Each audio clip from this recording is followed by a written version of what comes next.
Drugs and Conversation. Oh man, we've got a great one tonight. LA is in the house. How you doing, brother? Doing good, doing good. Great, man. You're looking well. It's good to see you, sir. It's great to see you. Yeah, yes, sir. Yes, sir. We're going to make sure everybody knows how to get in touch with you.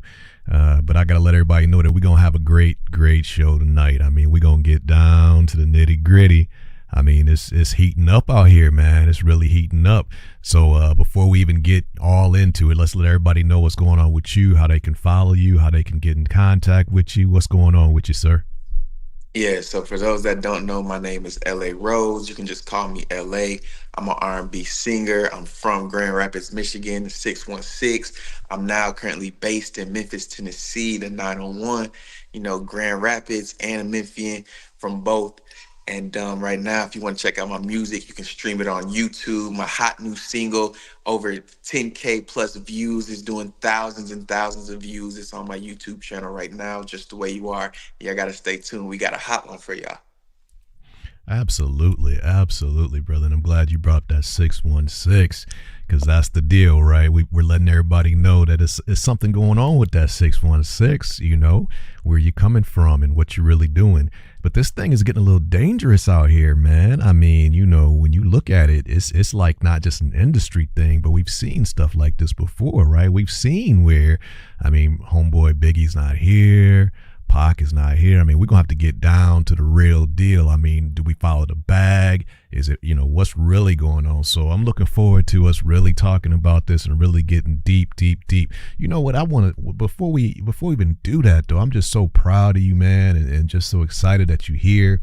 I just want to just let me just screenshot right quick a little bit of the LA vibe, man. This is, if you don't mind, man, you know what I'm saying? This is like, this major stuff that you got going on. So let me see what's going on here. My screen, put you out there like that. Yes, sir. Thank you. I appreciate all that.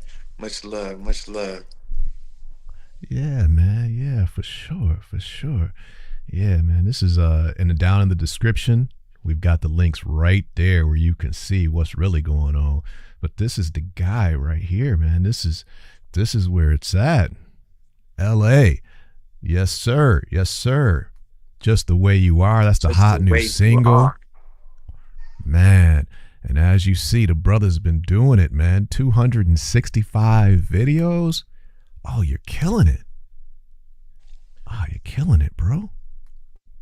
You're making it happen, sir. You're making it happen. Man, so proud of you. That's what's up. So, hey, Just the Way You Are. And we're going to do more on this later. Okay. And by the way, there it is right there, right? That's the @LA_Rhodes. That's where they go, right? That's it. Man, that's the spot.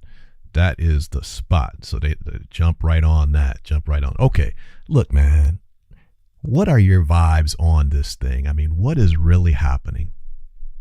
So first and foremost, it's great entertainment. Okay. It is entertainment. It's great entertainment. We're all enjoying it. We're all being entertained. So this is the entertainment industry. And if you want to look at what's actually going on behind the scenes, they're both musicians. They're both rappers. They're both artists. They're very competitive. That's just how hip hop is. It's a competitive thing. Since hip hop and rappers have been rapping, there's always been rap battles. It's competitive. And these guys are big time musicians, so they do have big time egos. Of course, and that ego actually does bring them to a certain level of success.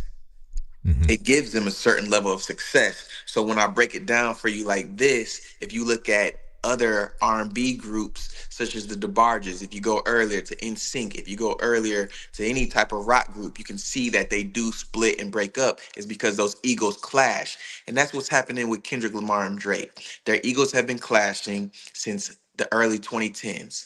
Drake was the first one to show him love by bringing him on tour. So that's what's really going on with this, is these egos are clashing, and then you get two titans in the rap game, in the rap industry, that it's going to be entertaining. It's going to be must-see TV.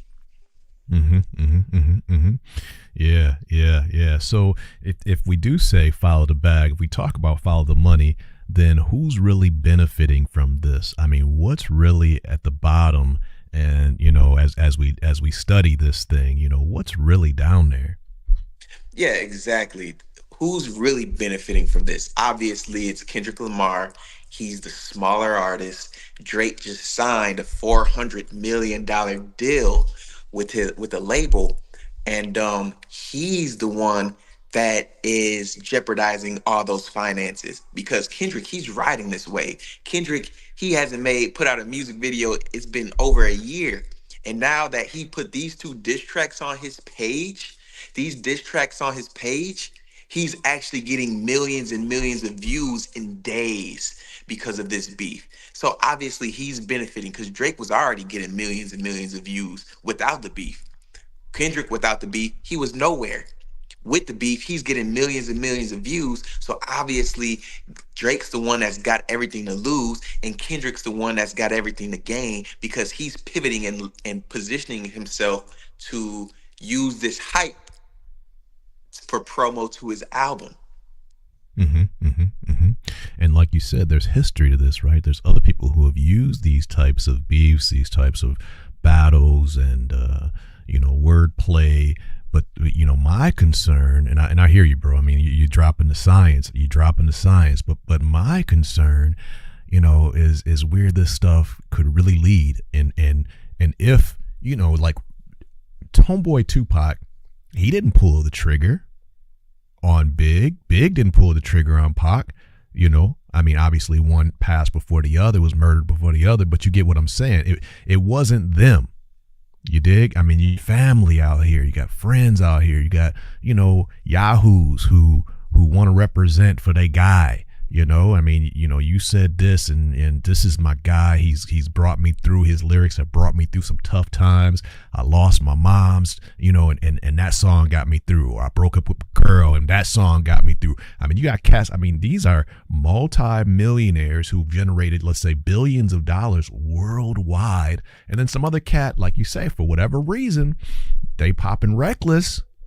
And now you feel like, hey, that's not cool. And what's the next step? What's the next step? That's my concern. So are we really prepared to lose another legend, to lose another giant over this? Is that what we're saying? Exactly. And the thing is, history does repeat itself, but the thing is, it's getting to a point that is crossing the line. This is going too far because neither one of them look good. They're just both talking crazy to each other. This isn't good for either or. It's not going to be a positive outcome for either one of them. And that's just looking at the history because the last time we had giants like this, Kendrick versus Drake, it was Pac versus Big. This isn't a good look for either one of them. So you were onto a really good point when you were bringing that up. Can you expand on that a little bit more for me? Absolutely. If you look at let's just break it back down when you were in grade school, brother, man. I mean, you might 8-9 years old from the 616, right? But if you hear, hey, brother LA, so and so says so and so about your mans. Okay, now you already in a spot. Okay, you come from a great family.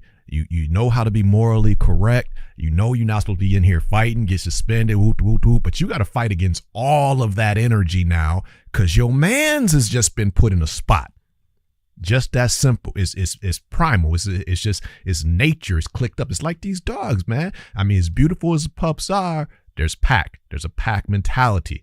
Okay, there's certain natural things, you dig? And so even 8-9 years old, me, we got to fight against that and say, but if I do this, okay, but what if that inhibition is gone? What if you don't have that reason to not bring it? Or what if you feel like there's more benefit to bringing it? But if I don't stand up for my man, if I don't, then they going to say I'm a punk. They going to whoop, whoop, whoop. Or now my guy is going to be out there by himself. I can't let that happen. So there's more of a benefit to represent in your mind, okay, now what it is? Okay, well, at that age, though, it might just be boxing in the bathroom. Enough said. Couple scratch bruises, whoop, whoop, whoop, done deal. Maybe a bloody nose.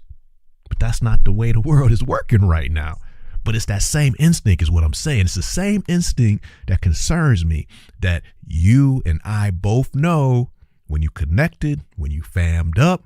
I'm going to say it again. When you connected or fammed up and somebody's coming at your people, what's going to stop you from saying, dog, you shouldn't be saying that? Now, let me just, I love your question right there, because let's look like right here. I'm gonna bring up something for you, brother. I'm gonna bring something up right here. Let's take a look at this. Can you see? Let me make it a little better, because I want everybody to be able to check it out. Okay, so this is, I'm grabbing YouTube, just grabbing some lyrics from our situation, okay?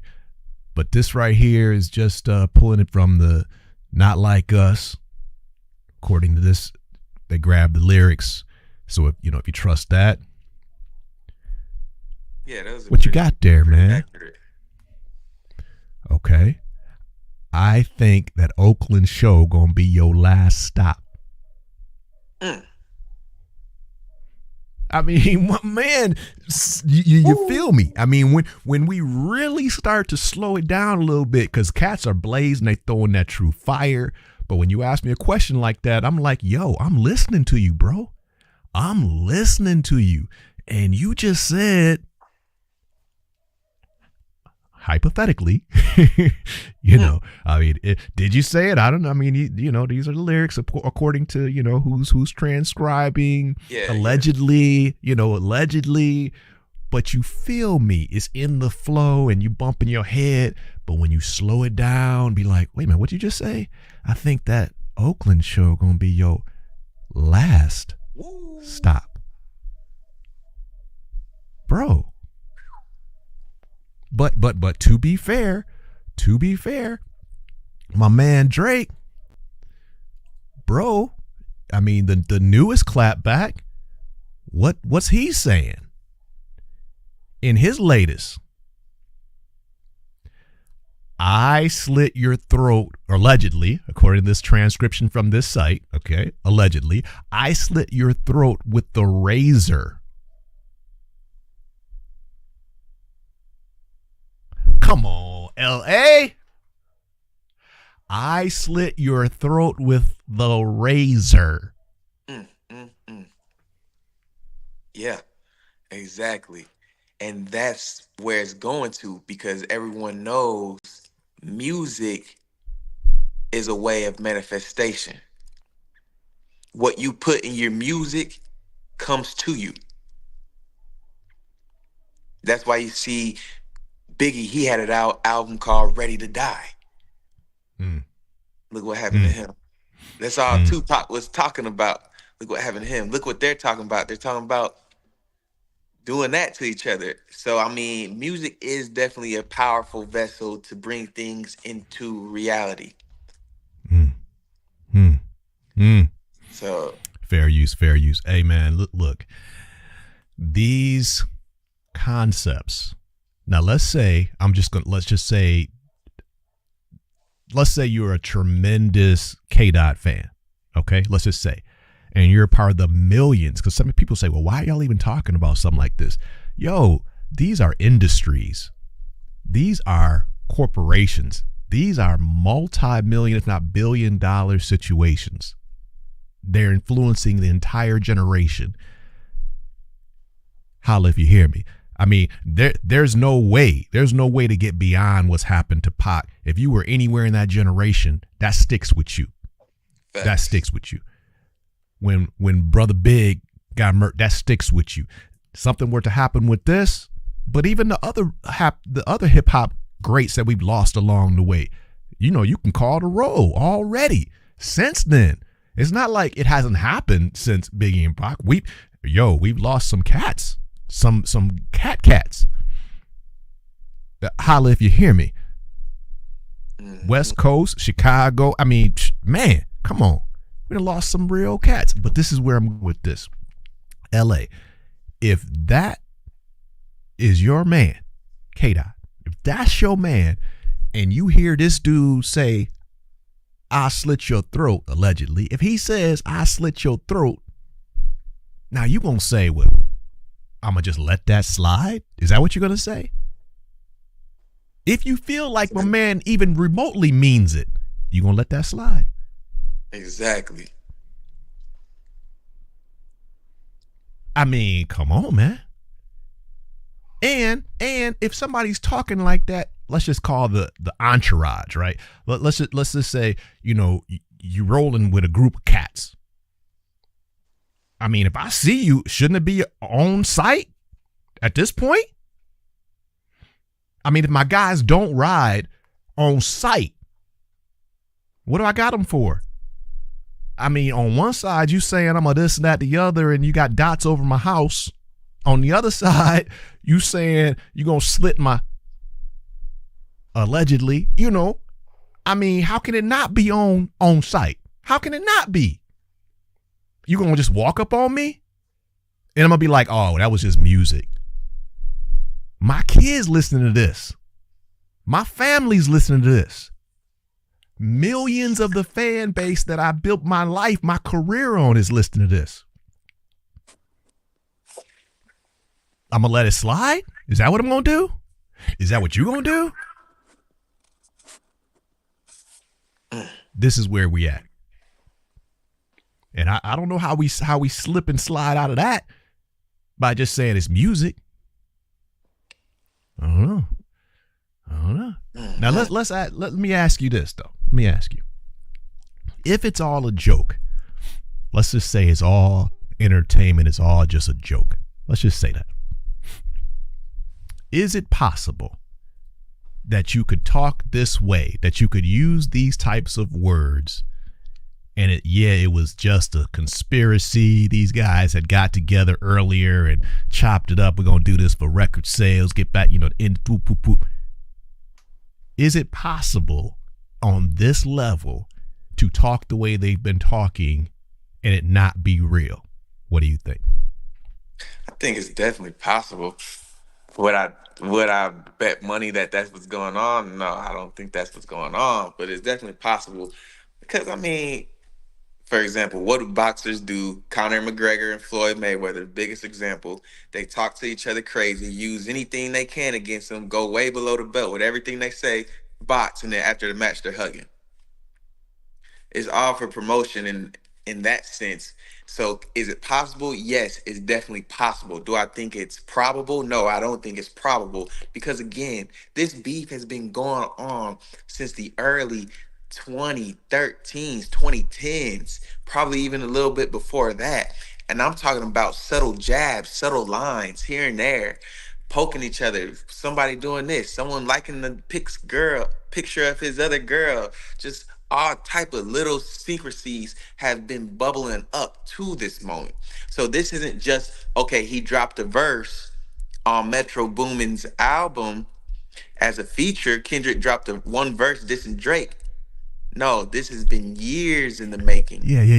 Let me slow you down for a second, bro. Let me slow you down. Why don't you go ahead and kick a little bit of the history, just for some of our audience who may not be up on what you were just saying. Slow that down a little bit and just kind of wrap it around the corner so people can just kind of understand some of where this comes from.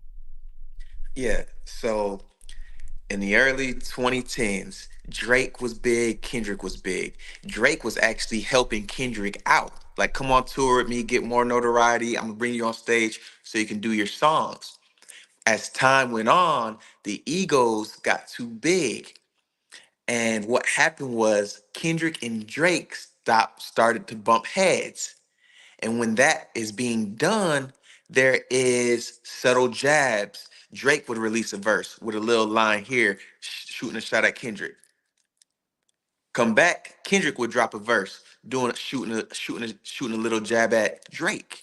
So they've been doing this subliminally over the years, over the decades. And of course, true hip hop heads have been onto this, analyzing it, breaking it down. But this goes way beyond just what's happening right now.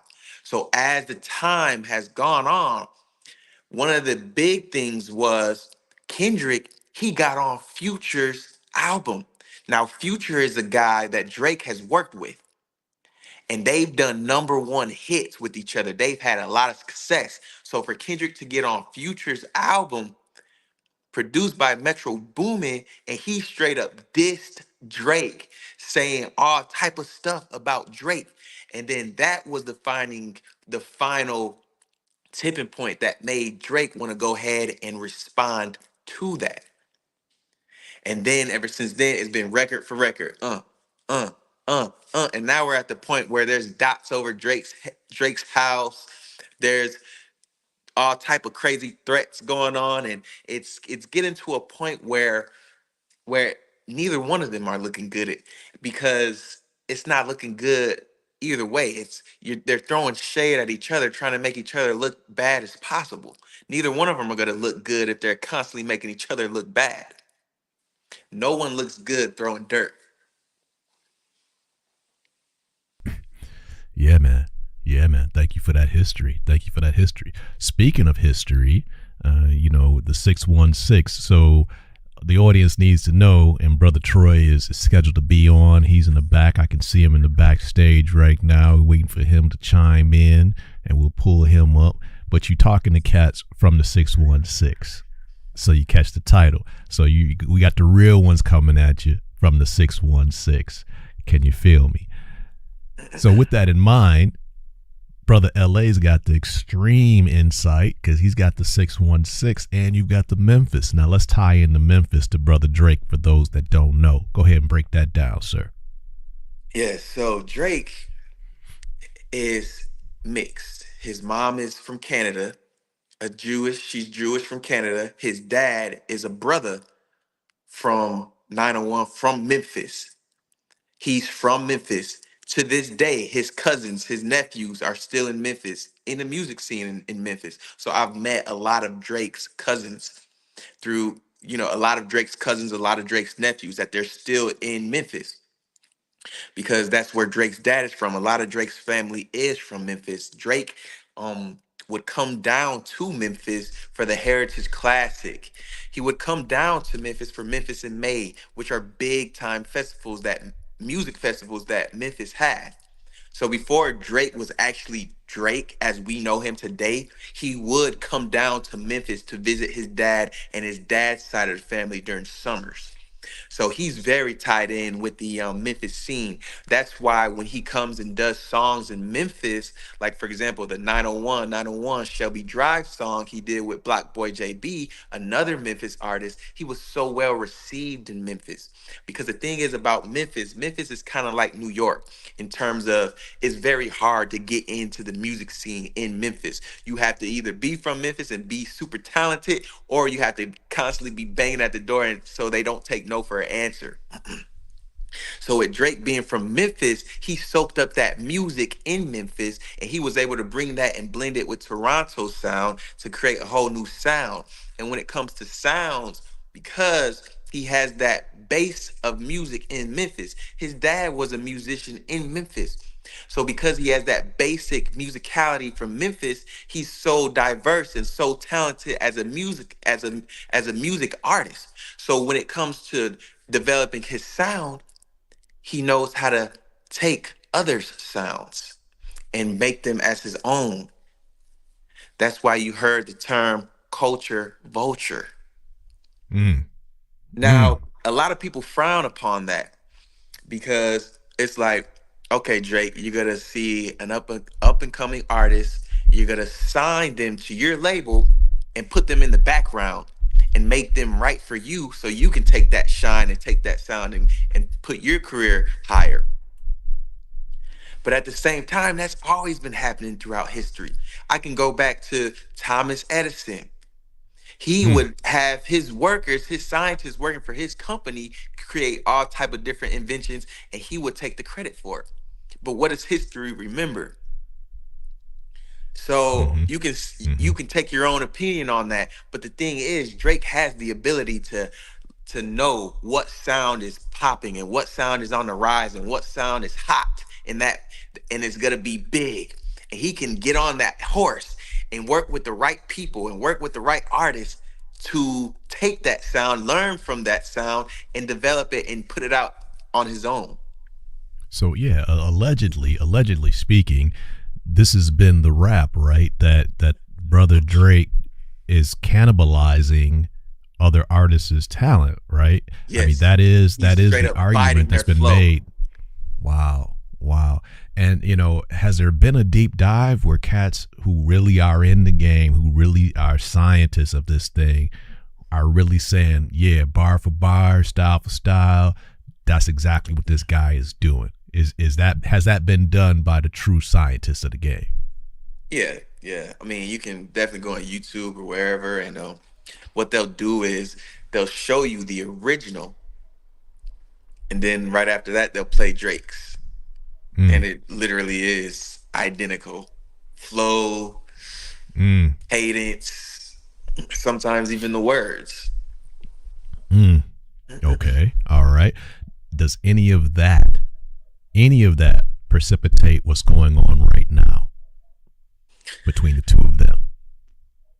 I mean, Drake had beefs before Kendrick with other artists because they would call him out for having ghostwriters.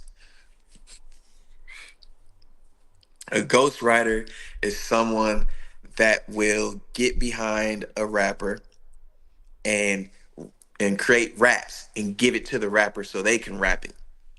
Mm-hmm. In the hip hop community, that's very frowned upon. If you're a rapper, you got to write your own raps. I know in music in general, like R&B artists or pop artists, it's normalized that they do work with songwriters. But in rap specifically, you can't work with other songwriters. If you do, all your credibility is gone. So that is why a lot of people don't respect Drake as the true MC, as a rapper. And I think that's why he's got a chip on his shoulder to try to prove, okay, y'all think I'm not a rapper? Watch me take out Kendrick. One Mm. of the greatest rappers y'all think is the best rapper. Watch me take him out. And sometimes pride and ego, yeah, he might feel like he's in position because he's got the power. Kendrick's not hot right now. I'm hot. I got everything behind me. I got a team behind me. I got the ghostwriters, allegedly. Who knows if he does or not. But the thing is, he put himself in a worse position by even entertaining this. You feel like he went down in order to deal with this? Yes, definitely. He That's went saying down. that's saying a lot. Now, are we saying, okay? I feel you. Are we saying status he went down because my man has the clout, because he has the worldwide, legendary fame, and he's broken the records, and he is Drake? I mean, you can't knock what he's done. He's done it, right? So I mean, he's legendary status, whether you like him or not. The numbers speak for themselves. But when you speak on him basically going down in this sense to deal with this in this sense, are you saying strictly on the basis of his status or on his actual talent? He went down in terms of his height and his status. He was way up here in terms of his popularity, his fame, his status. Kendrick was down here in terms of his popularity, his fame, his status. So he came down here to battle with Kendrick. No, I'm hearing you. I'm hearing you. I'm kind of getting a little extra spice in there though. What I'm asking you is talent wise, okay? Talent wise, did he come down? You mentioned that he may have picked homeboy K Dot because everybody recognizes K Dot's ability, his flow, his talent. Now, like you said, I'm gonna show y'all that I got it by going after him. But I'm asking you, inside of that thought, did he actually go down for the talent? Or is Drake's talent actually high enough that he could have punched like that? Or is he actually punching up to mess with K Dot? So lyrically, talent wise, musically, as an MC, I mean, we've seen what Drake's done in battles. He's ended careers. Meek Mill, for example, he was going toe to toe with Meek Mill, song for song, battle for battle. Meek Mill, he's no slouch. He was a inner city hardcore Philadelphia battle rapper. And a lot of times at his battle raps, fights would break out. And he was on stage battle rapping, dominating it. And Drake went up against him straight up, record for record. And Drake ended his career. After Drake got done with him, Meek Mill didn't have a career. Literally, that's how bad it was. Drake's diss record on Meek Mill won a Grammy. That's how impactful it was. So in terms of just straight up MC talent wise, as a battle rapper, yes, Drake is top tier. Absolutely. He can go toe to toe with any MC. I mean, I think that's why he came down with his status to battle Kendrick, which would have been the ultimate test for him. Is so when you look back at his legacy and look back at his resume, you can add that to it. Yeah, he ended Meek Mill's career. Yeah, he took out Kendrick Lamar. Yeah, he had all these numbers. It just adds to his legacy. That's the only reason why I could see it would possibly benefit him.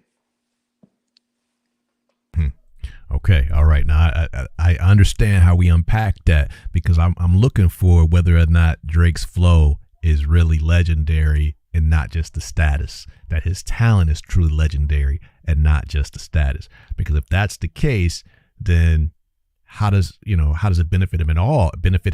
Other than just some talking points? I mean, it doesn't. What does it even get for you?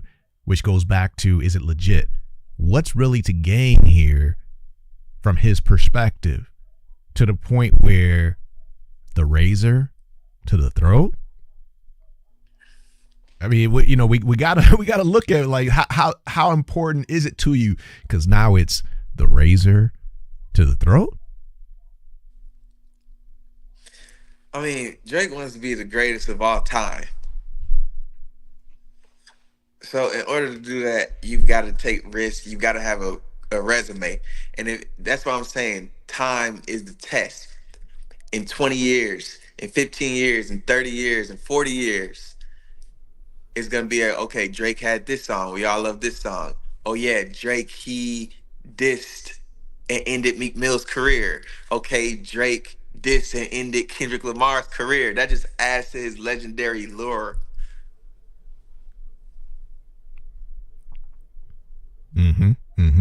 Ladies and gentlemen, boys and girls, we appreciate your insight there, brother LA.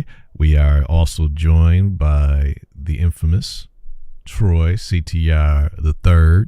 This guy, I'm going to just ask him to kind of stay on topic for a minute, because I know he's just ready to go into 1,000. I'm seeing in his eyes, he ready to just go off into some other. Okay, so I'm going to ask him to just bear with us for a second and work with us on this situation, and then we'll, jump off into these other things, because he going to go right into it, LA, if we let him. He going to just go off, and we got to, but we got to stay on topic for a second. So welcome to the great one, Troy CTR III. It's a absolutely great and a blessing to have you both. We have LA and Troy in the house. What's Troy, going on, what's up, brother? Troy? What's up, B? It's good to see you, bro. Looking real grown up over there. Thank you. That's Yes, sir. Yes, sir. What's yes, up, sir. Ed? Yes, sir. Everything's good? Everything's good. I'm gonna show you something right quick, man, and we're gonna get into a few things. So let me take a quick break. I'm gonna bring up something, so I want you to comment on it. So let me take a quick break, and then we'll jump into something else. Hang in there for a second, fella.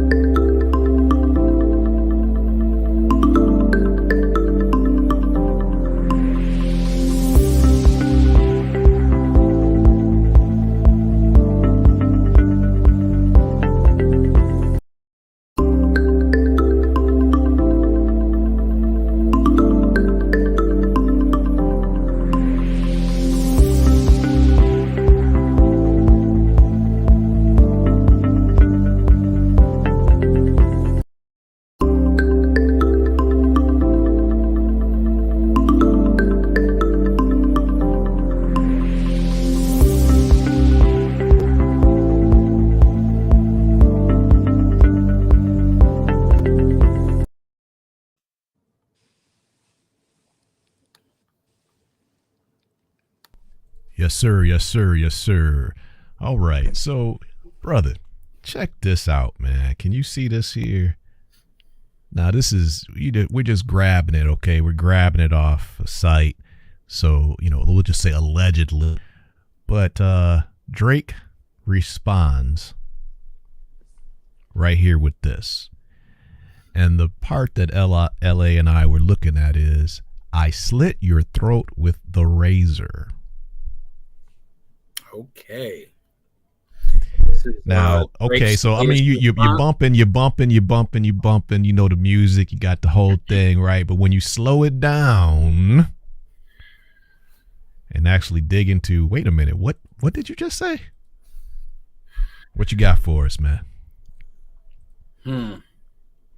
Are we getting to a tipping point? Are we getting to a tipping point? Unfortunately, I think they're exactly where they want to be. This is the direction that the corporations have allowed our music to go. We're old enough to remember at the age of 50 when hip hop was a voice of the community for the community. It wasn't the community attacking itself. It wasn't the community downgrading its women. It wasn't the community trying to put harm in an already harmful situation. In the beginning part, I feel like hip hop was a description of what people were dealing with, different situations that they thought may or may not be fair or congruent with everybody else was dealing with. Over time, once the disgruntled rappers started speaking about possibly responding to some of the negative behavior, they came up with an idea of gangster rap.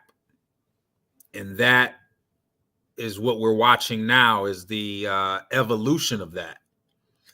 While I'm listening to you guys talk about beef, I couldn't help but to think back to two of my favorites from the 80s, when a OG named Kool Moe Dee and a young upstart named LL Cool J had a beef. Sort of the old genre being challenged by the new genre. And nobody died, thankfully. You know what I'm saying? I think Kool Moe Dee's still out there. We know James Todd Smith's still out there. There's no other reference on the planet with any humans on this earth where they have music that speaks death into their community, speaks death into their people continually, on purpose. Now that I've said all that, you asked me about a tipping point where we're supposed to be. This is what's supposed to happen. We're supposed to, in this society, in this world, we're supposed to look down and not have value for people who have melanin in their skin. So killing them, watching them die, it's been a part of society since there was society. And we all take part. There's this cool song out right now by Gucci called No Diddy. And as far as I can remember, Diddy hasn't been charged with anything. As far as I know, what's happened to him is kind of illegal. But the people of color that are supposed to be with him are the main ones perpetuating this No Diddy narrative. We are our own worst enemies. Is it a tipping point, bro? We tipped over. It's all bad. We swimming in deep water, trying to grab each other and see who's gonna drown first. Yeah. There's so much there, man. There's so much there. LA, what do you think about what he's saying, bro? I mean, yeah, I agree, because that comes back to the same point. Like, yeah, it's entertaining seeing Kendrick and Drake rap battle and have beef and have competition, but at the same time, none of them are actually winning because they're both throwing dirt on each other. And when you're throwing dirt on someone, you're never going to look good. So neither one of them are actually winning. They're both harming themselves. And to maybe flesh that out a little more, I'm going to say we might not even like the beef. We might not even like the arguments. We've been brainwashed to believe, or maybe we've been starved from love so much that all we got is hate. So we got to learn to love the levels of hate. That's how deep it is. We don't like this. We're not violent people. Nobody wakes up and wants to kill another man. A real man wants to solve problems. You know what I'm saying? Protect, provide, help the people. You feel me? You want to look out for your parents. You want to take care of your little nephews and cousins, get them some juice or a barbecue or something. You know what I'm saying? To think that there are people out there that are looking for violence first, like that is our agenda. Lies upon lies, bro. Lies upon lies. I mean, but if you look at it, Troy, that's violence. People are drawn to violence because Are we though? yeah, because it's people are drawn to violence, and I'm not even talking about just black people, all colors of people. That's why there's movies of people with swords slicing everybody. There's movies of people getting shot. There's war movies. There's war in real life. People are drawn to violence. It's a basic animalistic instinct. And when you look at what's going on, who has control of the world? Who has control of the world? I would ask some questions in this point. How many of us have access to any information outside of America? Do we see what they see on TV in Europe, London? Do we see what they see on the news? Like if we find a place in Europe that has a police force that walks around with no guns, do we have knowledge of what goes on in that society and how they're able to conduct that? Or do we just assume everywhere is America because what we see is given to us? Now, that's a fair point, but if you do look at some European countries like Sweden, for example, every man is required to serve in the military for 2 years, and they're required to have their rifles in their house. Yeah, but none of them go to war. None of them go to war. Let's talk about that. Not recently, but there is a war going on in the Middle East right now. There is a war going on in Russia right now. There is those wars, sir, if you know what I know, were funded, started, and perpetuated by America.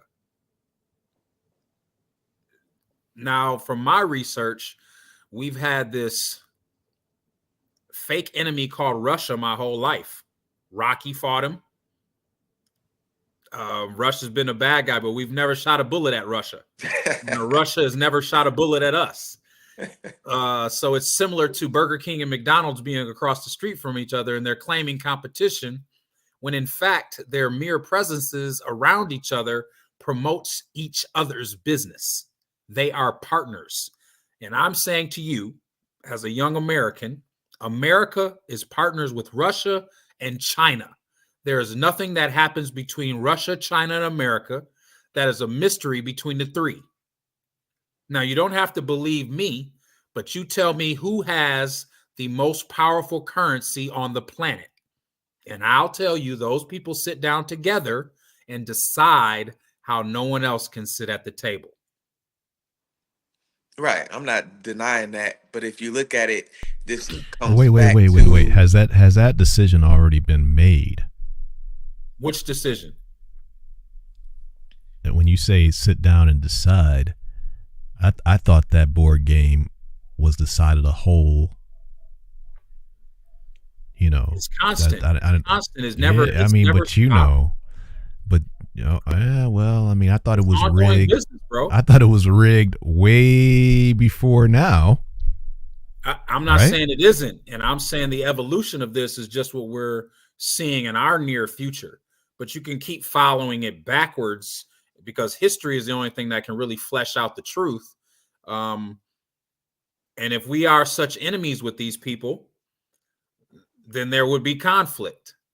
And the fact that we can't find a conflict between us, then we have to be aligned, because we can't talk about conflict and never happen. We can't have, these mystery beefs with China and Russia and never have beef for real. We have beef all around them. We have beef with stuff in between them. Taiwan. I forget the name of the place next to Russia, but it's, Ukraine. I'm sorry, I missed all these details, but exactly, Ukraine. But my point is still the same. We never have a direct conflict. They're always subsidiaries, and the direct people that are in charge never get hurt. We're financing these wars, bro. We just sent 95 billion to Ukraine, to the Middle East, and to Taiwan because Taiwan wants to be separate from China. We create these things as they're almost like properties or spaces to do business. And then whoever wins these wars, whether it's literal or figurative or made up, they're the ones that then take the reins in that area. I was watching this old talk show. Well, it wasn't a talk show. I'm watching this game show yesterday called The Price is Right. I know you've heard of it. They give away prizes to people in this showcase showdown. Yesterday, the prize in the showcase showdown was a trip to Vietnam.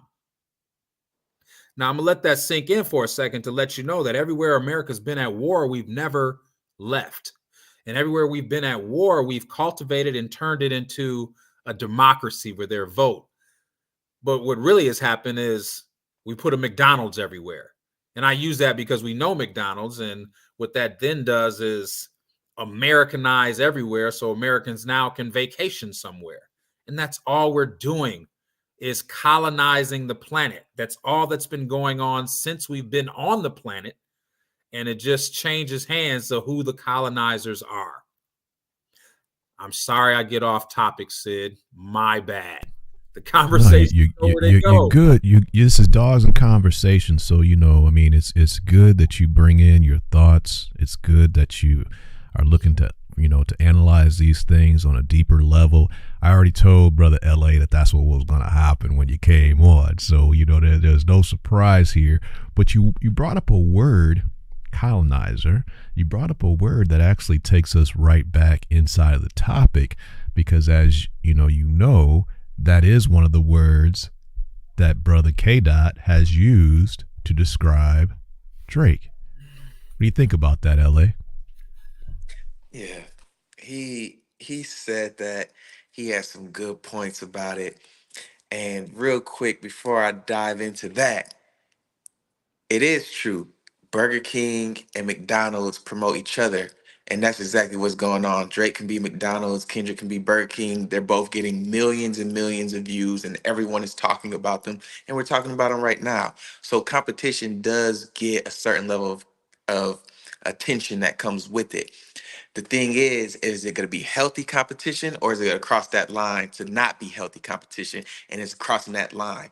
So when I think about But I don't want to interrupt you, but I want to say this. I think, and I believe the people in charge want that simultaneously, because both bring dollars, and that's the end game.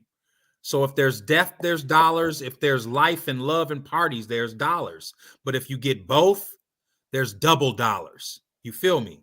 We're not only selling albums and selling out concerts, but now we got some people shot outside the concert. So it's double. Now we got light skins mad at dark skins again.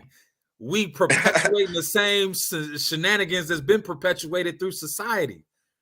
And we just gonna keep moving forward. But now it's just attacking another generation. Yeah, it's attacking. Pay attention to history, and we keep repeating ourselves. And the problem is, bro, Sidney B, is that we're not communicating with each other. Your 30-year-old generation's not talking to my 50-year-old generation and getting these jewels about history so you can know you're being bamboozled and we're being Yeah, separated.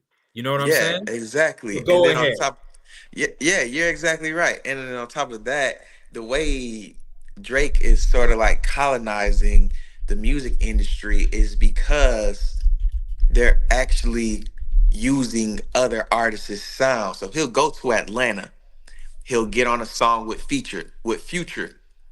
It'll get played in the club. He'll go to a 21 Savage, get street cred.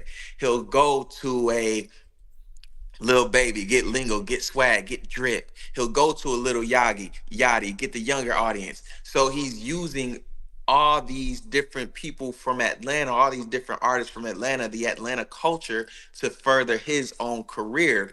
And then on top of that, you can say he's learning from them, which is actually a good thing. A lot of people frown upon it, but on top of that, he's using other artists' sounds.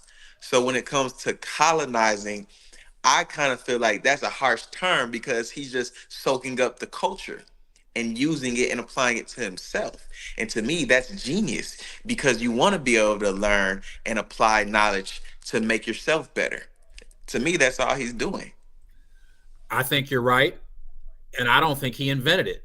I can go back to Right. another popular artist named Jay-Z who did the exact same thing throughout his career. Went over to every genre from California to the South. Certain stuff hit, certain stuff didn't. You know what I'm saying? But with them Southern boys, he had Big Pimpin'. You know what I'm saying? He had tracks out west.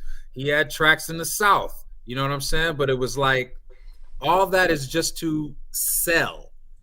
All this comes down to capitalism in the dollar. And if you follow it long enough, there is nothing else. And that's what I'm trying to say. All these things are illusions to get to the bag.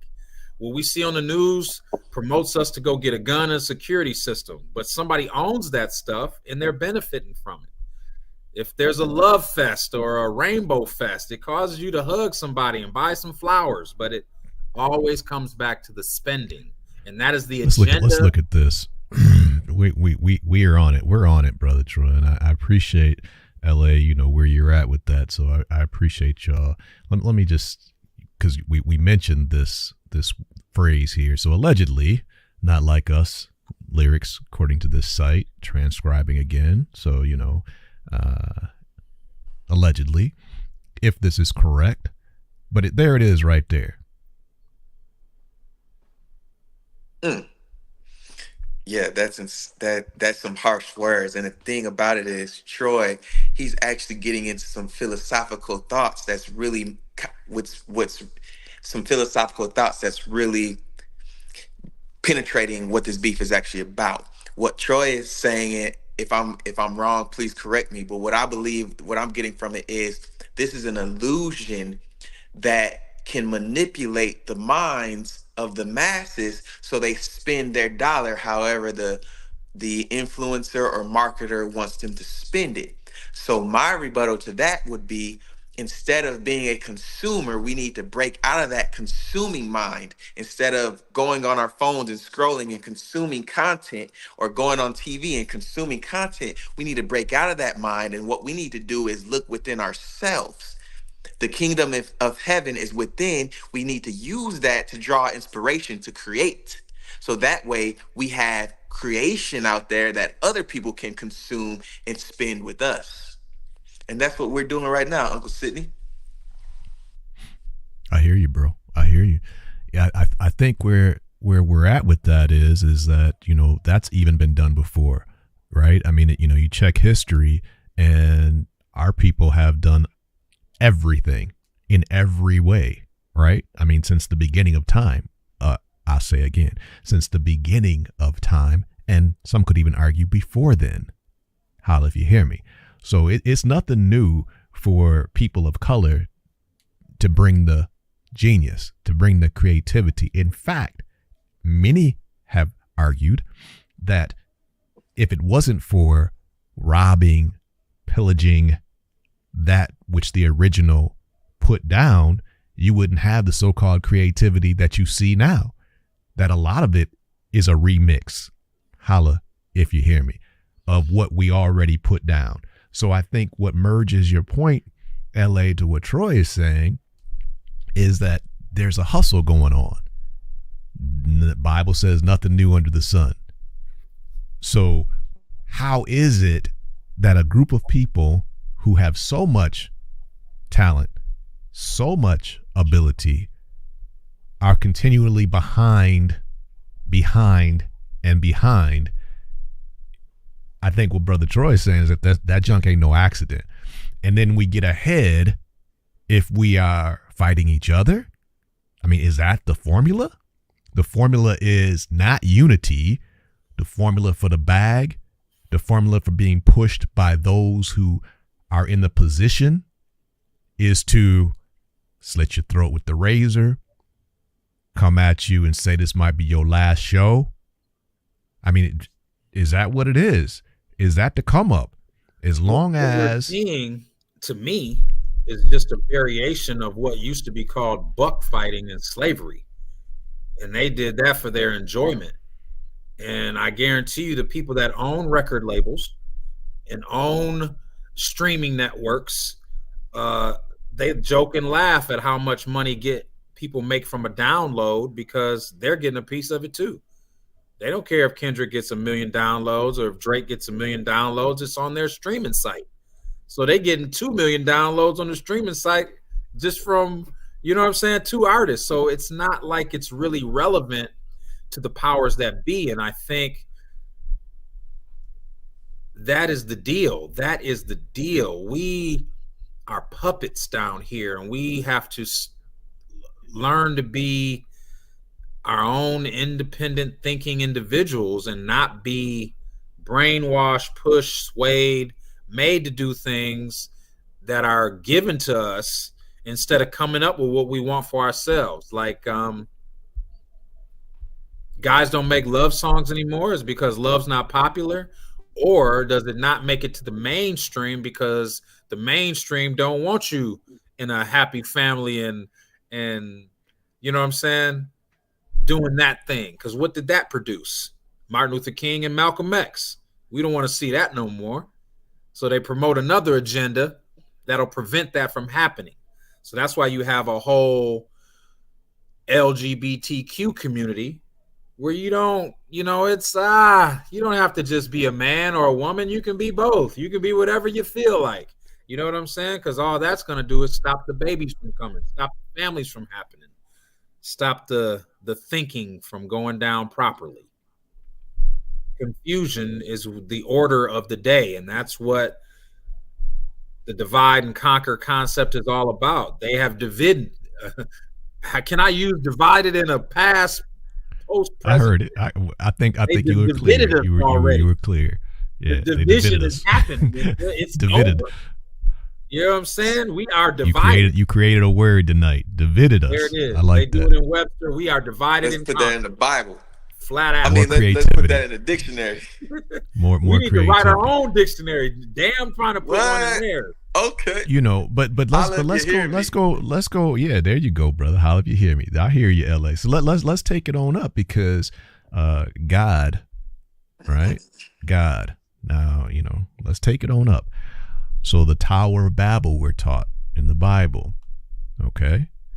And the people are being misled, and they are going the wrong way, and they are united in their funk. They're united in their evil. And God, according to the scripture, God causes the confusion. God brings a rift in action. But the scripture also says God is not the author of confusion. I don't know if God. How do you reconcile that in that situation? Okay, break it down. I think humanity, if I'm remembering the story correctly, and I'm not going to say I read it yesterday, but I've read it more than once. And if I'm remembering it correctly, humanity had gotten so arrogant within themselves that they decided with their technology they was going to get to heaven and see what it's all about. Okay. And then as they started to build and make progress, God started seeing this rebellion against him. And then what we're calling chaos, they were struck with different tongues. Meaning, which was what? I'm not saying it's chaos, but what it was a separation timeout. I'm It was separating y'all God. It was because y'all God got bringing. together. It was right. But wasn't it God who brought the confusion? Because now they could not communicate with each other. They could not understand each other. They were Not no longer everybody, able. but the ones They were that could speak. Let's just throw some languages out there. Let's say God all threw right. down Chinese and All what I'm right. saying, Arabic and I don't know, Kuala Lumpur, whatever Asian stuff you speak. Those people that could speak that language all grouped together. The people that Okay. couldn't, they grouped with the other groups. So yes, there was confusion, but let's call it organized confusion. You can't work with them no more, so we're gonna separate y'all into some different groups and then send y'all on that way. All right. And So it might have isn't confused them it to the point where they couldn't figure out how to jump that barrier to get back into the congruence of building to heaven, but they did have enough to get off that wall or that whatever they were building and go along they merry way and get back to living. okay? But the side of the point that I was going at is that isn't it true that according to Scripture, God is the one who caused the separation. God is the one who, as a consequence, so they're doing A, B, and C, and God then says, you will no longer be able to do that effectively because I'm going to separate your ability to be united. Yeah, I'm with that.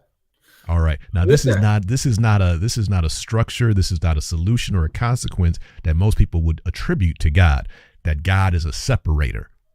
Okay? We want to believe that God is this ultimate uniter. That's not what Sid says. That's not my understanding of what the Bible says. Be ye therefore separate. Come out from among them. Okay? If there's a children of Israel, holla if you hear me, then they were told to do what? Come out from, don't do what they are doing. Separate yourself. Circumcision, the this, the that, these are signs of what? You are different. You're not supposed to even be getting down with them. You're not supposed to walk with them. I mean, even later in Scripture, we were taught about the world, right? And your flesh, that these things are against God. What I'm getting to is who is really uniting and who is really dividing. Do you understand? Because right now, if K-Dot is saying that Drake is a colonizer, then he's putting him in a certain camp. But is Kendrick in the other camp? Or are they both in a certain camp? And who's on God's side? Well, if I'm understanding what you're saying, I'm going to say it like this. They're both in the camp of division. You and I were discussing on another time, and I told you that the problem is the separation. The problem is that, on the island of Haiti, you go to the other side and they call it the Dominican Republic. We're on the same island in the same ocean under the same sun, but I'm Dominican and you're Haitian. The idea of separation is what has gone too far for too long. And we need to get back to identifying as a group. And our group is Earthlings on planet Earth. No more, no less. We're not black. We're not white. We're not this. We're not that. All that shenanigery. You know what I'm saying? And we know it, but we've gotten comfortable in this division. This division gives us something to do. This division gives us something to say. Oh, man, I'm from Eastern and Franklin.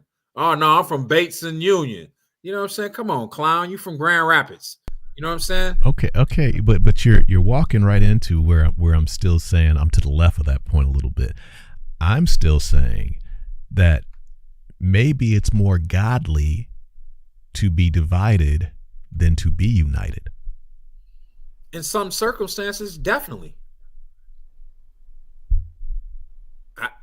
There's no argument there, bro. Yeah, we need to separate Where ourselves. where does God say because we're all in the human family that we're all family? Love Where your does neighbor God as say yourself. that? 100%. When the dude Well, asked that's Jesus, not what I just said. important? Huh? That's not what I just said. What you Who's mean? your That's not what neighbor? you said? Who's your if hold on. Let me turn that corner and then you can disagree. Okay, let me turn the corner before you disagree. If you have completely separated yourself, like let's say my premise is correct, you're to separate yourself. Okay, so now if you separate yourself and now you are only with the believers, then I ask you again, so now who's your neighbor? If you did what I said before that, now who's really your neighbor? But if you didn't separate yourself, then yeah, your neighbor is any Tom, Dick, or whatever. Even Holla if you hear separated, me. I think it's the same. I think because in that same idea that you're bringing, you can't bring judgment into that, because once again, we still can't judge. We still are not in judgment. So although we might know those are sinners over there and they doing something against God and we not down with it, God also told us no judgment and then leave that up to him. So we still got to come. Wait a minute. Wait. The word judge has got to be understood there. But you do agree when you brought up the other alphabet, the LG, and when you brought all that up, right? Yeah. So you do understand that there's a Sodom and Gomorrah. There's a history to these things. I get it. To all that is against God. I get it. I'm not saying partake in it, but if we all at the table, I'm gonna pass them bread just as I'm gonna pass you bread. You feel me? If they hungry, I'm gonna feed them. If they naked, I'm gonna clothe them, whether they doing wrong or not. You feel me? Because that's the God part. God didn't turn his back on nobody. Jesus sat with the lepers. Jesus sat with everybody.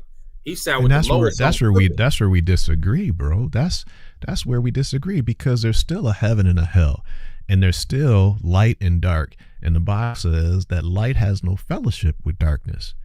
So who was Jesus kicking it with? He was kicking it with the Sadducees and the Pharisees, or he was kicking it with the lowest and the thieves? You know what I'm saying? Who was he schooling? Now that's a different point. When you say who's he schooling versus who he's kicking it with, those are two different things, right? You will agree with that, right? They're synonymous. They're synonymous. No. And that's part of why. If I'm in there tipping over tables in churches, I got a crowd that's with me and I got a crowd that's against me, but I'm with everybody. If I'm preaching on the side of the mountain and I'm breaking fish and bread, there's some people there that's with me, and there's some people there that ain't buying what I'm saying, but I'm with everybody. If I'm walking through the crowd and somebody's touching my garment, or if I'm being arrested by Herod's people, Jesus never changed his rhythm. His rhythm was consistent from the time he hit the planet. And that's where we need to be. We need to get that. And then to further support the truth of what I was saying, I was talking God. And I'm talking God too. Well, you were talking Jesus on earth. He's God. I was talking about what God told the children of Israel. So apples to apples, oranges to oranges. You're talking Old Testament. Well, just hold on. I'm just saying, to be fair to what I was saying, that I was talking about what God said to the people that he said, according to scripture, were his people. That according to scripture, God said, these are my chosen people. God, according to scripture, did not say, all you folks that have breath, all you folks that are walking on the earth. Okay, according to scripture, that's not what happened. That there are sides, which takes us back to our topic tonight. There are sides, right? I'm gonna tell you my problem. There are camps. I'll tell you my problem. Okay. Maybe you can help with my problem. My problem is I know the whole story. I read the whole Bible. So for me to go back and pick out a piece of the Old Testament and speak to that without knowing that Jesus came in and put all that down and made it simpler to where all you got to do is believe in him, it's hard for me to separate the story when I know the whole story. I know what you're saying, and I know what God said. Jesus didn't say what you just said either, though, bro. Jesus said, I came to fulfill the law. not to end the law. That's what we now interpret that junk to be. No. He But fulfilled Jesus it, himself, but he fulfilled it by making it the only requirement you had to do was believe in him. He was the thing. not true. Not true. What? Not true. Not true. What? Not true. Jesus is not saying the only thing you've got to do now, forget about everything else God has ever said. The only thing you got to do is just believe on me. That's the only thing you have to do. There's nothing else you have to do. What else you got to do? Tell me what else you got to do. Okay, so wait a minute. Let me back up. Let me back up for a second just to make sure we're clear, because we might be saying the same thing in a different way, or we might still be disagreeing. Okay. I don't know if we're disagreeing. I think we flesh it out. I guess. All right. But just to flesh it out so that I understand if we're talking about the same thing. My view of Jesus, according to Scripture, is not that he came to be against the Father. So whatever the Father put down, whatever the Father put down in what we call the Old Testament, even though that's not what it was, but whatever the Father put down, who we call God, the law. I never saw him saying that I came to go against what my Father told you. I agree with that. What my Father told you is in some way wrong, and I'm here to set the record straight. No, not at all. I'm not saying that. All right. Well, then if that's the case, he came in to make it easier for us because we was weak, pitiful humans. And he came down and showed us an example, like, I'm going to go ahead and be human for y'all so I can show y'all that even though this is difficult down here in this humanity and there's persecution and there's loss and people going to lie and steal and all that, I'm going to show you that you can get through it without sinning. And all right, we're gonna bring Brother LA into this, but let me ask you a question. We're gonna bring Brother LA into this and keep it going. But let me ask you this, brother. Let me ask you this. Is it possible that God's law, God's commandment, God's consequence for humanity when it came to sin was sacrifice? So throughout the Old Testament, as we call it, there's a lamb, there's blood being shed, there's sacrifice to cover sins. Is it possible that Jesus was the ultimate sacrifice, that God allowed his son to shed blood to cover our sins, which is the same formula that God was already using before Jesus showed up?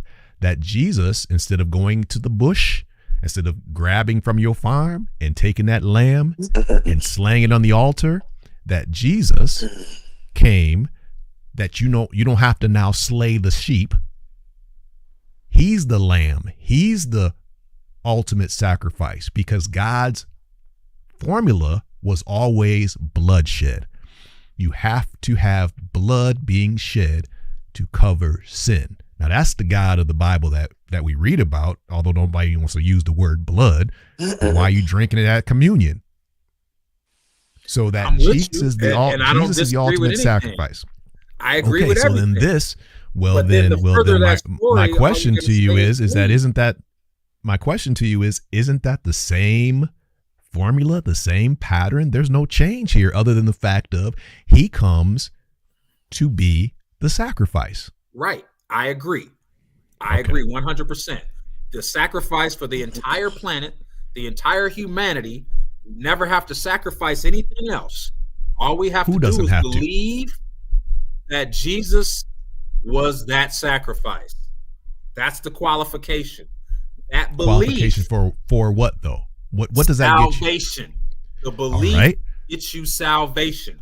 All right. Now let's say we agree. Let's get a check mark. Let's say that gets you the check mark. That belief on, if you accept that blood, that's propitiation. If you accept that blood to cover your sins, that you get the check mark of eternal life.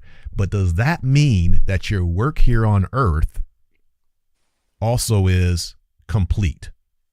No. That you have no more do's and don'ts. You have no more what you should do, what you shouldn't do. I'm going to say it again. You have no more what you should do and what you shouldn't do. Because you've got that check mark, does that mean that you can just wild out now?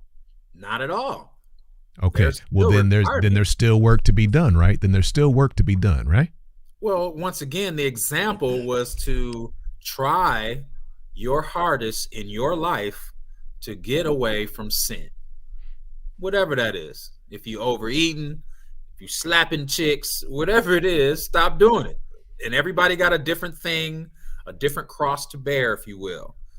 But that's your requirement down here. Your requirement is not to fix Troy. My requirement is not to fix you. My requirement is to work on me and be that example to you to say, look what I've corrected in my own life. And look how I've done it with the help of the Lord. You also can do this. Boom. This is how it's done. That's it. All right. Well, we're still kind of missing each other a little bit. But brother LA, what you got on this? I don't see we missing each other, but go ahead. Well, hold on, brother LA. I apologize. Well, yeah, Rhodes, because this is why.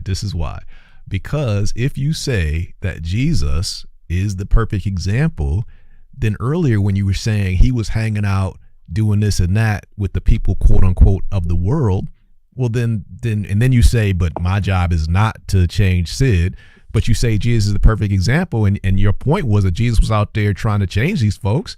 Then we missing each other. He wasn't out there changing them. He was letting them know that they're still part of this. People with leprosy were separated from the community. People with what they call demons in them, or what we might call I don't know, multiple sclerosis now. Who knows what they were calling it back then? My only point is saying that he was dealing with other people than the top notch. The Sadducees and the Pharisees were the well-dressed. They were in the churches. They had the money. Okay. Jesus wasn't sitting there with them fools. He was out and about in the community. And that's all I'm saying is when he was with the other folks, did both. He was out drinking. He did both, because like you said, it was in the temple kicking over the tables. So he did both. He's educating them on their wrongdoings. He's educating them on how they are not higher above anybody else because of some knowledge they've acquired from reading a book. And we're in the same situation now. So he's drawing the line and showing the proper way. And as he's speaking, he's dropping scripture, he's showing parables. Community. He's showing that we're all together on planet Earth together. There's no high, there's no low, there's no middle, there's no whatever. There's just your circumstance. And in any circumstance, if you bring God into it, it can be better. That's what I believe Jesus was showing. And the whole time, God is available to you if you just seek him. He out there. Okay. So I think we have two different timings, right? Like if you say that is available, then it's very hard to argue with your point, okay? That it's available for people to accept, all right? But now if you don't accept, no one should be under the false idea that if you haven't accepted this truth, that you're on the same team because you're still a human being. It's not true. I don't think I go against that. I'm not going against that. All right. Brother LA, what you got? So I believe recently that if you're going to be under grace and you take moments of discipline to also be under law, you can have God will bless you with more wisdom than normal. For example, it says, I believe it's Leviticus, it gives you instruction on what to eat and what not to eat. This is before Jesus, of course, so this is under law. It says, you can eat animals with a split hoof, but they must chew the cud, for example. So no pigs, no frogs, stuff like that. So I took that, 30 days of following under the law. Of course, I'm already under grace. So I believe that time of having double, it has shed more wisdom, and God has blessed me more wisdom because of that. So I just want to share that with you guys. And for me, if I can speak to that, I'm going to say cool, because I can't say it didn't happen for you. And for me, in my position, I believe your belief is everything. Your faith is everything. So if you believe what you're saying, then it really did happen. Does that make sense?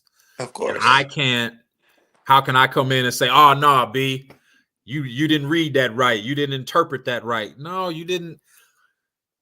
I'm down with you, bro, and I applaud you. And I think the main thing is seeking a relationship with the Well, Creator. before you get into that, Rose, I have to interrupt you for a second, please. Go ahead. Please. I think that if what he did worked, I think you still have every right to congratulate him on the truth of it or challenge him on the truth of it. And that's with anyone dealing with God. I don't think that what you just said should be like just put out there like that, bro, because that we talked on this show before when you stood on the point and I agreed with you. People are just doing their own thing then if that's the case and say, well, just because I believe that it's okay to live this way or because it's working for me to, you know, have this type of so-called family situation. I mean, you've stood on that point and you made it clear and I agreed with you, right? So if LA does this and just because he believes that it's the right thing, I don't think we should say that it's the right thing just because he believes it. If we believe that it's true or if it is true, I think that's when we tip our hat and say word, right? I mean, to what he just said, I don't have any problem with what he just said. But overall, what if he says something different? Are we still going to be like, yo, as long as you believe it is good? Is that really what we want to say? Well, when you're putting it like that, I'm not saying that. I'm not saying whatever you believe is cool. So just to flesh that out, that's not what I'm saying. All right, word. That's why. Okay, that's why I wanted to make sure we clear on that. Okay, word. All right, I interrupted you, bro. Go ahead. Well, no. You cool with that, and maybe I should expound a little bit on that. What we believe and what I read in the Bible is truth to me, but I also know man's had his hands in things, and if you follow what we call organized religion back far enough in each discipline, whether it's Baptist, AME, Islam, there's going to be a man there. The Bible, in my opinion, doesn't speak too much to religion. It don't tell you to go be a Baptist. It don't tell you to be an Episcopalian. You know what I'm saying? That's man-made. Spirituality is what the Bible's speaking on, a connection with the Creator. And I don't think that has a title. I don't even think we are addressing that out here in society. This stuff we addressing out here is what we've come up with. You know what I'm saying? Churches, buildings, you know what I'm saying? Building fund. We need this money. The pastor need another plane. Whatever the case is, I'm exaggerating, but you get the point. Some of this stuff is questionable. And we've been living in it, accepting in it because we grew up in it. But as we grow as men and get to a point, this stuff is eerily familiar to the Old Testament that we tried to get rid of, that we tried to say, just because you read this don't make you better than somebody that didn't read it. God is gracing all of us. God is covering all of us. You know what I'm saying? How are you above us? Why are we bowing to the Pope? What's going on? But so the wisest man, the wisest king, one of the wisest kings of all time, which was King Solomon, God used him to write Proverbs. In the book of Proverbs, he says, go to the sluggard, go to the ant, you sluggard. So that means going to the ant, you sluggard. If you look at the ant, literally a black ant, 24/7, there's ants always searching for food, working, doing some type of work. They're always working, a worker ant. So when King Solomon said, go to the ant, you sluggard, he was talking to say that the lazy man is the abomination to the Lord. God hates a lazy man. So if you're on your mission every day and you're putting in work every day and you're not being a sluggard, then that pleases God, according to King Solomon. King Solomon was so wise in his time that all the kings of the world, kings and queens of the world, will come to him with lavish gifts just so they could be around him and soak up some of that wisdom. So with that being said, to me, when I read the book of Proverbs, I take that seriously because God blessed him with wisdom and he was one of the richest men of all time. And we have this connotation that just because you're rich or you have a lot of money, oh, you're evil. You're not godly. No, God blesses his children with wisdom, and with wisdom comes glory and riches. There's nothing wrong with that. What are your thoughts on that? I don't think there's anything wrong with being financially stable. I do think putting anything before God's agenda is the problem. And I think we've all experienced enough people that value things over substance. They might would rather have a nice car than to hold the door for an older woman, or you know what I'm saying? It's just some things should have priority over other things. And I But think don't you think we can have both? We can be rich and still hold the door? I do think that. I do think that 100%. But I, unfortunately, in this society, the world we live in, sometimes the methods to get to that level of finance can compromise your integrity with Facts. your And King, relationship with God. yes, and And King Solomon's. if you can get to the bag without doing that, by all means, brother. But if you Yeah, gotta cut any corners, whether we see it or don't see it, that's the problem. That's the yes. problem. And So if King you have Solomon a says that. He says in the book of Proverbs, God says, unjust scales are an abomination to God. Also, he says, what was the other one? A good name is to be chosen over riches. And yeah, another good point is that I just want to throw out there is he says it is better to live in the wilderness. That means out in the woods by yourself, no electricity, no nothing, out in the wilderness, than to live in a house with a contentious woman. Woo! yeah, Come on now. yeah, yeah. Proverbs has I'm a hearing lot of I'm great hearing I'm hearing wisdom. rooftop. I'm hearing rooftop. Is there another passage where the rooftop is used on that? LA? Oh, I don't hear rooftop in Proverbs. Is that a different book? No. Let me while y'all doing that, let me look for a second. Okay, put it up on the screen if you can. Yes, sir. Yes, sir. Y'all continue that thought right quick. Let me run Yeah, this so for a what are your second. thoughts on that, Troy, in terms of the contentious woman versus living in the wilderness? It's better to. Look, anything that's in the Bible, I'm gonna say word is bond, flat out. Now, to flesh it out a little more, I'll tell you what me and Sid chopped it up about on another time. And this is my perspective on anything to do with the man. For me, the success or failure of a relationship is in the man's hands. If a relationship succeeds, it's because the man put in the right work and made it succeed. If a relationship fails, it's because a man has somehow dropped the ball, stepped off the path.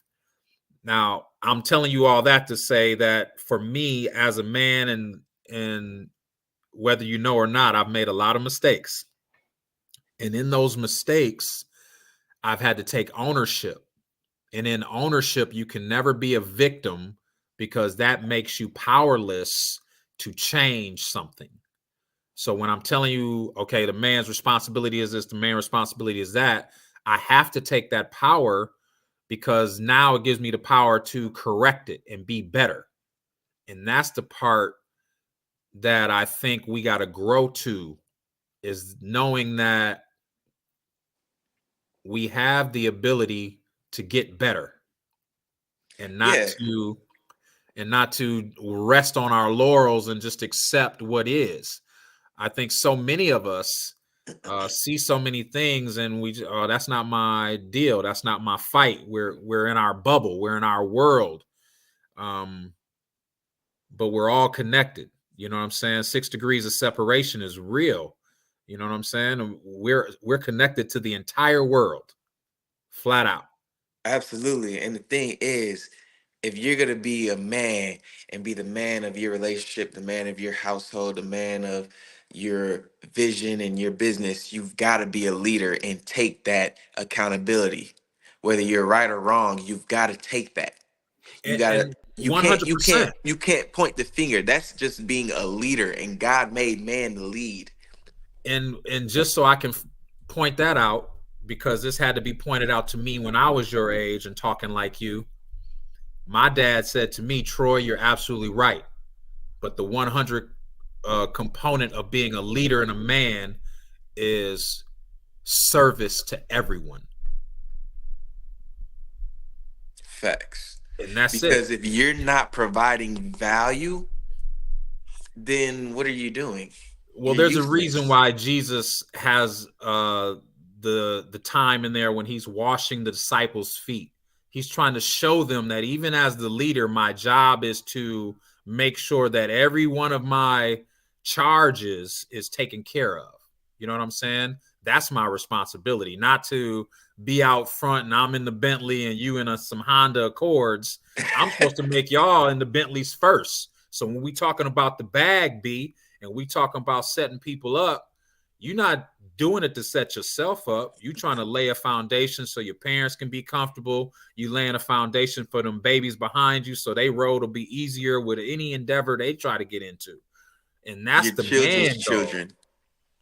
That's So I'm it, gonna bring bro. it. I'm gonna bring it back to Proverbs. King Always. Solomon said to God, and King he wrote down. God said in the book of Proverbs, "A good man leaves an inheritance for his children's children." How deep is that, family? Word.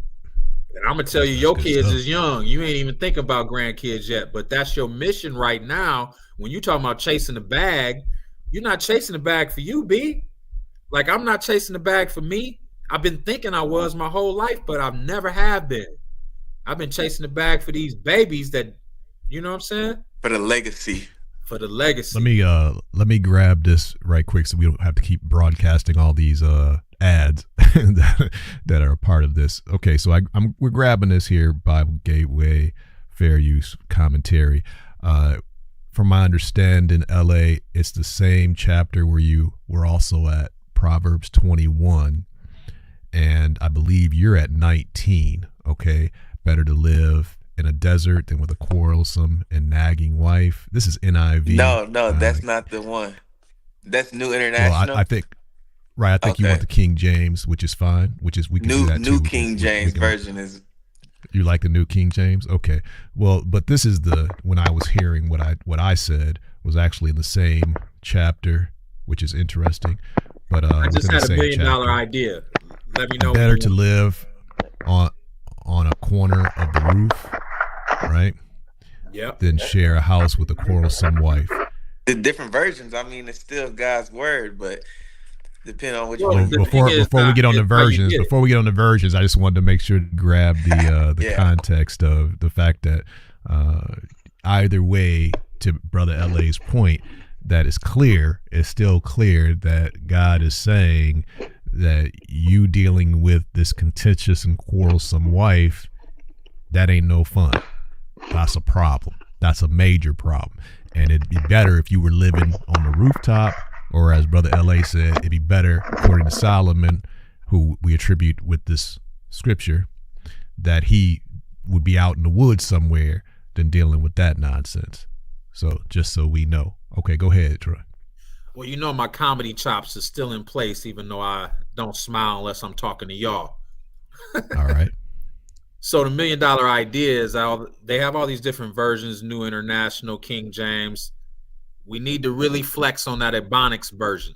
I promise you that'll change the world. Just thought I'd drop it on you. Y'all let it marinate. But there was going to be an Ebonics dictionary, but the educated black folks got offended because they felt like it was a denigration to us. You know what I'm saying? But the reality is, if you go down south, there's a different dialect in the smaller cities of Louisiana and Mississippi than there is up here.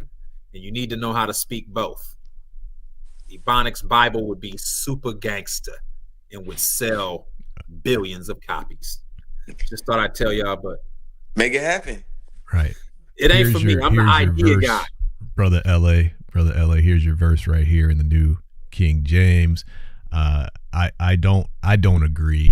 I agree that it would sell. I agree that, but all these different versions, I'm not a fan. I'm just not a fan. And I'm not saying personally, I was raised. We were all raised 616. We were all raised 616. By the way, what he is 616. That's where the title's coming in at. But okay. So King James is what I was raised on. But I can't even totally vouch for that. So it's just all these translations, is big money, but they're not. It's not the same. You cannot say that all these different versions are giving you the same word. Look right here. Look, man. I mean, look at all that I could choose from right now. I mean, even before we make the Ebonics one, right? I mean, all these different versions. Yeah, that I hear you, bro. I mean, this is ridiculous. This is absolutely ridiculous. And you cannot tell me that every one of them is saying exactly what God wanted them to say. It's impossible. See, now that part I don't know. I can't put impossible and God in the same sentence. It's anything's possible. Okay. KD so fair point that with God all things are possible. Fair point. To my point, they're not saying the same thing. And if God said something, then there should be enough value there that it doesn't get tampered and brought through the mud by whatever people normally or in that contemporary time, this is the way we would say it. And then 1,000 years later, people have no context for that. And it means 10 different things because in reality, that's what's happened. So your point, I'm not going to disagree with you. Hold on for one second. To your point, I agree. It's not impossible with God. However, the reality is that's not what happened. You cannot say that God has instituted for the billions of people that have read scripture with all these different translations that has actually turned out that way where they all said and meant the same thing. That's not what happened. So is it possible that God could have done that? Yes. Is that what happened? No. I got to leave that there then. I got to leave that there.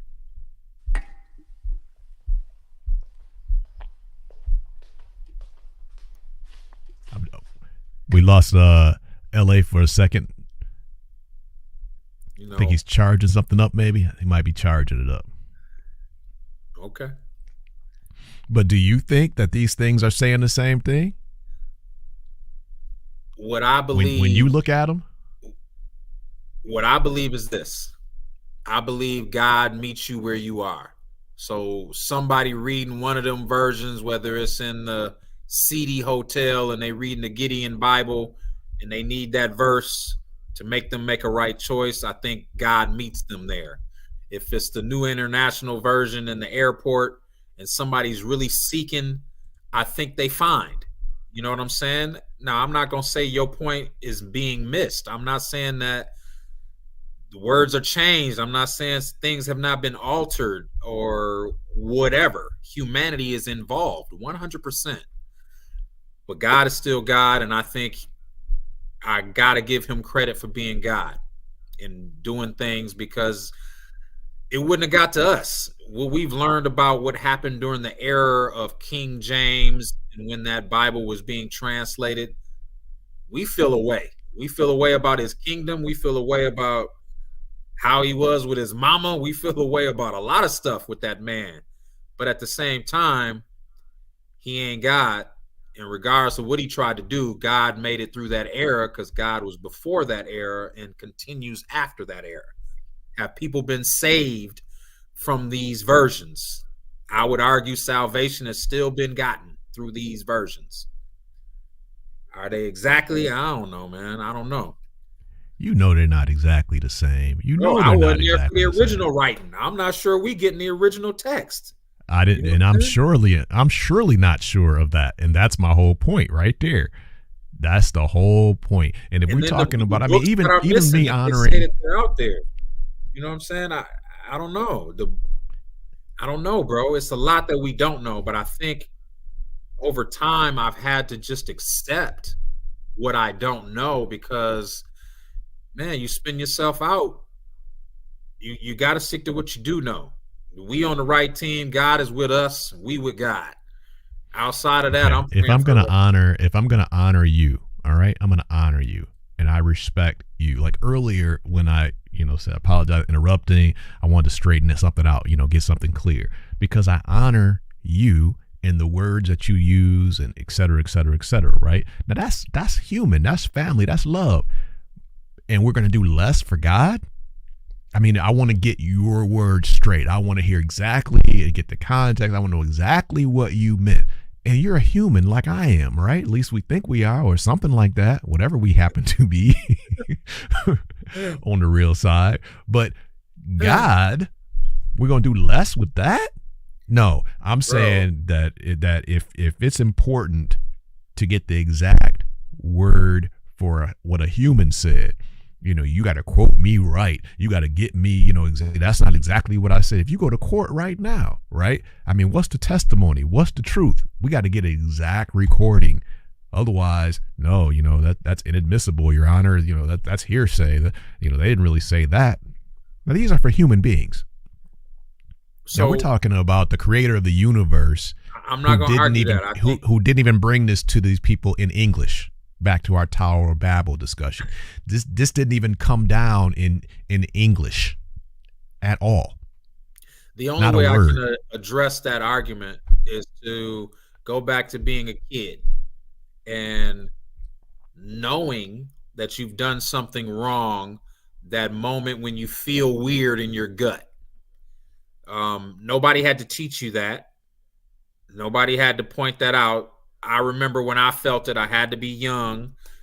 I don't know how old I was, but I had to realize that, hey, I've done something that I feel like I'm not supposed to do, and I feel weird for doing it. I'm bringing that up because I'm saying that's God in us. No one had to teach you that not asking for something or turning a light off without, or whatever it was that made you feel that queasy feeling that we feel when we do wrong. The knowledge is in us. We know what we're supposed to do and how we're supposed to do it. Sin gets in the game. Trauma gets in the game. Whether it's your direct sin or an abusive parent that had some sin in them and they done sinned on you. So now that's making you a type of way. Humanity has a way of trying to strip away your connection with God that is inherent. You already have it, whether you know you got it or not. These people that don't believe in God, God is still looking out for them, whether they believe it or not. Now, whether they get to heaven, that's on their belief system. But I'm saying God, grace and mercy is hitting all of us, man. It shines on the just and the unjust. It ain't no, I'm only blessing those believers, God blessing everybody. God taking care of everybody. That being said, man, we don't need the exact words. I'm falling off again, man. I'm not a fan. I'm not a fan of putting everyone in God's family because I don't hear God doing that. You don't think God has got grace on everybody on the planet? Well, the fact that cats, give me a second now. Okay, give me a second. The fact that there was a flood, Noah's Ark, okay, yeah, and that we know this junk is coming down again according to scripture, all right, but the fact that cats are still able to breathe today, that there isn't fire today, that the last moment hasn't happened today, I think you could give that as general grace, right? I mean, you can still sleep with your wife today, even if you are on your way to hell. You can still, thriving out here in this chaos. You know what I'm saying? This is okay. Now I'm not we still have the God of this world according to scripture. So, again, that takes us back almost to the topic again, which is, whose side are you really on? Just because you're flourishing does not mean that it's God that's blessing you, because there's a God of this world according to scripture. Where I'm at is I don't see in scripture where God is not clicked up. I think God is the ultimate family, the ultimate quote unquote connected family, quote unquote. That's the biggest quote unquote gang, is the family of God, and everybody is not a part of that. In fact, we talk about remnant. You have the tribes, man. See, I mean, where do you get this talk from? The tribes of Israel, the 12. Where do you get this talk from if everybody is in the fam? Everybody's not in the fam, dog. So who created people that wasn't in them 12 tribes? Who created? Yeah. Let me make sure I understand your question. How they get here? Hold on. Let me make sure I understand your question. Because you and I have both talked before about homeboy up there maybe leading the choir in heaven, doing his thing, and gets cast down, but God was still the creator of that cat. Okay, so let me make sure I understand. So, now we talking Satan then. We talking about the ultimate evil then. Look. And we're still saying God created that. So I don't know if your question is really asking about creation, because God created Satan. Okay, so look at it like this. Everybody before Jesus, yes, there was separation. There was that 12 nations. After Jesus, that's when people had the choice to be part of the family. I'm not saying that you're wrong. Okay. No, I'm not saying that there's the veil wasn't rent from bottom to top. Okay, I'm not saying, or top to bottom, I'm not saying that when Paul's saying that there's no more Jew, there's no more Greek, I'm not saying I don't understand the scripture. I'm not saying that the Gentile has a right to the tree of life through Jesus. I'm not saying I don't understand the scripture. What I'm saying is there's still family and not family. So I didn't say you couldn't be a part of. But that's my whole point. Inherent in that is that you now became a part of what? What is the point? What's the point of being a part of it if there actually isn't one? If there isn't a separate family, y'all, if there isn't a separate family, then what's the point? This junk is separate. We are the family of God, and if your point is that you get there now and you weren't actually in the original 12, but now it's through grace, and now it's through Jesus and the work of the cross, and now it's through accepting him as your personal Lord and Savior, et cetera, for the redemption of repentance of your sins. I confess with my mouth and believe in my heart that Christ, I get it. Inherent in that is still your rites of passage. You now in that gang. So you now been jumped in. You now been jumped in. This is where it's complicated.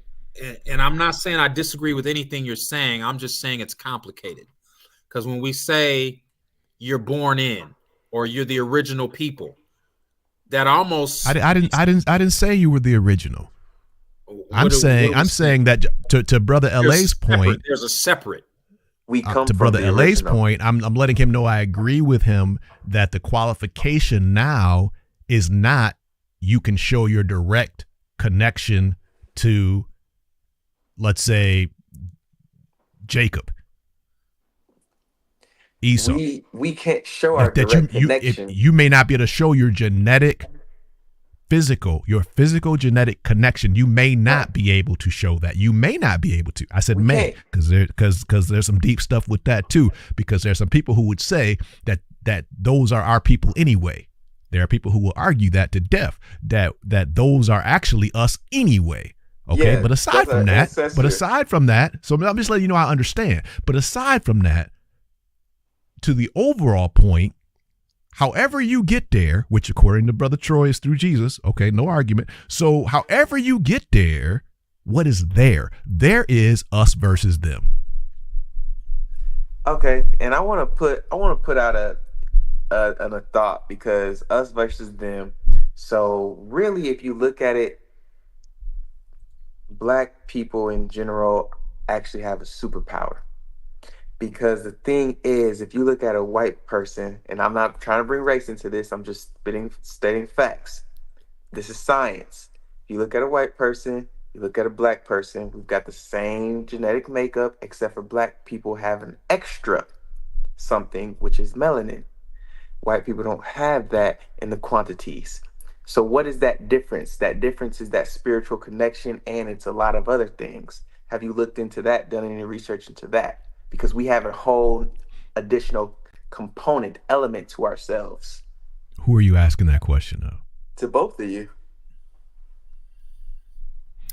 I love Well, this, man. Y'all be getting so deep let out me here, man. let me say just for fairness, okay, that genetically speaking,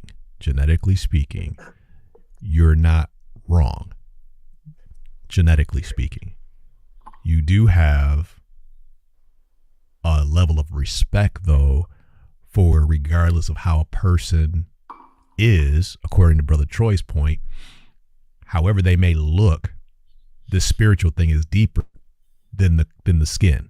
So let me just say that with respect. So anybody who's darker or lighter, okay, spiritually speaking, I guess we believe, I know I believe, that if we're going to say Jesus is still the Savior, his blood, that truth, that supersedes melanin or not. That's my springboard, okay? So out of respect for anybody with color, this thing spiritually is deeper than color. Now, genetically speaking, show me how you can get a let's say pale skinned person that mixes with another pale skinned person and comes out with a very, very dark skinned baby. Show me it happen. So I'm gonna Show put me it how like you can get that. I can show you how you can take two dark skinned people and end up through generations with a very, very, very, very pale skinned human being. And I'm not just talking about albino. I'm saying a generally a speaking light pale skinned, skinned. light skinned person. But you Yes. can't. But you cannot show me. You cannot show me that if you start off with two very, very, very, very, very light skinned people, and you continue to breed, quote unquote, breed. We have dogs, right? Breed, quote unquote. That you're going to end up with somebody that looks like either one of us. You can't Right. show me that. Exactly. And my And point that's just is, genetics. And those are just genetics. And somebody's got an echo over there. I don't know who's got, if we can do something with the echo. Does anybody know? I can't hear part it. Sorry. Okay. you can hear Okay. echo Go right ahead. Go now. ahead, LA. Can you hear echo right now? It's a little better. Yeah, it's a little better. Thank you. Okay. Yeah. Go ahead. Go ahead, brother LA. So when I mean melanin, I believe part of that difference is rhythm, music. And music and rhythm, you know, a lot of the times darker skinned people seem to have a little bit better grasp on that. And when a pale skinned person can do it, it's like, wow, it's a spectacle, it's a miracle.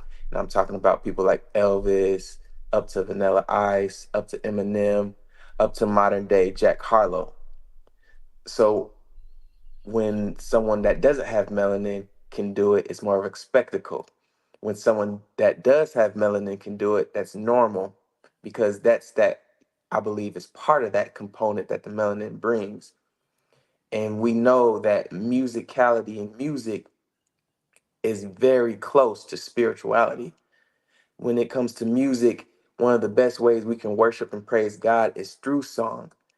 So what I'm saying is melanin has an additional layer of spirituality because of the rhythm and song that I believe brings with it. Of course, this isn't science based. This is just my own analyzed and analytical thinking based off of the facts I have presented in front of me. My turn. I'm going to say I don't have a problem with what you're saying. I'm not going to go against it or I'm not going to agree with it. But what I would say to it is I think any superiority talk is dangerous because it changes how you look at people. It changes how you deal with people. It's like speaking to a handicap or speaking to anything else, a limp or a stutter. Do those things make you less than? You know what I'm saying? There's value in what they bring to the table. Their origin, I don't know. You could talk to Muslims. They got stuff to say about white folks. We got stuff to say about white folks. I want to get to the point, and this is my own. Hold on. Not just to make sure we're. I love what you're saying, brother, by bringing in this different element, but not all Muslims, right? I know you mean a certain.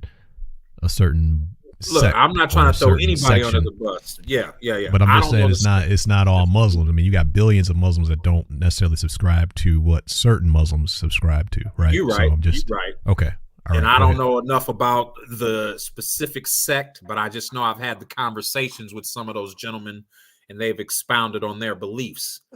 But for me, personally, I can't put anybody beneath me, and I can't put anybody above me. That's my personal hookup. Do I think that some of what you're saying has some truth to it? Yeah, I've met some people that don't have no rhythm, and they might be a little paler complexion. And you're right, when they do something that seems normal or a normal dance move or a normal song riff or normal whatever, it gets blown out of proportion because of who's doing it. But So I the think fact that Drake is mixed, how does that play in? It plays in because he's got the commercial appeal that a general pale person can buy into, but he's also got the melanin from his dad's side. Well, So what do he's we got know the for the best fact? of both worlds in terms of he's got the fate that's kind of like Elvis. Elvis finally could do what black people could. There was a white person that could finally do what black people could do, and because of the time and segregation, everything was going on during that time. He was the one that was propelled to the forefront, just because that's what was accepted by the masses. In that time, black people weren't accepted by the masses to that level because of the things that were going on in America in terms of segregation. Now, Mm-hmm. once that got abolished more so, and we made, not, I'm not gonna say abolished, not fully abolished, but once we made more progress and more steps towards that, we did have people like Isaac Hayes coming from Memphis out of Stax Museums who could go and tour around the world. We do have people at that level. Now, when it comes to Drake, he's got a lighter complexion with some features from his mom's side, who's obviously a white Canadian. She is Jewish, but he's also got that black soulful that he got from his dad's side, who's from here, 901 Memphis. Look, I think it's obvious that society loves us for what we bring to the table. They love Jordan, they love Tyson, they love Michael Jackson. But at the same time, we also understand that we are the most feared and segregated at the same time. That being said, when I see these other races promoted, to me, that's more to who's in charge versus what's the most popular. I think the people in charge want to make the Keep money, us in a but they certain also want to box. show themselves.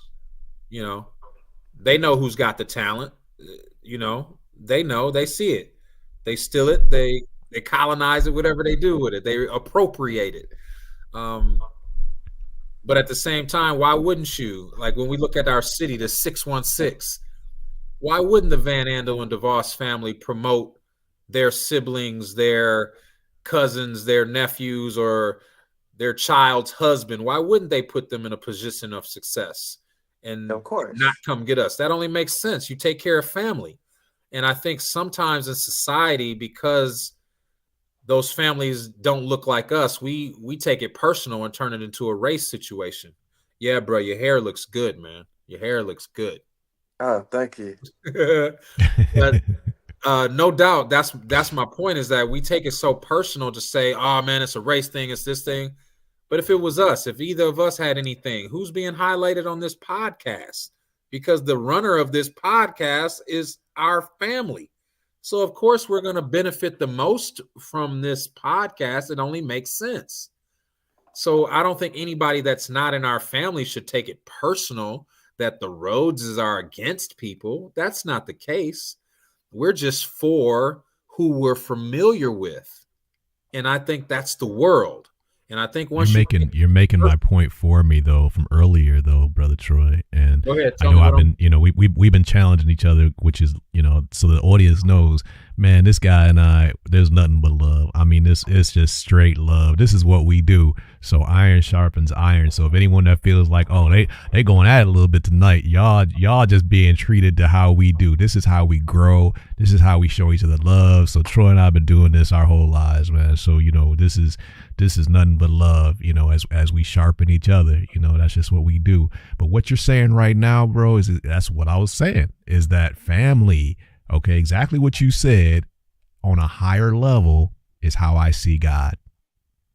That God has the family and has the family's back. And like you just said, it only makes sense. These are my people. And I see where you can see that I'm making your point or arguing your point, but I'm still on my point that God is the author of creation. So whether they were in the immediate family or not, you still take credit. You know what I'm saying? I don't just take credit for the kids I had with my wives. I take credit for them outside kids too. Hey, I got a question for you guys, and I want to get both of your interpretations on it. Okay, let him go first, because I got to make this other thing happen with the dogs right quick. So let Troy go first, then I'll chime in after him, please. Them babies sleeping good. Yeah, well, they ain't the only ones. Go ahead with your question, LA. I'll jump on after Troy. Okay, so the question is, have any of you seen? You might be able to put this on screen. I don't know how, but Kendrick Lamar. He has imagery with a thorn crown on. I think I've seen that. Made of diamonds and gold. But it resembles the cross. Right. It resembles the cross, crown right? of thorns Jesus had on. What's your guys' take on that? Have you seen that? Have you guys both seen it? Well, what I saw was him in a picture where it didn't necessarily, I don't know if it was the diamond one, but it looked kind of black. And I guess it had some sparkle to it, but it was definitely like a crown of thorn type vibe. But it's like anything else. I think everything is for pop and circumstance. I mean, what's going to get attention? When I go back to my main point is that all this stuff is to get to the bag. All this stuff is to get you to spend money. So any news is good news, that type of vibe. So whether you're talking good about me or talking bad about me, as long as you're talking about me, I'm okay with that. And I think that's where Kendrick is at with it. What could be more controversial than bringing up something like that? Isn't it very similar to, what's the little gay guy that sings? I'm talking about, a little black guy. The Lil Nas. Him. He does shenanigery. Every album, he picks a direction to kind of rub people the wrong way. You know what I'm saying? That's what he all about. But all that has nothing to do with the music. You see what I'm saying? All of that is a spectacle. Like, I'm staging this car accident, so you'll look over here. And once I got you looking, I'm going to play a cool beat, so you might nod your head. You know what I'm saying? So that's all this is let me draw some attention. And what way is going to get the world's attention? Yeah, definitely. Crown of thorns from Jesus, or if he put on a Pope's hat, you feel me? Or a Ku Klux Klan mask, all those images that are seared in our minds throughout society. There's nobody that those things don't touch. Everybody on the planet knows who Jesus is, you feel me? So if I want some attention, let me do something for or against them, that kind of vibe. That's how I'm with it. What do you think, Uncle Sidney? Well, since I pulled this up, I wasn't able to do what I was trying to do. Oh, Doggone it. Yeah, but I'm still here with this. Yeah, I remember Pac. Let me see if I can grab that one too, because remember he had the image on the cross. So hold on, let me see no. if I can So he grab got the that. cross Y'all on his remember that back. one? Yeah, yeah, but I think it's spectacle. Anything with that. I mean, what's the homegirl? Sinead O'Connor. She got famous, or excuse me, she got unfamous because she ripped up a picture on Saturday Night Live while singing. She did what? She ripped up a picture of the Pope on Saturday Night Live while singing. Now, what is going to bring more attention than that? You know what I'm saying? Nobody's watching Saturday Night Live, but I guarantee the entire world was shown her ripping up his portrait. That level So of where do you stand on it? where I stand on it is, man, there was an old song I used to listen to called What People Do for Money. And once you love money and that's your master and your leader, what won't you do? And I think that shows some character weakness. And we should have some discernment and know about it. So your thoughts, Pac's influence. So this was the Machiavelli, right? So this Yeah. is him, and Cross. yeah. So I got some hip hop cred, right? You know what I'm saying? I can bring them back. I can bring them back. But yeah, they're not the only ones. They just happen to be the most popular ones. There's other clowns. Tech Nine, he does a lot of those shenanigans, but he just doesn't have the popularity to where everybody's gonna see it. You know what I'm saying? Spectacle is a thing. If you're not that good at something, you might as well be a spectacle. You know what I'm saying? So you kind of feel like that's almost like a mockery. 100%. But it's all just to get eyes on. It's all just to get attention. It's all just to get you to spend a couple dollars. I don't think they should be doing it. I don't necessarily agree with it, but what is it going to do? It's making us talk about it right now. And if he gets a cent for a download, we got his picture on the, you know what I'm saying? We got his picture on the podcast. Is somebody downloading Kendrick Lamar because of this? Is he getting another download? But I'm because saying we morally, I'm asking you morally. Man, morally, this whole world is in the toilet, bro. So Kendrick Lamar, he is wrong for doing that. 100%. Well, okay. Like, here's a couple thoughts, because I know you were waiting for me to jump in with that, LA. So couple thoughts. I would like to give everyone their day in court for something like this. And here's why. If the brother said, I've picked up my cross, scripturally, I've picked up my cross and I'm carrying the weight, and I'm being persecuted for the truth. We used to wear the bracelets and whatnot. What would Jesus do? So if Brother Lamar said, you know what,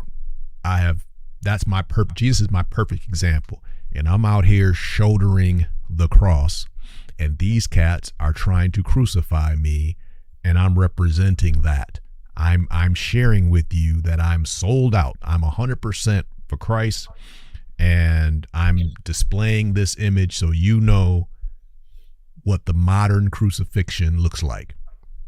Now, if he were to say that, then, it would be hard to just put him in a box and say, oh, you're just woo. You feel me? Because he's bringing up the example, he's bringing up why, he's putting the history, he's bringing the context, and he's basically saying they're doing this to me for the truth. Okay. Now, if the cat's answer is like what Brother Troy just said, I'm getting clicks. This stuff, it's got your attention. You wouldn't be looking at me if it wasn't for this. I'm getting the bag because, okay, well, now there is a moral question, because you're bringing up something, talking about something that is extremely deep, the crucifixion of Christ, and meaningful, the sacrifice, the blood, what we talked about, for the remission of sins, and that being the ultimate sacrifice for eternal life, the acceptance of which, these are heavyweight stuff, things. And so I don't think it should be minimized for the bag. So for something like this, I would want to hear why. Well, for me, the fact that he put it on and we done seen albums and performances, and I don't know if any of us can point out, well, you know, he did mention Jesus in this one verse. He did do that. Nah, the only one we can say for sure talked about Jesus is Kanye. You know what I'm saying? The rest of these cats is ambiguous with it. They doing stuff, but it ain't what you saying, Sid. He ain't out there repping Jesus. He ain't say nothing about Jesus. Right. I think that there's a difference between the reality of what we see versus the hypothetical that I brought. I will agree with you on that. That I'm throwing out a hypothetical that when I see things like this, I'd like to know what's behind it. But then if you say, well, in reality, like I was saying earlier about the translations, right? Like, yeah, it's possible that God blah blah blah blah blah, but in reality, no, that junk is all coming hitting different. That stuff is all hitting different in reality. So yeah, I guess you could say that. You could say that, but you could also say that the brothers, does he not have a day in court? If you say, well, yeah, just like what Drake said, you know, I haven't been releasing cut after cut, especially last couple of years. I haven't been dropping them like I used to drop them because I've been such and such and such and such. And this is my way, you know, if you should really see where I came from. You know, I mean, I'm 1,000% different because of my walk with Christ. I'm still not there, but this is my walk. We don't see that's your Kanye reference right there, right? We just don't see people on this level having that kind of talk. I can't say that I've heard any of them in any interview speak about anything of real substance or person. You know what I'm saying? They're not telling no background about themselves. They telling what the publicist said was okay to say. You know what I'm saying? We don't even know if Kendrick is really who he say is, because this fool's still saying Bompton. He could be a blood for all we know, but he don't claim that. You feel me? Well, what if he is? How does that change what's going on? Man, it don't change nothing except make him more popular, because this is a violent society and the black culture has been so subconsciously embedded with violence. And you guys should hear the music in Memphis. It's nothing but who can be more violent. That's all that they're playing in the club. Whose song is most violent? There was an interview with O'Shea Jackson, aka Ice Cube, recently, where he spoke about the industry's intention of telling artists what they were going to put out, what they were going to back. And like you're saying, to your point, B, is they're saying they want to back violence. They're not going to put out, you know, self-destruction, everybody come together. They're not going to promote that. They're going to promote something that talks about, I shot him in the back with a slug and it came out with his lung on the other side. They want to promote that. They're not promoting love. That being said, that's their agenda. The question is, when do we get tired of consuming chitlins in one another diet? Yes. And that's what I'm waiting on. And now we have the power to, because but we haven't done it yet. We haven't done it. No, we're doing it on smaller levels. We are doing it on smaller levels, not to the mainstream yet, but on smaller levels we are doing. I've got a song out right now that's got tens of thousands of views called Just the Way You Are. That's promoting, hey, you are beautiful just the way you are. You don't need the BBL. You don't need the liposuction. You don't need the surgery. It doesn't matter if you're black, white, Asian, Hispanic, if you're young, middle-aged, mature. It doesn't matter. You are beautiful just the way you are, because God put your stamp on it. God put his stamp on it, and he made you just the way you are. And that's got tens of thousands of views. Can we run some of that in the background? Can we run some of your video in the background, brother? Yeah, I would love that. We have your permission? Do we have your permission? Yes, now, you have my permission. We're going to, thank you, sir. We're going to do it without the sound just in case they don't know you gave the permission. I feel that. Now that's what's up. I feel that. Oh! But just in case. But I'm so proud of this brother right here, man. This is real. I think the beauty of beauty of this life thing, to me, real talk, B, because you the third B Rhodes. You feel me? So the real thing about this life thing is the beauty of being able to witness it in its development and how it comes out. To see you going from a thought to saying, "Hey man, I got a child on the way from your parents." Load it right quick so it's not choppy. Go ahead, y'all continue. Yeah, but to see that, you know what I'm saying? You got to understand what I'm seeing here, bro. I've been knowing your parents as long as I've been knowing people. And to see that manifest and turn out into the young man that you've become, bro, it just, man, it makes my heart burst, bro. I love this stuff, man. Because it's not guaranteed, you know what I'm saying? It's not a foregone conclusion that everything's going to be okay. But when you see things turn out okay, man, it's just like, that's that confirmation. That's good stuff, bro. Thank you. I never told you I love you. You my guy. Thank you. That means so much to me. There ain't no doubt, bro. But I think that from watching kids, from watching my own kids, that's the best part about them, because they're really the best parts of you and the other person. And then you mingle those best parts together and you come up with a whole new situation. So I can see your mom in you, I can see your dad in you, but I see Brian too. And just know that I see you for you. And that's the part. I see all y'all turning into y'all, and that's the part, bro. And I see it in my kids too. I don't get a chance to say these things enough. I love them. I hope they hear these things. Yeah. That's beautiful. Bro. That's beautiful, Troy. It's beautiful what you're saying, man. It's really beautiful. Well, you know, yeah. We run it in the background. We run it in the background. LA. Look at this man with videos. He got video chicks, Sid. Your nephew got video chicks. Golly. Hey. I love it, man. I love it. I'm loving it. I'm like, just remember your unk. That's all I'm saying. Just remember your unk, man. Cause like I said, I got enough just being a witness, bro. Just being a witness is good enough. Beautiful. Now I know about that Memphis, Tennessee too. I've been through there long before y'all moved down there. I know about that. Elvis Presley Boulevard, that little neighborhood. Follow this man. The link is in the description.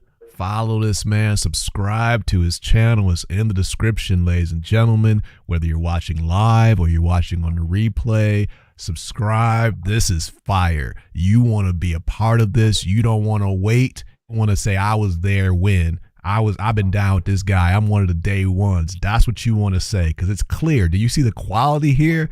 Do you see? And I know you want to hear it, so you got to at least click to hear it. You got to subscribe to hear it and follow and make sure you get notified every time he drops something. This is fire. He's putting his heart and soul out there, ladies and gentlemen. And as you heard, he's trying to bring a whole new place for you and who you are, what you are, where you don't need this and you don't need that. Just what you are. That's the whole thing. This is the authentic. That's the whole thing. What's the title of the song? What's the title of the song? Just the Way You Are. That's exactly what I'm saying, ladies and gentlemen.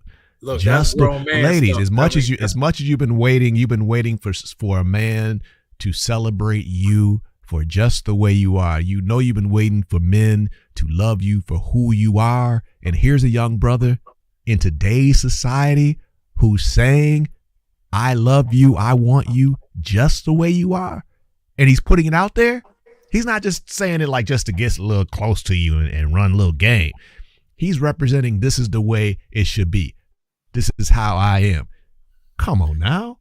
Now I saw this little thing on Twitter, right? They went up to women. You know, they got these little guys that stand outside and ask people questions outside the club or what have you.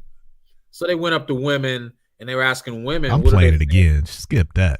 Yeah, run it back. They was playing it. They're asking the women questions.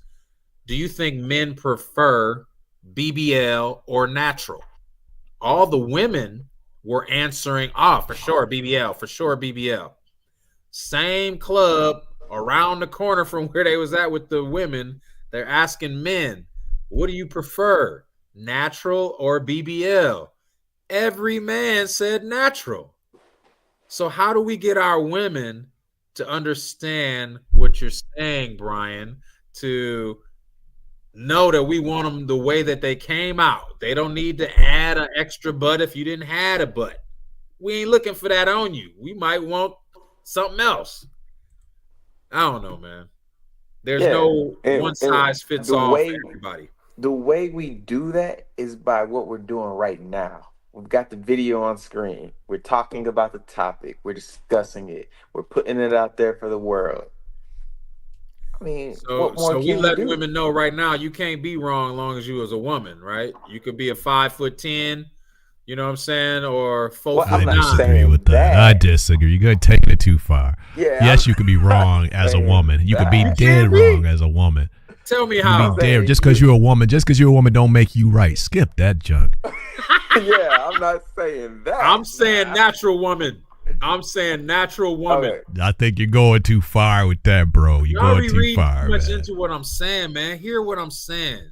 A woman Okay, go ahead. born Break a it down. woman. Break it down. A woman born a woman does not need a weave, does not need a BBL. She needs to have her mind right about being a woman of God. Yeah. Facts. That's it. Facts. That's what I'm saying. That's what I'm saying.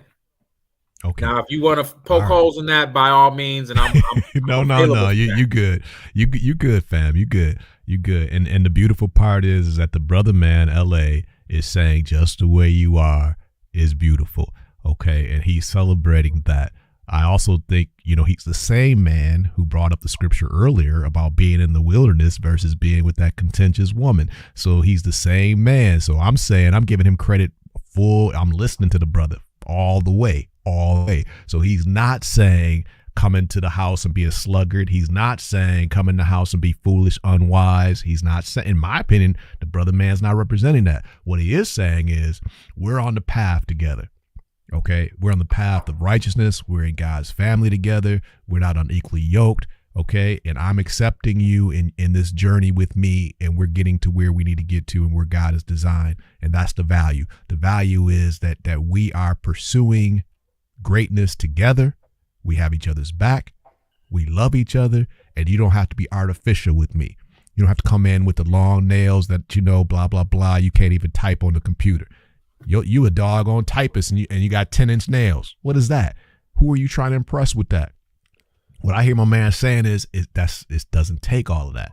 It doesn't. You don't have to spend all your money on these surgeries to get a fake this and a fake that. I don't hear my man saying that. That's not what you need to do. What you need to do is get your heart right.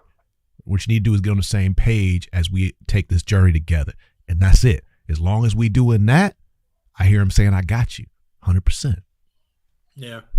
I think it needs to be said more. I think we need to have more dialogue with women and let them know that the eyelashes and the weaves are not necessary. It's okay. We don't mind if you do it, but it's not required. For me, I've grown to like things a little more authentic. My wife don't do none of those shenanigans. Hey, ladies and gentlemen, I'm not going to keep running this. Y'all got to get your clicks on for yourself. Get this man some views. Nah, you ain't going to get, you can't just keep watching. You stealing all the, nope. You ain't going to be able to just keep, you see the link down there. Get that man some views. If you want to keep watching it, get that man some views. Click on it yourself. Now, I done blessed you with a little sneak preview. And the more I thought about it, I kept looping it, Rhodes. I said, wait a minute.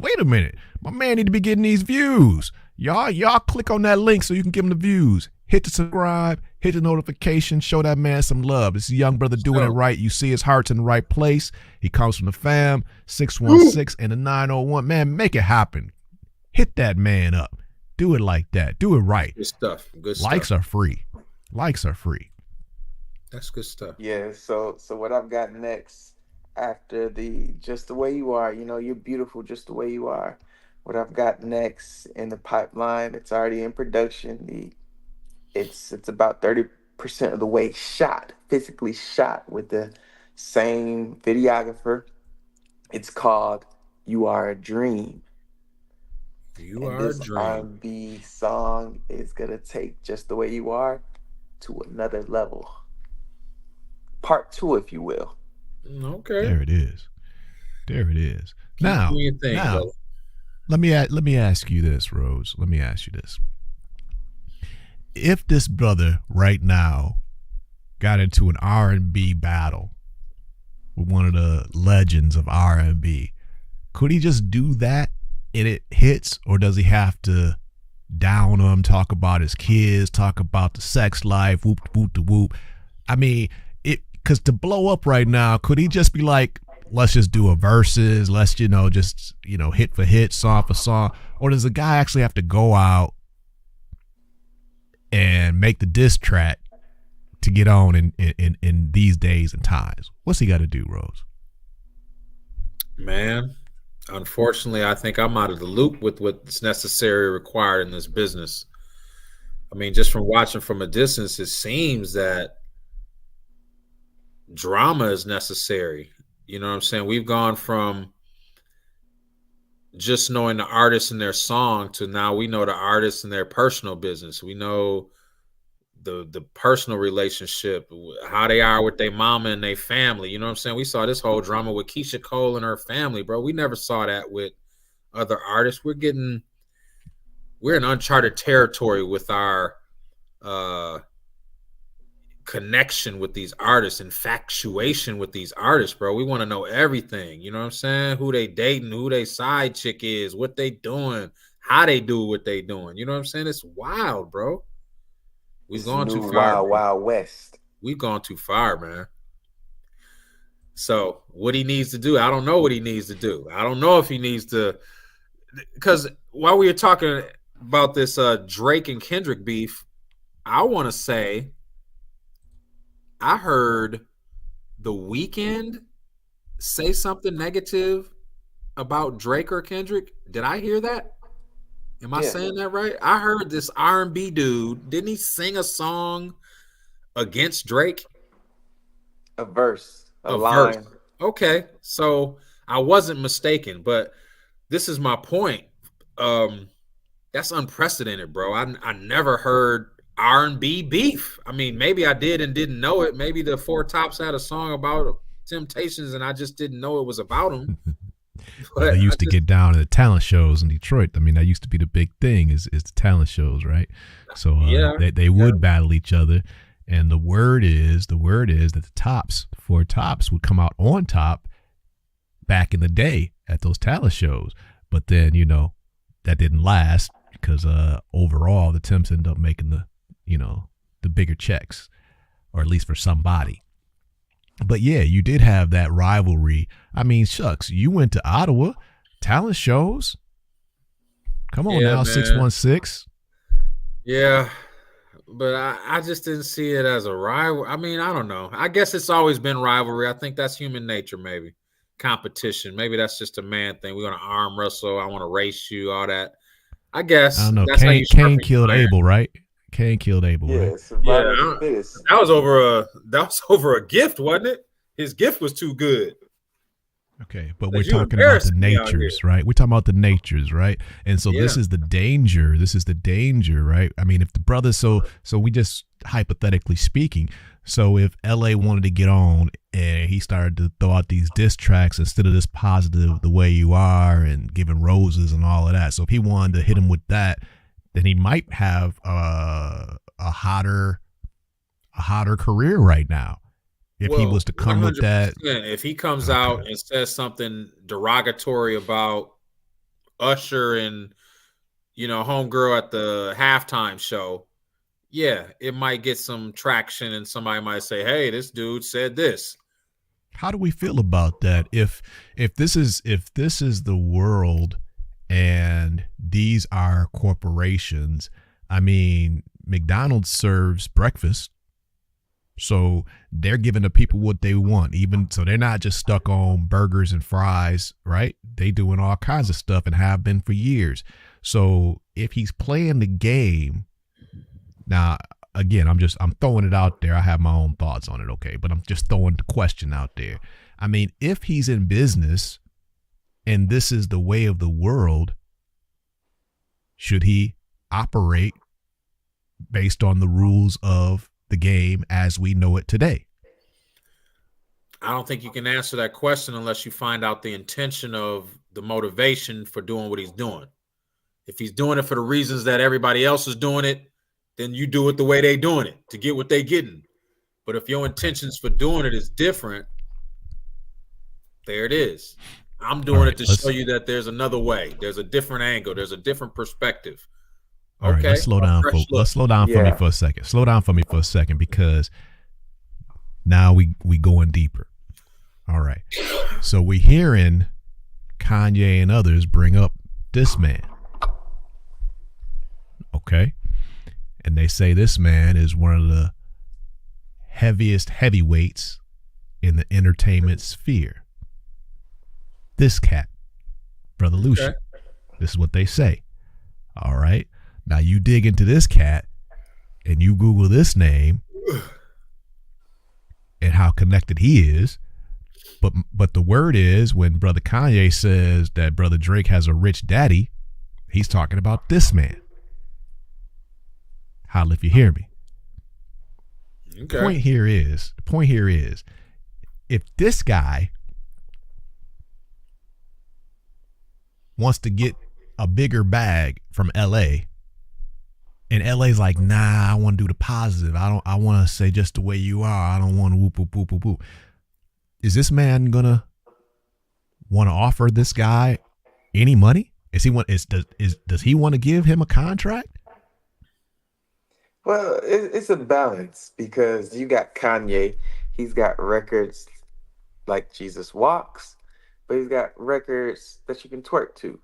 So it's a balance, and it's an expression of what the artist is feeling and what's on the artist's heart. At the time, Just the Way You Are was on my heart. Wait till the full EP comes out. You'll be able to see more of a sonic view of what I'm feeling. That's just one song, one single that represents a project. He's an artist, and we feel that he's an artist. Okay, so he does have the right to express himself in different ways. But I'm saying, from a business perspective, if he goes into one of these heavyweights, such as Brother Lucian, if he goes into one of these super heavyweights talking about what he's not going to do, is that going to work? Well, unfortunately, when you had any of those big groups or any type of big group, you got to go with the big, because you in there little.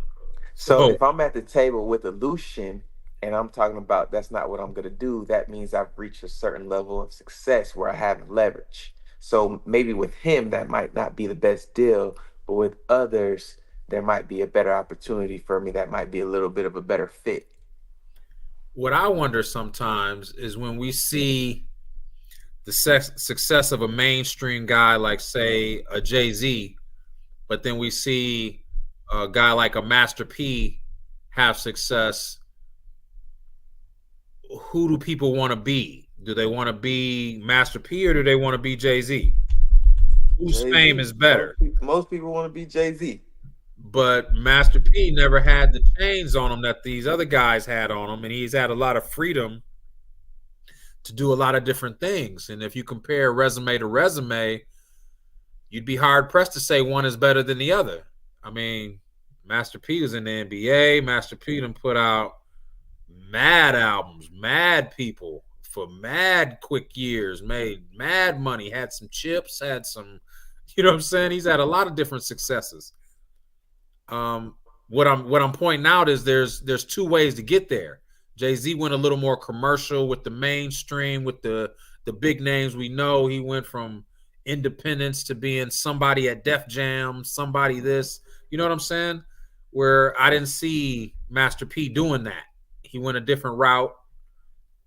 Well, which route is better now?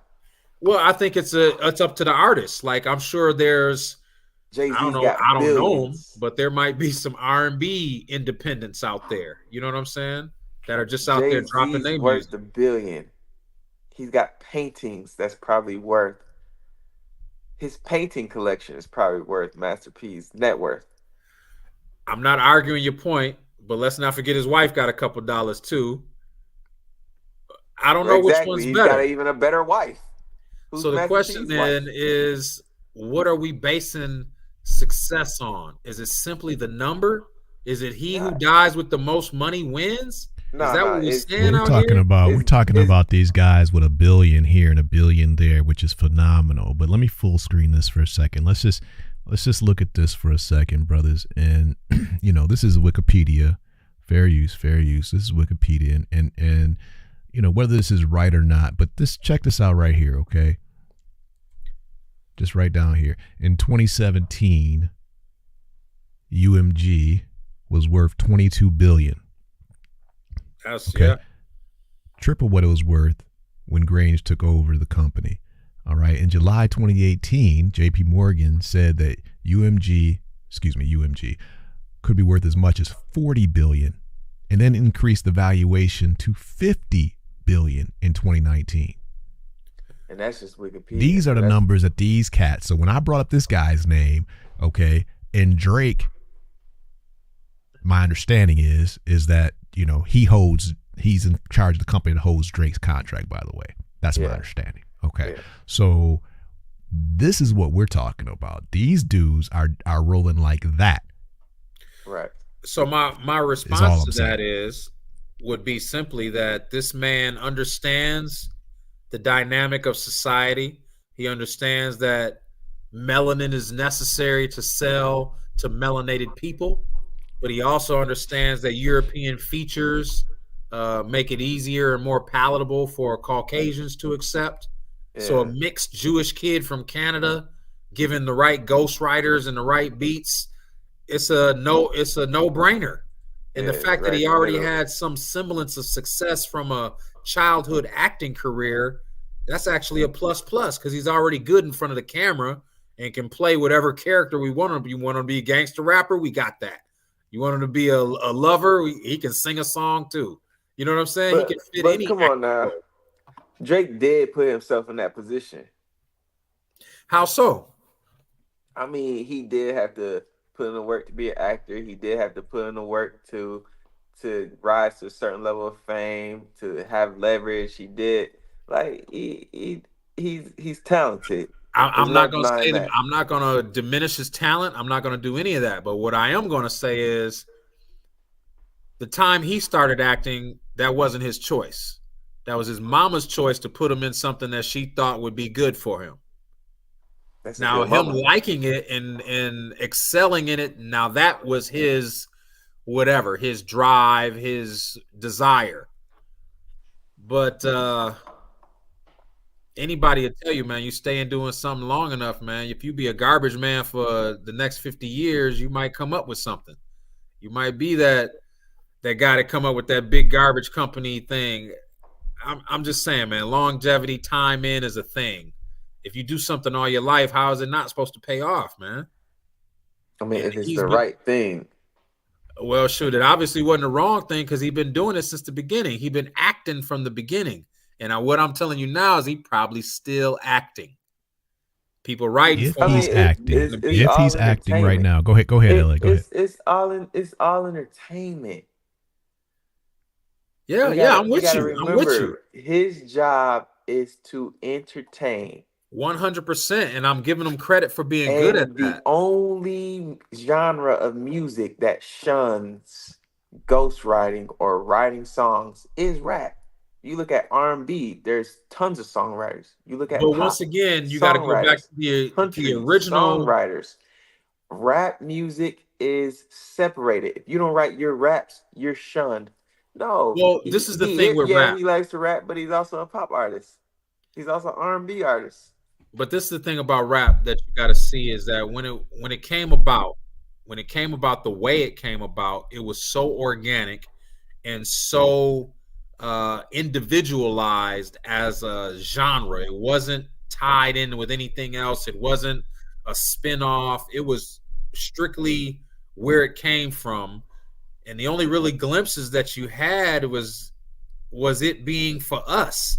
And as it began to gain popularity, and trust me, in the beginning, it was trying to be thwarted. Society was trying to stop rap. They did not want it to succeed. They were trying to throw shade at it. We had, man, have you ever heard Daha? What was that called, Sid? The Daha with the rapping Duke. They weren't around for when they were messing with rap. You feel me? When they was trying to make rap stupid. They wasn't around for that when they were pushing that agenda, but then they couldn't stop it because real rap kept coming through. We had every Houdini tape. Too big. We had every rap tape. We had all the underground stuff. The underground stuff was more popular than the commercial stuff. So the industry had to go with it. They didn't have a choice.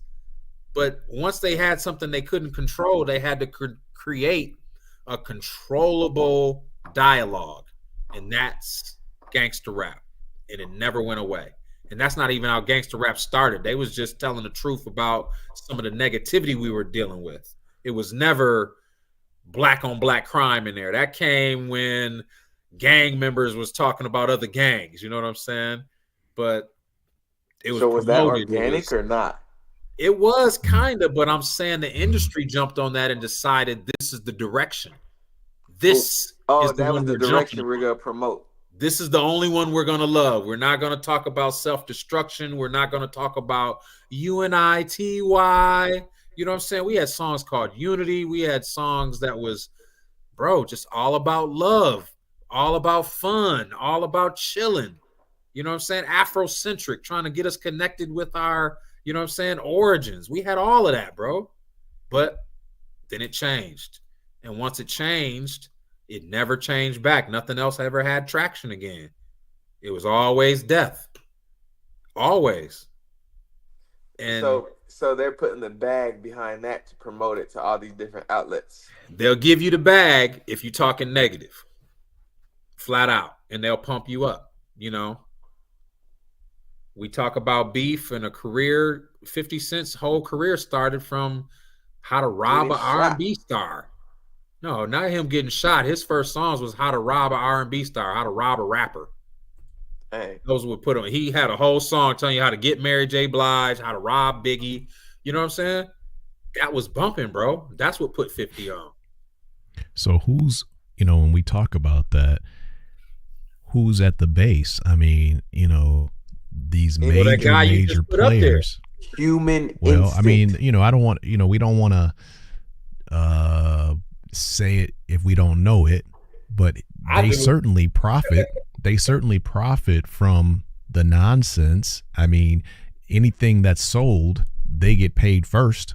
They're not like LA and own the whole thing, the copyrights and the masters and this, that, and the other, right? I mean, that's his track, right? These cats, I mean, you know, they got to wait to get paid. They get fronted the money. That's typically how it works, right? And that's how they get in bondage, because they were fronted all this cash for videos and everything else, and the fake Bentleys. What was that stuff called back in the day we used to get caught up on after slavery? Wasn't that sharecropping? Where we would work on master's farm and we had to break off a piece of what we sold for the property we using. That's the record industry, bro. It's sharecropping. They don't change anything. Came a long way. They repackage stuff and give it right back to you. They take it out of the box it's in, put it in a new box, and call it something different. Slavery never went away. It just added whites and Mexicans. Hey, and another interesting point that is based off of that is, so when the Civil War ended, the North sent down the Constitution and the laws to the South. When Black people started to rise up, for example, there's characters and there's names throughout history that was actually like, okay, this is the law. Let me go to all my Black sharecroppers and get their names and get a consensus so I can register them to vote. That's when the Confederate military who lost, they still were there. Of course, the veterans of that military was still there, so they just rebranded themselves as the KKK, a Christian organization. So what they did is they still controlled the South by not a upfront war, but a mass war group of terrorists that corrupted all the laws to their benefit. 100%. And what they did with their children after they got into those entities was they put their children in positions of power. Law enforcement, lawyers, teachers. Yes. And they were the ones that was in power as well right after the war. So it'd be a commander who was in the Confederate who, you know, he didn't die or anything, but the war was over. He would be the judge. Exactly. And B, nothing has changed. It's still happening now. Now when I come in, I come in by saying that not in all cases today, not in all cases, historically, there's some validity. Okay. But we can't say that every judge today is of that same system. Well, yeah, there is no. You guys are in the North. It's different than the South. And I'm gonna tell you another secret people don't like to believe. Hold on. Because there's, the perspective. I've lived in the South for years. Okay, years. Troy's lived in the South as well. Okay, so there's an understanding, but ATL historically, well, okay, but I mean, I can even go deeper than that because I've lived in New Orleans, Ninth Ward. Nah, you ain't live in Mississippi, then you ain't live in the South. Okay, so anybody post Katrina who can rep Ninth Ward, Louisiana, okay, and claim that anybody else knows anything more about poverty or depravity or racism, etc. in this country, you don't even have any credit when it comes to post Katrina Ninth Ward, New Orleans. Okay, if that's on your banner, poverty, you can put that up against anybody. Yeah, I'm not here to do that. I don't want to do that. I don't want to say, hey, your point this situation was worse than this situation. No, I don't want to do that. What I'm here to do is to realize that we're empowered now to a certain point where I'm working at a job during my day job, and the owner is Asian. The 3 managers is Black. Yeah, one of them, the main manager, he is Caucasian, and we're all getting along symbiotically. That's right on the border of Mississippi. So that's the furthest Memphis you can get before you're in Mississippi. So we're at that point. And I think that's some good progress because that's the #1 dealership in the Mid-South. Well, congratulations. But maybe I misheard you. Maybe I thought you were saying that if you haven't Memphis, then you don't know nothing about the South. Paraphrasing. I thought that's what you were saying. I said if you haven't lived in Mississippi, you ain't lived in the South. Okay. Mississippi is where the KKK started. Mississippi where all the lynches was happening. I don't want to live in Mississippi to this day because there is some night down cops still to this day. Wow. I hear you, family. But this is what we're doing. We sharpening iron for sure. Yeah.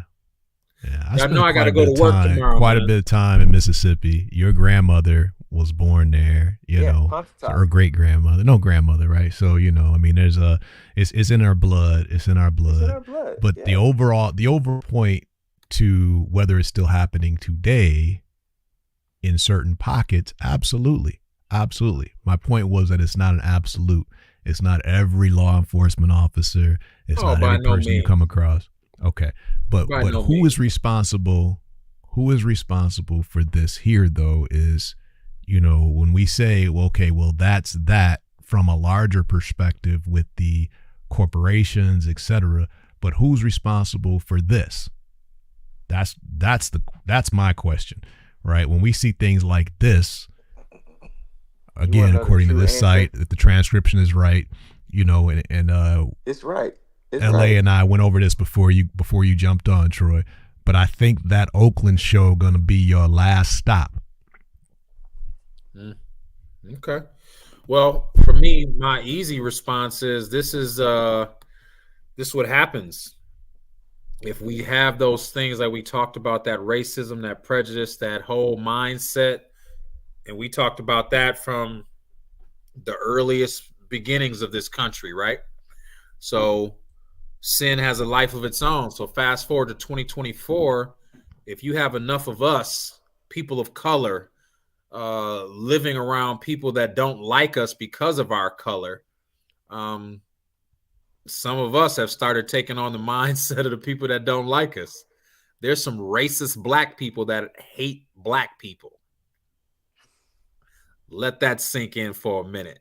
There's some Black people that have some Greek letters and some degrees behind their name, but they don't like them Black people that pants sag and don't speak grammatically correct. They have no tolerance for that. And I'm not saying right or wrong. I'm just pointing out a fact. Those things sometimes can be problematic and play out self-hate in those lyrics, where we can look at someone of mixed race and liken them to somebody who the master prefers over them. So maybe Kendrick is looking at Drake like, you having multiple or this enormous success only because your mom's Caucasian. And if I would have been mixed, I might have had this success. It's not being said, but you can infer that because he wants to kill the man at a concert. And they're just doing music for entertainment. So you got to question how those things end up intertwined. How can entertainment be violent? How can entertainment have death involved? And if it does, who the hell is entertained by this? That's the question. Who's entertained by violence? And I think we all are.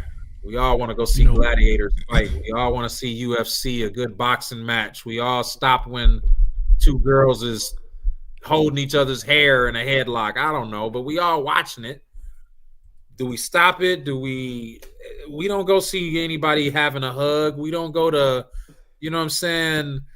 Let's go to the pat your back place and get backs patted. I mean, we just don't do the nice stuff. That's not what we're about. We would rather see controversial love and hip hop, you know what I'm saying? Basketball. We want to see the Kardashians. We want to see something salacious. I don't know if that's human nature. I don't know if we've grown an appetite for that. I don't know. But it's out here, bro. It's out here and it's undeniable. It's undeniable. Yeah. We got kids killing kids on video games. It's nothing. It's nothing. Yeah. Yeah. I want to get the history straight because you know, Troy and I both, the time we spent in Atlanta and Georgia in general, when we're at Stone Mountain, there were people who told me that that's where the Klan started. So is that not true? I don't know that you and I or anybody on this podcast can figure out when the Klan started. We weren't privy to that conversation with those powerful Caucasians that came up with this Christian organization that was going to hide their faces and done out terror on people of color. How could we ever know when that shit started? The beginning of time? You understand what I'm saying? It's like, whoa, bro.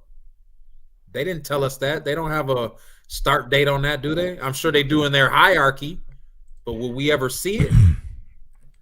Well, that's like saying, can we get our slaves? I'm just trying to. I'm trying to get the history, you know, straight, because just of what was said, not, you know, I mean, so we can clear it up and know.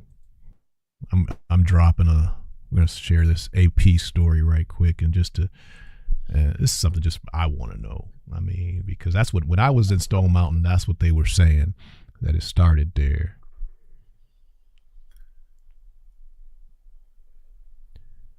I know that there's this Confederate carving. We know they have that at a mountain. I'm seeing the words rebirth here. Well, I know when I was there, they always used to talk about there would be meetings there, and they always had like that was some type of, you know what I'm saying, meeting spot, or I don't know. They definitely had that. So this says outside where Ku Klux Klan marked its rebirth in 1915 is. Okay, rebirth from somewhere. 1915 is pretty old. This is according to AP, the AP report. So I guess we could just ask homeboy. Do you know about that young black man you just passed? That airman right there. You know about that? You should. It's gonna make you sad. It's gonna make you sad. Like it makes me sad and mad. What's the story? Cop went to his door from somebody else's direction. He was yelling sheriff, but he had his finger over the peephole. So this 23-year-old Air Force guy comes to the door with his gun in his hand, and he opens the door. The gun is down at his hip. The cop shot him 6 times. He was at the wrong door. But I digress.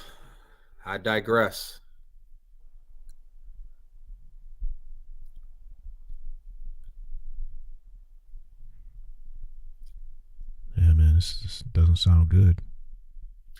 I think one of the things I have a big problem with is all these people we have in this country that are against some of the things that happened, from George Floyd to the young lady from here that was killed in the no-knock warrant in Kentucky. The thing that stands out to me is at no time has anything been on any ballot to vote on anything that would change any police treatment, any police procedure that could keep someone alive.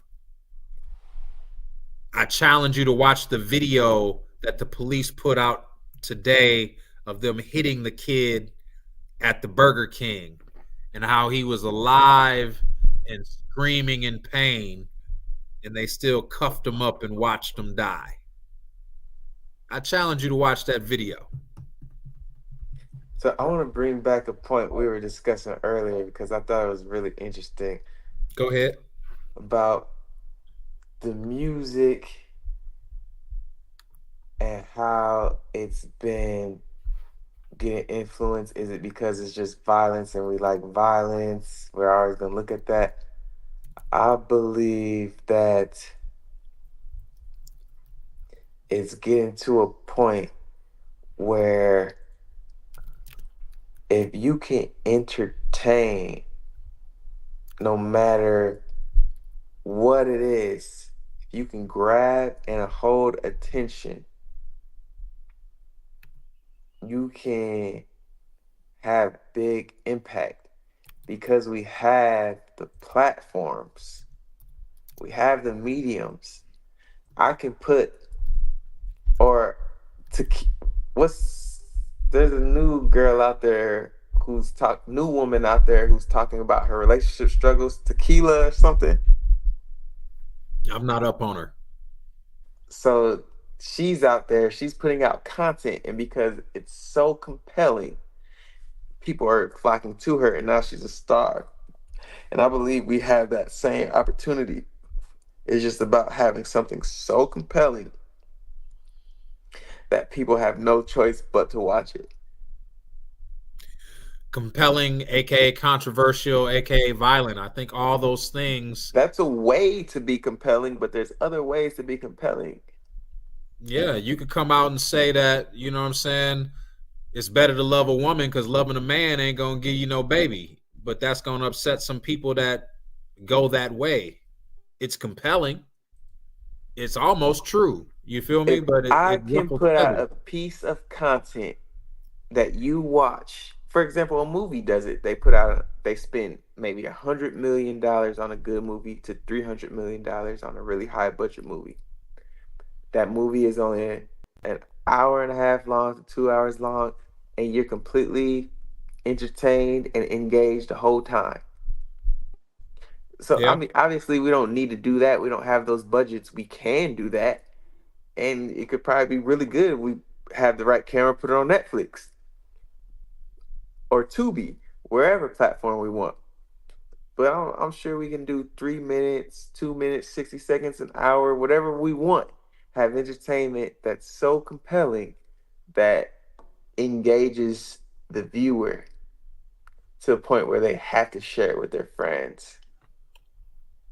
They have to like it. They have to comment. They have to talk about it with their coworkers at work. That's the level of entertainment that brings those Lucius guys. Okay. But once again, all that is subjective to their personal opinion of what is compelling or what is going to draw that attention. You know what I'm saying? Yeah, and the easy But way are to they do it, designing it? an easy way to do it is by having two rappers beef, Yeah. violent. But before that, there was Michael Jackson with songs like "We Are the World," with songs like "The Man in the Mirror," with songs like "It Doesn't Matter If You're Black or White." And unfortunately, with those, although they were Michael Jackson and although they were international hits because of his level of popularity, I would say those same songs are not the same way with us. When I say us, people of melanin. The melanin people ain't grabbing the older Michael Jackson tapes. They grabbing the old. Excuse me. They're not grabbing the most recent Michael Jackson stuff. They're grabbing the more dated Michael Jackson stuff from when it the was off the wall, the bad, all that. Anything before bad. You feel me? That's where I'm at. Anything before bad is good. I mean, his music videos though were always really music good. videos were spectacles, and they were at a time when that was the thing. You know what I'm saying? It's like I lived during a time when 8 tracks was the thing. Then they came with 12-inch, you know what I'm saying, vinyl, and then they came with tapes, and then they came with CD. So I've lived through some stuff. I mean, that's technology though. It's not different. It's not different. It's just the thing of the moment. And that's all I'm getting at. Videos was the thing of the moment. There's always going to be a moment, though. And those moments pass quickly. So you got to hit the moment right now and know what's next before it's next, you know? Right. And that's the part where I say things like, are we creating that moment?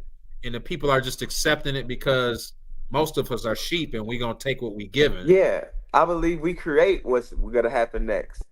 Just so you brothers know, I was trying in the background to play this video and it's not playing, just so the one that Troy was talking about. I saw it on News 8. They played it today on 2 different versions. They showed it where they played it to the mom and dad and the lawyer, and you hear the mother and the father speak, and then you hear Robert S. come on and say a word. But then there's an earlier video where they kind of show the whole video. And it's really foul, bro. It's really foul because they lie. You know, to me, they get caught in a lie. The original story was that they ran across this man in happenstance while he was at a gas station putting air in his tire. When they say they released the video today, they say he was hit by an undercover guy in an undercover vehicle that didn't have any insignia on because he was undercover. And he'd been undercover with the fugitive response team all night. So he didn't have a body camera. He didn't have this. But that goes directly in the face of what they told us in the original story, that they ran into this man by happenstance at the gas station. And then the foul part, when he's running away. He's running to a Burger King. He's an arm length from the door. He's an arm length from the door when he's crushed by a Hyundai between the wall and the window. Now, while he's on the ground dying, writhing in pain, talking about his back, his body's broken, he can't breathe, they're cuffing him, telling him to be still. When the paramedics get there, they never put him in the ambulance. They keep him cuffed until he dies. But I don't want to be over dramatic. It's absolutely terrible. I don't want to be over dramatic. How can you be over dramatic about a kid lost his life like that? There's no over dramatic to it. And it's just heartbreaking for me to see a kid that hung out with my children, that has pictures with my sons. And I know the parents, maybe not hung out with them, maybe not had dinner, but the faces are familiar. To know that we talked about this before on the show. We talked about it on the show, tough, and you know, there's no over the top when stuff like this happens. You know, it's just the way it looks is straight evil, and it needs to be confronted as such. You know, that's just the bottom line. No parent should have to deal. The problem is that's one of 2, Sid.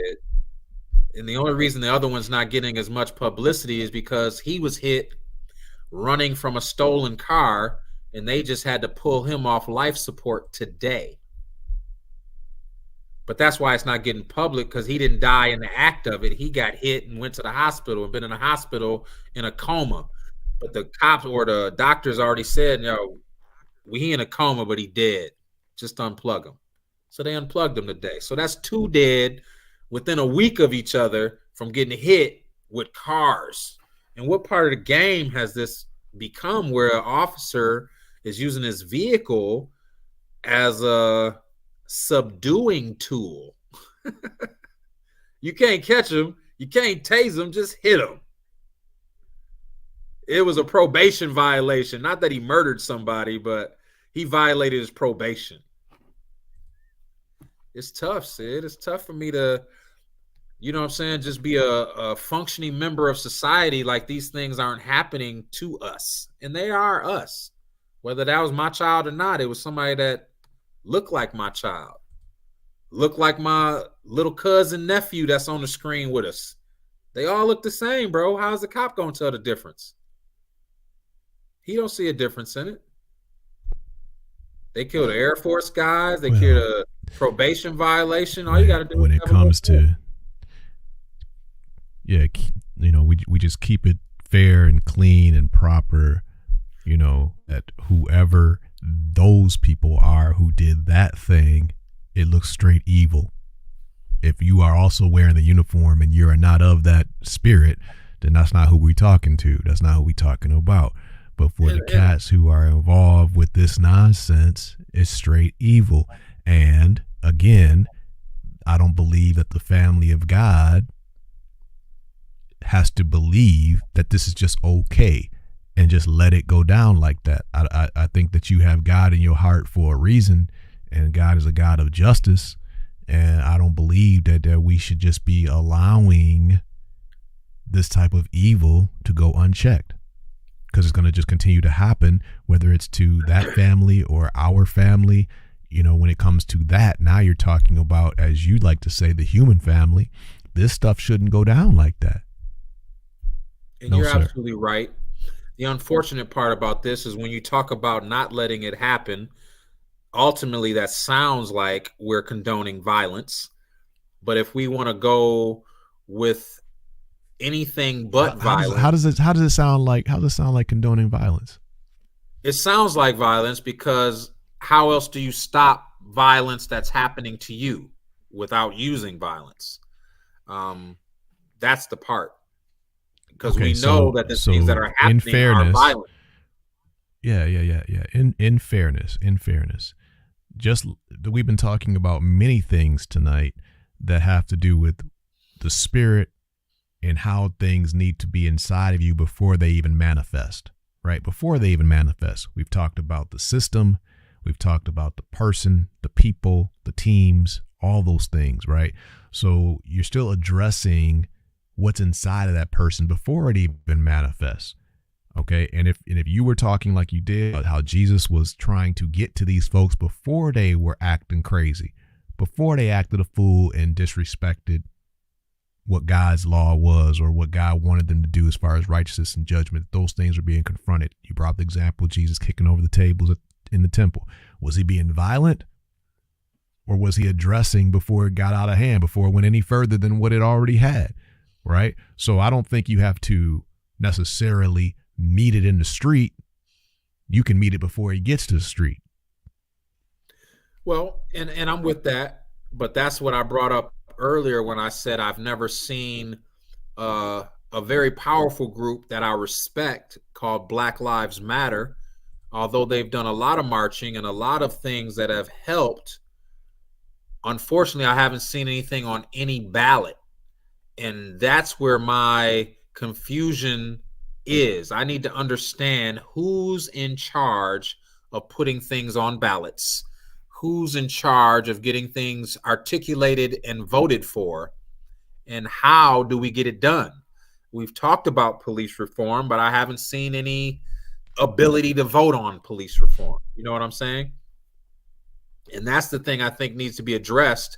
And if we had anybody that was political, if we had anybody that's trying to get people to believe in voting, to me, that should be their agenda.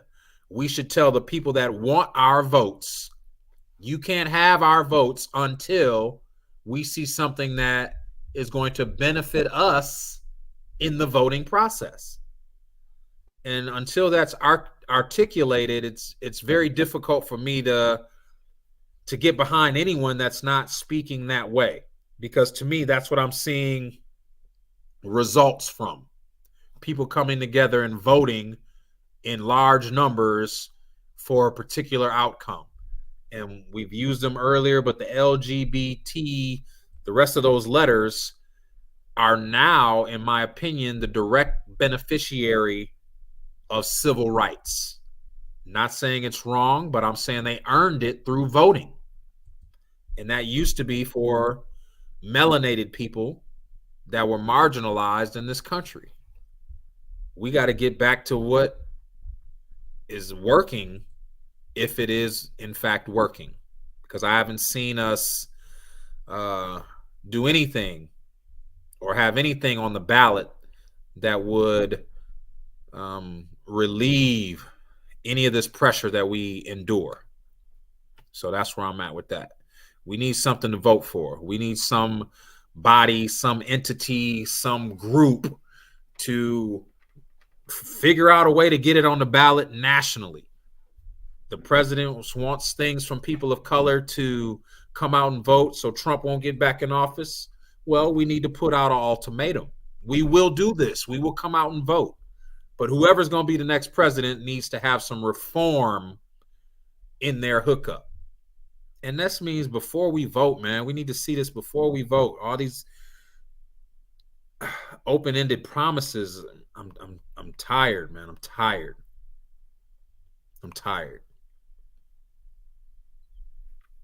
Flat out.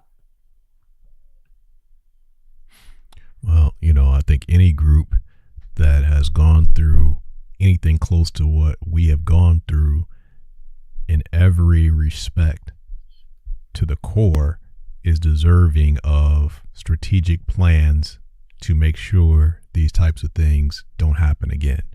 I think that that's just, as you would say, it only makes sense. It only makes sense. Otherwise, yeah, this junk is going to continue, and that's no good. Who do I look and to? I do think, like, who do we look to? Like, do we have leaders in our community? I mean, I know certain names. I know names like Al Sharpton. But while all this stuff was going on, he was at the Met Gala yesterday with a woman half his age. Not judging. I'm just saying. He can be anywhere he wants. How do those two things go together, brother? Well, because what we've seen is that we were given leaders, right? When we were growing up, we had guys that we thought were in charge of the black community, whether it was Jesse Jackson, Al Sharpton, they were speaking on our behalf, right? They were at all the shenanigans trying to say, hey, we shouldn't be treated like this. But I'm saying it was a designation. It was just a hollow thing. He was put out there to satisfy and sate the people, you know what I'm saying? Calm them down. But no change ever really happened under his watch. And I don't want to diminish anything he's done. I think that's fair too, is to not diminish, right? I mean, we can't I don't want to diminish. Yeah, we can't say that the brother hasn't done some good. That I think that would be wrong to try to act like he hasn't done any good. No, I'm not going to judge his resume and say he hasn't done good. But what I am going to say is what I've seen from what he has done. I've seen him speak. I've seen him lose weight and get that under control. I've seen him shorten his perm. And I've seen him benefit from these things. He lives a good life. He's wherever he's at. I'm not hating on none of that, man. But how do we get it to the people? How do we get it to the people? And that's where I'm seeing the breakdown. Things are not getting. And if let's say the things are not changing, right? Certainly not to the degree where the stuff is stopped, right? Let's say that there's no touchdown here. There may be some yardage being picked up if you follow the football analogy. There may be some yardage, but it's certainly, we're not in the end zone. And with stuff like this, should have been in the end zone decades ago. So I agree with you that when you look at it, if you say, well, dang, man, where the touchdowns at? I'm agreeing with you on that I'm not seeing the touchdowns either. But I don't want to, although I'm also saying the touchdown should have been happening a long time ago, I'm still not of the persuasion to say, oh, that means that this other guy who's been out on the battlefield hasn't done anything. I don't want to put those two together. He may be helping us get some yardage. We just, maybe if we would have helped out more, we would And be in the end zone. I know you're right. So I got to say this to, go along with that. You're absolutely right. And I think what I say when I bring those guys' names up, I think that's a Freudian slip where I'm really talking about myself. If I really want to be honest with you, I'm complaining about what I haven't done. I'm complaining about what I've seen, and I've been so comfortable in my existence, I refuse to move from it. I'm comfortable in my house. I'm comfortable not having any law enforcement problems or being woken up late at night for any shenaniganery. I'm so comfortable. You know what I'm saying? But I saw a sign today at an outdoor shop. It's a new outdoor shop by where I work at in the barber shop. I was on break. But the sign simply said, being comfortable is a slow death. And that kind of struck me because we talking this talk and I'm complaining this complaint and I'm pointing these fingers. But it's like Janice said, man, what have you done for me lately? I'm complaining about what other people have done or haven't done. How can I look in the mirror when I ain't took a day off to do nothing? You know what I'm saying? I ain't took a day off to go nowhere and stand next to nobody. I talk about it at my job in the barbershop, but I'm no better than any of those names I mentioned. So, Brother Al Sharpton, I'm sorry for bringing your name up in any type of negative light or in any way insinuating that you ain't been about your business. What I am saying is I personally have not been about my business helping anyone in any regard to any type of situation. I talk a good talk, but I haven't got uncomfortable. Well, just because this has been a great night for pushing back on each other, so let me push back on you a little bit right there. I don't want you to go to that extreme either, though, because you are at the barbershop and you do say good things and you hear from the community and you talk to the people, and that's important. You are a listening ear and you give words of advice, and then you share stories like you are picking up from the street to situations like this, to people all over the world who, wouldn't have that light shined on them. You're able to do that when you come on with this and you say, hey, have you heard about this? Did you hear about, whoop, whoop, whoop. So that is important, to shine that light, that people can, that the truth can get illuminated, that stories can be brought out, that and experiences that you have. You have family, you have children, you have grandchildren that you're blessing. You just had the fam on here. And ladies and gentlemen, I don't know what happened to his feed, but the words that you said to him, how encouraging you were, etc. I mean, those, you putting your stamp on the brother and you saying, hey, you love him, and all of his brothers and sisters, what I'm saying, you showing mad love and all of that, So let's not go to the other extreme and be like, nah, I ain't doing nothing. That's not true. Words matter. Extremely important. You're right. I feel it all and I hear it all, and I appreciate you for putting that out there. But I just had to set the record straight with Brother Sharpton. A lot sometimes my tone and my my dissatisfaction.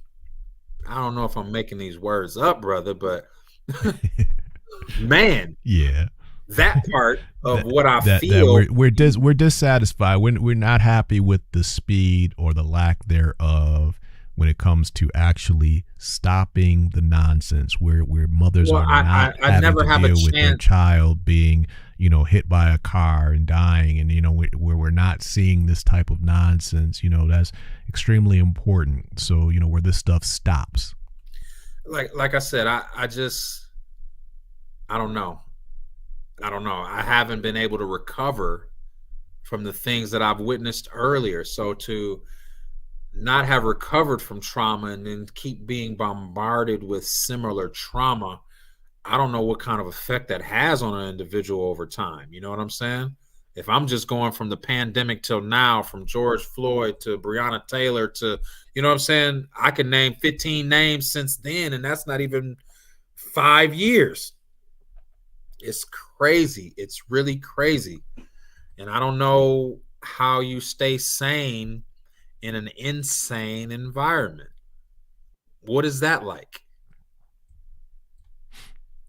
and that's part of the trauma that we as a people face. You know, if you look at other cultures and they go through something, they have no problem acknowledging that not only was it wrong what happened to them, but it should never happen again. And they'll even tell you never again, right? You know, there are other cultures that'll make sure the world knows, you know, that this was terrible what happened to them, but they don't allow their history to be pushed under the rug and say, well, that was yesterday, let's forget about that. Why are you bringing that up? Man, they have museums, they have organizations. They will shut you down quick if you try to push their history. Try to push their history on. Right. Try to push their history under the rug, you're going to have a problem. But our people, you know, as far as, once again, talking skin color, which is not the end all be all, but when you talk skin color, yeah, man, you know what I'm saying? I mean, like we have to be tentative about the horrors of what has happened, the unfair game. And I say unfair there's a lot of, you know, more egregious words that we can use, that all of a sudden, you know, everything's just okay now. And you know, there are effects. There are effects after the trauma, and the trauma continues. It's an exponential thing. Just, you know, talk about PTSD. What about us as a people? So it's okay if you understand that there's a ripple effect. Bro. Pardon me? We have it in a high level when you talk about PTSD. Okay. Because you have it from a social level, you got it on a home level, you got it on an economic level. It's so many levels that it's hitting you from, that it's hard to, you know what I'm saying, know where it's coming from, because it's coming from so many different angles, and each angle is different. And the same as we're talking about scoring these touchdowns and actually getting there. By the way, young Rhodes said that he is coming back on online here. So he just sent the message in. So, you know, I mean, it's the same thing you're saying, yo, that if it's not even being addressed, or people don't even feel like they can talk about it, then you know that trauma is not being properly dealt with. So we as a people, if we're still under the just stop talking about it. Well, then you know that we're not getting to the end zone that way. That certainly is not going to, especially when you have competition. To continue that illustration, there's another team on the field, at least one. So if we're not going to do the right things to get the proper yards to get to the end zone on our own, let alone the fact that there's competition, oh man, it's tough, man. Oh man, that just looks bad all the way around. That looks bad all the way around. So I know that it's getting late for you. I know you got to work. I was hoping to at least let LA jump back on. We waiting on him. He did send a message. You can see he sent a message to us letting us know that he's coming back on. So we'll try to let him get on, and you can give him another pat on the back once he jumps on. And we'll let you get some rest. Oh man, I just got to cut some hair tomorrow. Yeah, why are we talking about that? Let's go ahead and let folks know, if you're ever in the West Michigan area, if you're ever in the 616, holla if you hear me. If you're ever in the 616 and you want to continue to have great conversation and be groomed, get your hair sharpened up, buttered up, this is the man to see. Let them know how they can get with you, Brother Troy, if they want to have some great conversation if they're in the Grand Rapids area. Easy to find, right down in the middle of the city at 1117 Wealthy Street, Southeast, Grand Rapids. Available for walk-ins, available for appointments. You can make them at cliftontroy.booksy.com. You know, get in and check it out. And that link is in the description, ladies and gentlemen. So you can certainly, and family. I mean, you talk about your sons and bringing them on and letting them hear some great conversation, be around the fellas and all that. Just really, really important. And, you know, all these types of things we've got to do. You know, say, well, I need a role model, for my son. And, you know, hey, take them by and let them hang out with brother Troy and let him. Oh no, but we talk like to your Barkley son, over here. Will. Sid. We ain't Say no it role again? model. I'm Barkley over here. I ain't no role Oh model. my goodness! Oh my goodness! How many Nah, children do you I'll have, sir? vouch. How many? Just stop here. I'm gonna get with the facts. How many kids? How many children do you have, sir? I made 7 of them. And how many grandchildren do you have, sir? Woo! You ain't gonna believe this, bro. I just got a call from my daughter Jasmine down in the ATL. She talking about, Dad, I got another baby on the way. This number 4. So for grandchildren, for me, just so I can blow y'all minds back real quick, I have 17. Congratulations. 3 of them So, will ladies be and gentlemen, girls. The rest are little boys. ladies and gentlemen, Holla a if you man hear who me. has that much experience talking about he's no role model, like he's I'm got no nothing role to model. offer. Oh my goodness! Listen, at best, I'm a Look, this is how I feel cautionary about tale. what you just said. Let me show you. Let me show you how I feel about. Do you see the dog right here? You He's so see that cute. on the left? He's so This cute. is how I feel about what you just said. Just like, oh man, this guy Brother, right here on the left. no role This model. guy. That's exactly how I feel about what you just said. This At guy. best, What is he I'm talking a about? cautionary tale. I am what not to do in certain situations. I am the exception to the rule, but I am blessed and highly favored, and I will tell you the truth about it. So it's not a personal thing. It ain't no downslight. Just don't do what I do. Do what All I right. say. So let's remove, in fairness, if you don't like the term role model, Mr. Barkley, if you don't like the term, will you at least admit that if the young man comes and he's in your chair, you're going to look out for him and give him some good words, tell him some things 100%. about your life experience, Now and that help put is him on the a right definite. track? I will bless All him right. with a buttery haircut, beautiful blend, crispy line, and also any truthful jewels of experiences that I've had. There or you been go. privy There you to, go. Honest, transparent truth. You're No going to lie. share it with the brother. Yes. And I've been getting my hair. Troy was my first barber. I've been getting There my you go. hair cut from him for years, back to back to back, giving me the family love. And the times where I didn't have it, he hooked it up for the free. Hey, look, So I want y'all to know, man, all that involvement is iron sharpening iron. So me having 4 sons and then my cousin having some kids, all that practice sharpens the game. You feel me? There it is. And I'm still It's a getting blessing. better 22 years into this. Trust. Tightening up Yes, my sir. customer service skills.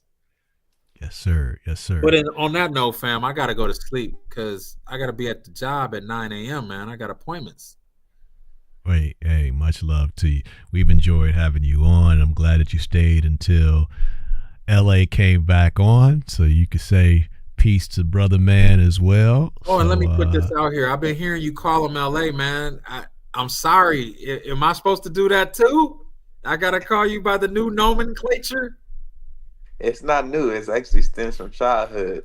Bro, I've been knowing B since you've been Mr. Brian my whole life. I never heard the LA. I'm sorry. I don't know how I missed that. But don't take me calling you by what I know you as a slight. I got much respect for your whole hookup family. Your whole hookup. So this is check this out, Troy. Check this out. So my man, talking about brother LA here, because I didn't call him either of the two, right? So my man was not speaking. This is the first iteration. My man is not talking. He's a little dude. He's just not talking. Days are going by, weeks are going by. He's just not talking.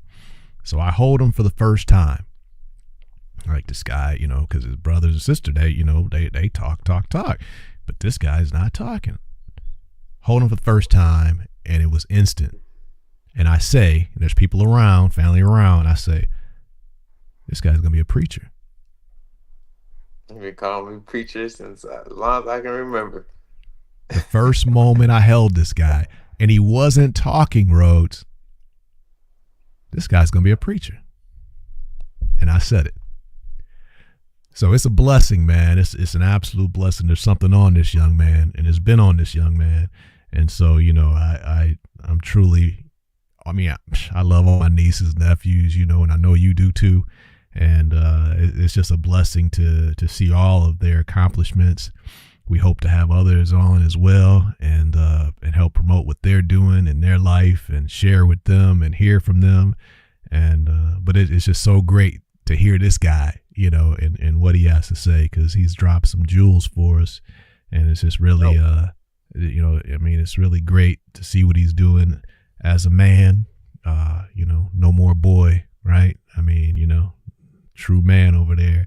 And speaking of fam, you know, he's also a father. So congratulations to him. You know, these men are carrying weight, ladies and gentlemen. I mean, you know, so when they're out here grinding and leaving a legacy, you know, we got to support them. So both of their links are in the description. Follow them, hook up with them. We continue the conversations. You know, Troy's been around. He's been coming through. So hopefully LA will continue to come through too, now that he's all warmed up. And so when things are on your heart, brother LA, man, this is a spot. Dog's a conversation. Just let it out. Troy gonna be, you know, this guy. He hits me like, oh, we got to do it. We got to do it. I love that. No, this is my therapy. Really, y'all don't know that. I got rid of my therapist. This is my new therapy. Yeah. Good night to you, brother. You have any last words, brother Troy? That's it, man. I love y'all. See y'all next time. Last, much love. Do it right. Much love. Love you. Next time. No doubt. Peace. All right. My man. Yeah, that was really something special, huh? Yeah, definitely very special. Yeah. Great platform. Yeah. You got a few more minutes? Yeah, absolutely. All right, let me take a quick break, and you and I chop it up a little bit more. How about that? Sounds good. All right, bro.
And conversation. All right, brother, man, it's really been a good night, man. You really had a chance to really get into some good conversation and chopping it up like we do. Things are going really well. So I was listening earlier. We didn't get a chance to really dive too deep into it, but if you don't mind, let's break down a little bit when you said that you began to try a little hybrid approach. I'm paraphrasing, where you allowed yourself to add some law and grace and bring in the two together, and it's been working for you. Let's walk down that street a little bit. What you got? Yeah, so for Jesus, people had to follow the law and make sacrifices with their sheep, their lamb, and that was how they washed away their sins. Now, under grace, once Jesus died on the cross, he was a sacrifice for all of us. So we don't have to do that ritual like you said. Now, now if you have the grace, which you already have, if you confess your heart to Jesus, the Lord and Savior, but you also compound that with the law of what was before Jesus was here. He was always here in the form of the burning bush and everything, just he wasn't here in human form yet. God wasn't here in human form as Jesus yet. So if you combine the two, when I did that, from my personal experience, God blessed me with more wisdom. And I noticed an increase in my own business, my own entertainment business, which is LA Rhodes Entertainment. And on top of that, my day job, I noticed an increase in terms of finances. So when I did that experiment for about 30 days, I noticed increase.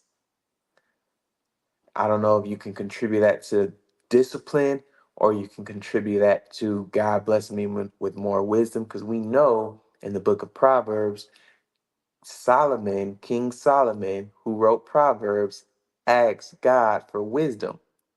And because that pleased God so much, he gave Solomon the most wisdom he ever gave any other man. So, because of that wisdom, Solomon had the richest, he was one of the richest kings of all time. You can compare him to any Pharaoh, any Caesar, anybody, and Solomon was stacked tall against him. That's how rich he was, and that's how wise he was. So for me, wisdom and riches go hand in hand. Because if I look at the richest man and I look at the wisest man, which was King Solomon, he had the richest kingdom in history. He blatantly says all throughout Proverbs, if you're wise and you seek wisdom diligently, God will bless you with long life. He will bless you with riches. He will bless you, and I'm paraphrasing, he will bless you. A good man leaves an inheritance to his children's children. That's God's word.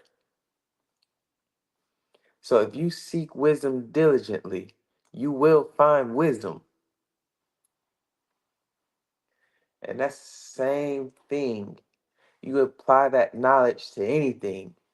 If you listen to me closely, hear me closely. If you have a goal and you want to achieve that goal and you apply diligence to that goal and you seek wisdom to achieve that goal, you will achieve it.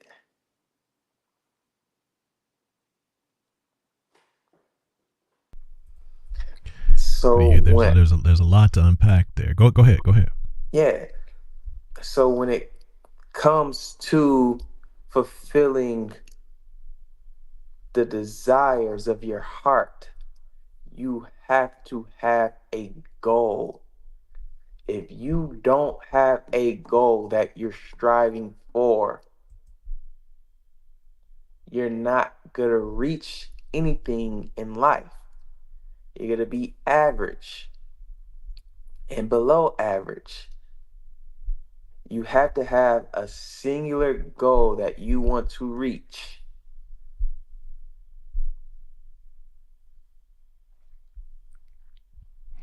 Who do you think that we're talking to when we say that? And this is kind of, and you know how I was touching on this as far as my belief that there are opposing teams out here, that everybody's not on God's side, right?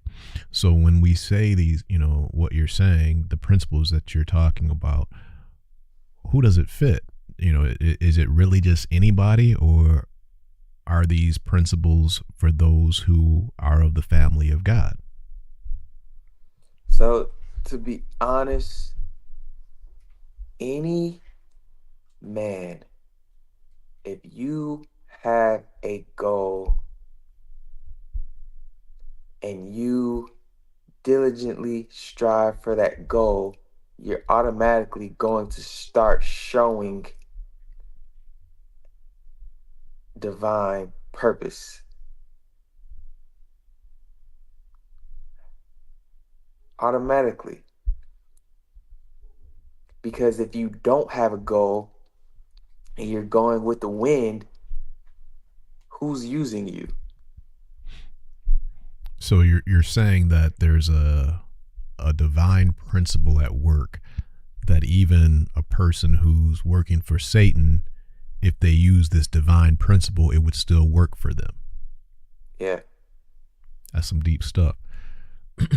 Why would, in your opinion, why would God allow a worker of iniquity to prosper from these principles?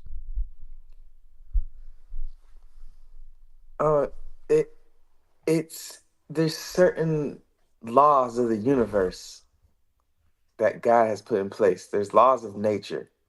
There's certain laws of nature. You can either use them, and that's what free will is for, because you can either use them for good or bad. Mm-hmm. And if you have a goal, you can achieve that goal either for good or bad. That's where free will comes in. Yeah, and I know I'm asking deeper and deeper questions, so feel free to bounce them back on me too. I mean, we're having a conversation, right? So I mean, you're not on trial, right? You know what I'm saying? This is just us trying to voyage through life, and I know you like to think about these types of concepts, right? So we're kicking it, but there's don't feel like you can't also bounce it back, all right? But this is like, why do you think God would design it that way, right? Like, if I'm allowing, let's say there's a secret book. Now, somebody say, well, yeah, the Bible. No, just pretend, right? There's a secret book, and God has these wonderful secrets that are locked in this book. And again, we're just bypass the Bible for a second. Why would God allow a person who wants to do harm, do evil, and be corrupt to have access to that book?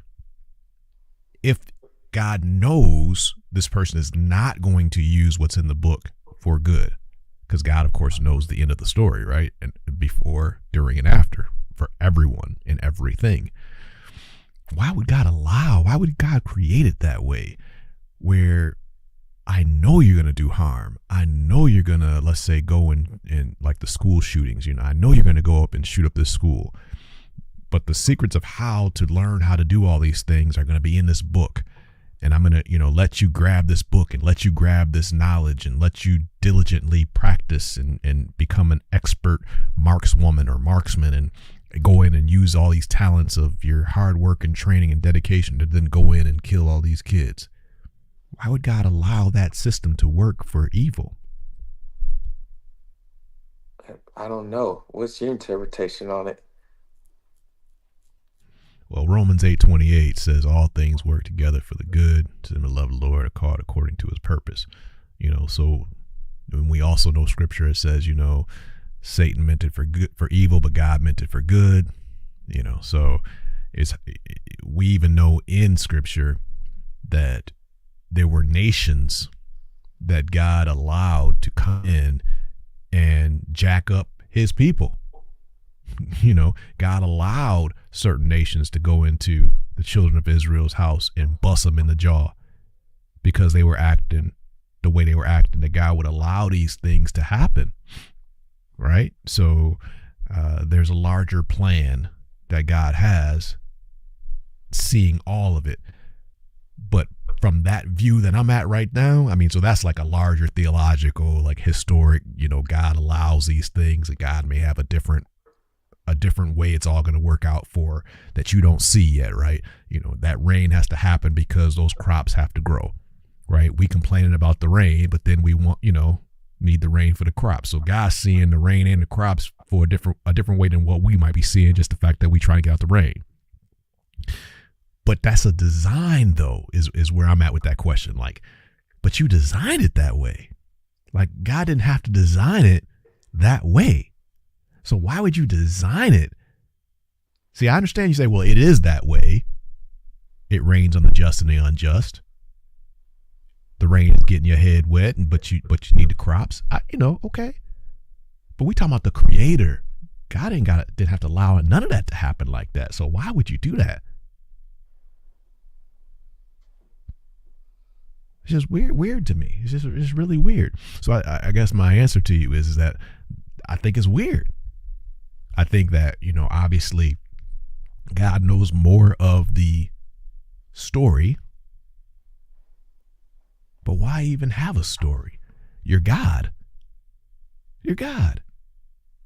Like, okay, well, God wants us to serve and God gets pleasure from us serving him. Okay, but God had to design it that way. God don't have to depend on me to praise him. That pleases God. Well, God don't have to allow himself or whatever, I say him as inconsistent with scripture. Okay, but God does not have to allow God, if you understand what I'm saying, God does not have to allow God to even be designed where anything I do has any bearing on God. If Michael Jordan is at the free throw line and it's game 7, he's got to hit this free throw to win the championship. And there are fans yelling his name and calling him out his name and doing all this stuff. He knows how to block all that out. Get in his zone, block that out. But you telling me God, cares whether I praise or not. Why God got to care about me? I'm a fan in the stands. God don't have to set it up that way, worrying about if I praise.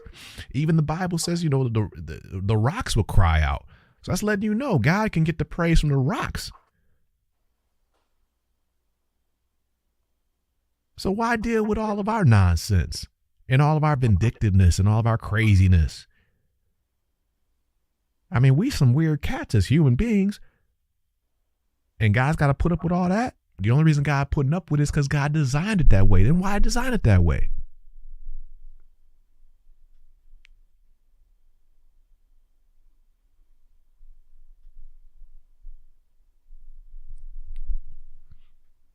And part of that, LA, is that Adam and Eve were not designed for sin.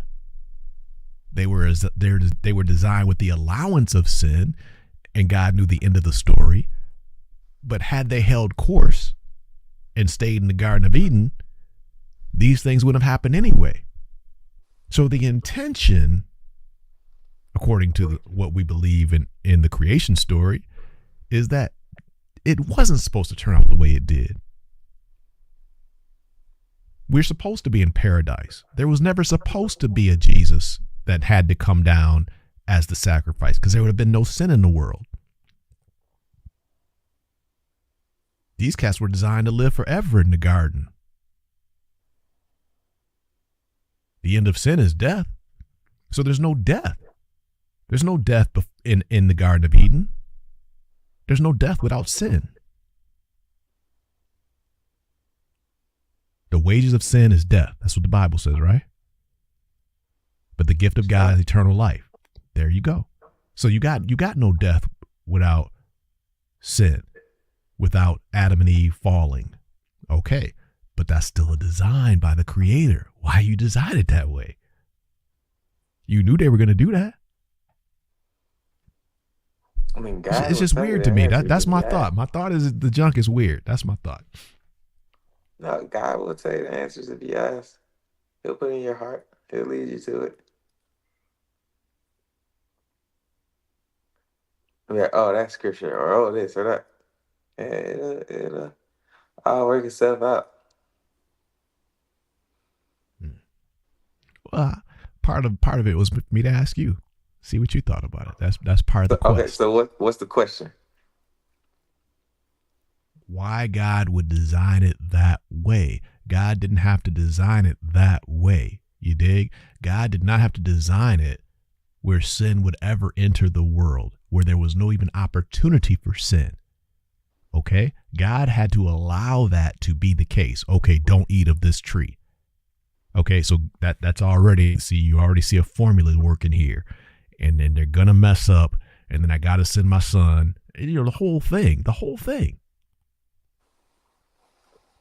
So God, knowing all of that, there's going to be the war of Armageddon at the end, and there's going to be the tribulation. There's going to be heaven, hell. I'm going to have to go through all this nonsense with these cats. I'm already knowing all of that. And yet, yeah, go ahead and run it. Go ahead. Do it. Why?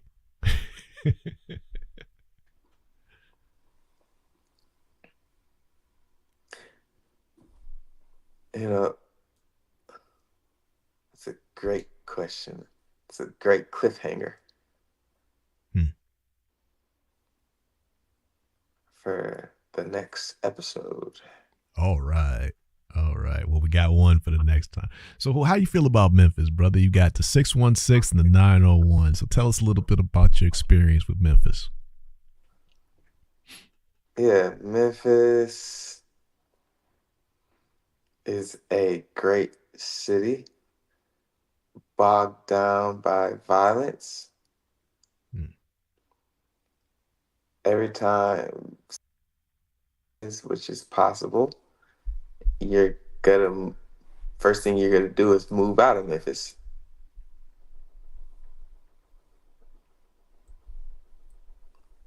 Use Memphis to blow up, and then you move out of Memphis. That's what happens. You blow out of Memphis. Multiple people blow out of Memphis every year, or every few years. People blow out of Memphis all the time. Nothing new. And then when you blow out of Memphis, you move out of Memphis.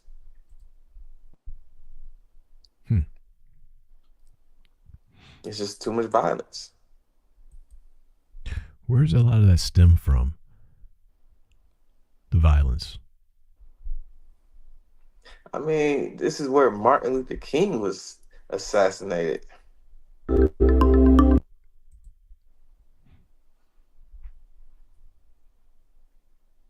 Martin Luther King was assassinated here. Yeah. It's a violent place.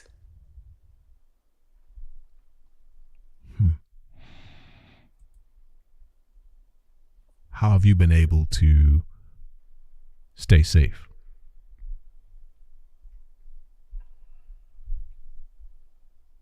By the grace of God.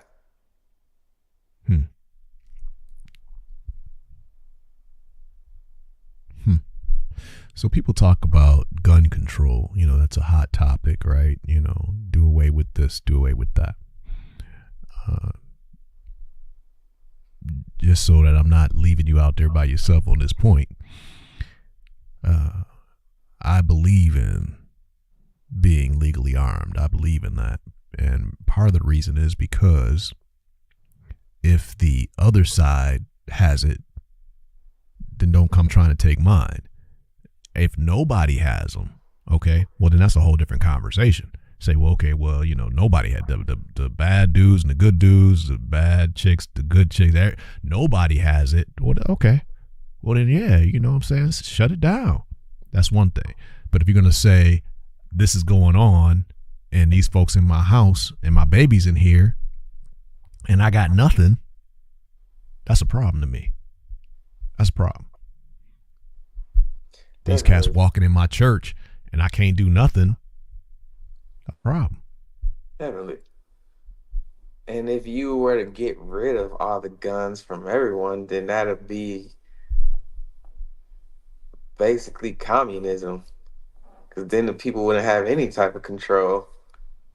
And the dark side would still be able to get them in how they're already getting it illegally.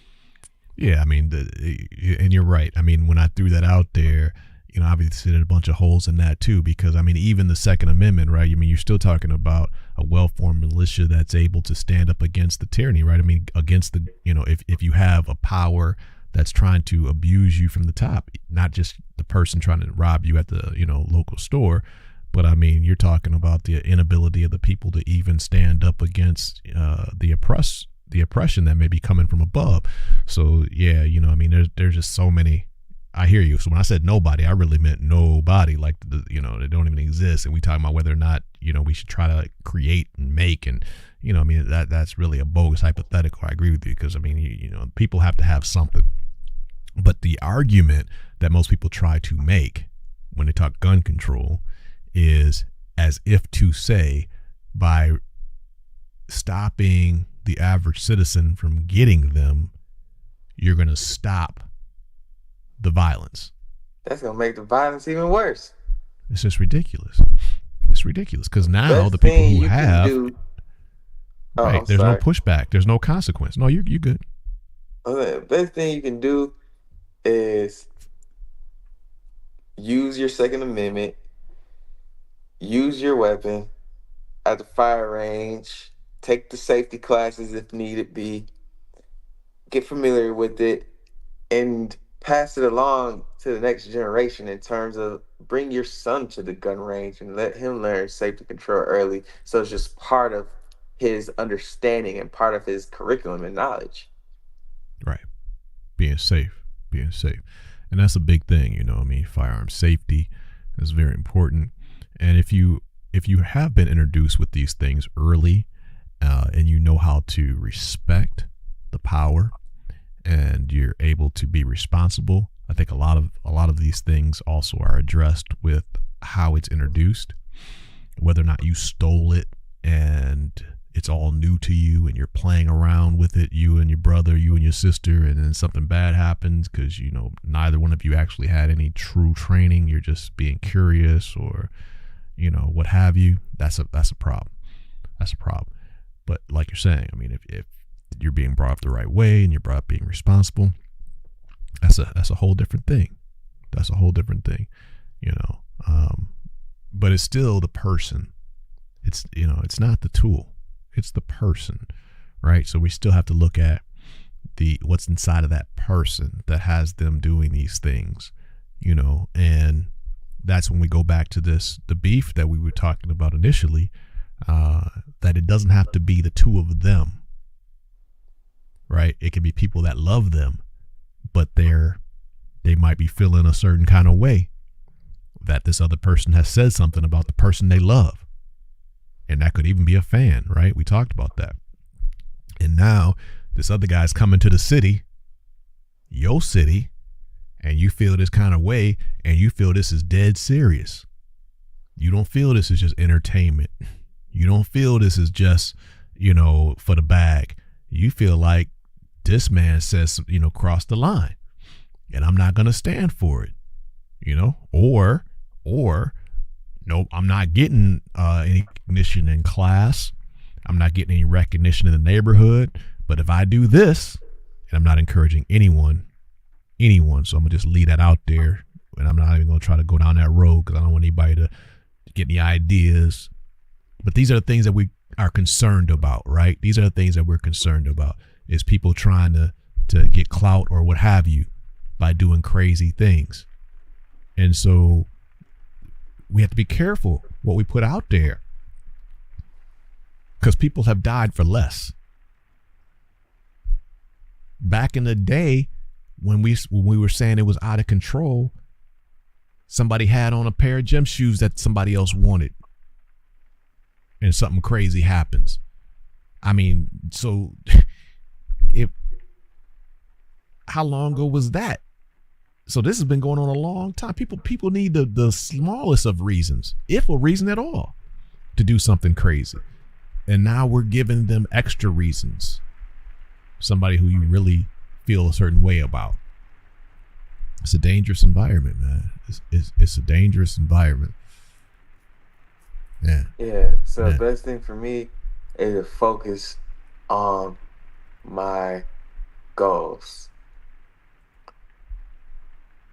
Not worry about the BS. I can't live my life every day on edge, walking around with one in the head, constantly looking over my shoulder. Nah, I don't want to do that.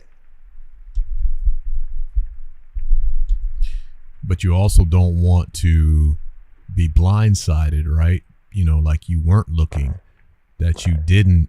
Not on my P's and Q's. Caught slipping. Yeah, Is what they say. there you go. So, you know, I mean, at that point, you know how you feel about that. You know, I mean, if you allow that to be the case, now where are you? You feel me? What do you think? Yeah, I think it's like you said earlier, you know, you called me preacher for a reason.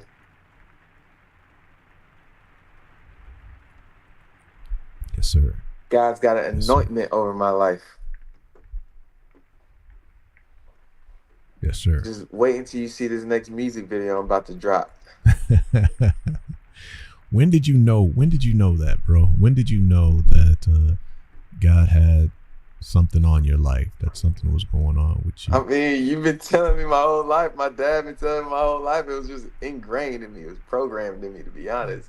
Yeah. And then when I did a performance at Pastor's Jam when I was a kid, that's when I knew, like, okay, music is my destiny. Yeah, man. Were you there for that performance? Pastor's Jam, I was a kid. I did No. a Thai tribute cover. No. I didn't see that. Oh, wow. Well, yeah, it was amazing. It was Pastor's Jam, so the whole church was packed. Talking about Messiah in Grand Rapids, Michigan, of course. 616, baby. Yep. Grand Rapids, Michigan, Messiah Baptist Church. Pastor Rhodes. He was the pastor, most respected pastor in the whole city, of course. The whole church was filled. It was so filled they had to bring extra seats in. I had a 15-piece choir behind me, live band to the side of me, and I was doing a Thai tribute cover, and the whole church caught the Holy Ghost. It was mayhem. Wow. Yeah, one of the most legendary performances ever. A lot of people still talk to me about it to this day. And that's when I knew music Nobody had it on video. Nobody recorded it, bro. It was really before it. It was before iPhone. Before all of that. What year you think this is that we're talking about? Oof, that's tough, man. Maybe 2005. Maybe, I don't know. That's just a guess. Yeah. Things have changed, right? Things have changed. Okay, have you seen this about the guy who just the other day, man, walked into the church? Or I don't know if he walked in, but I know he walked up to the pastor, and he apparently was gonna kill the pastor, and the gun supposedly misfires, but he had the gun right on him. Did you see that junk? No, I didn't. Okay, I'm gonna show it to you. I want to get your thoughts on this, right? Right, man. Let me get your thoughts on this one, bro. Again, fair use. We're gonna drop some commentary on this one, but check this out. Let me just man, it's even hard for me to even bring this one. Like, okay, just check it out, bro.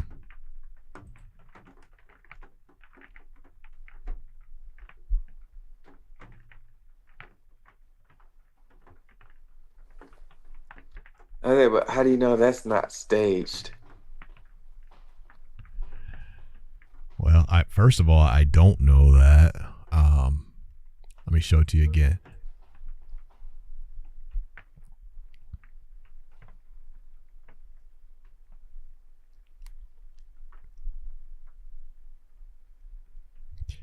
My understanding is, from the reports that I've seen on it, my understanding is that this guy at his home. Now, again, this is my brief understanding. I haven't done due diligence on it yet. My understanding is like there was someone who was also killed at the house. So like where he was at when they went back and investigated, they found a dead body. So he had already allegedly, if I have the story right, killed someone before he even got here.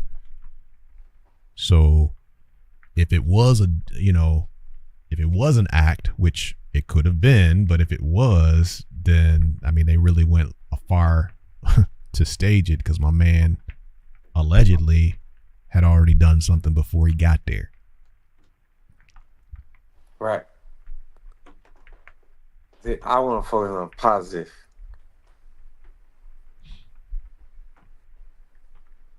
I don't want my world to be too consumed with. I don't want to get consumed into the violence.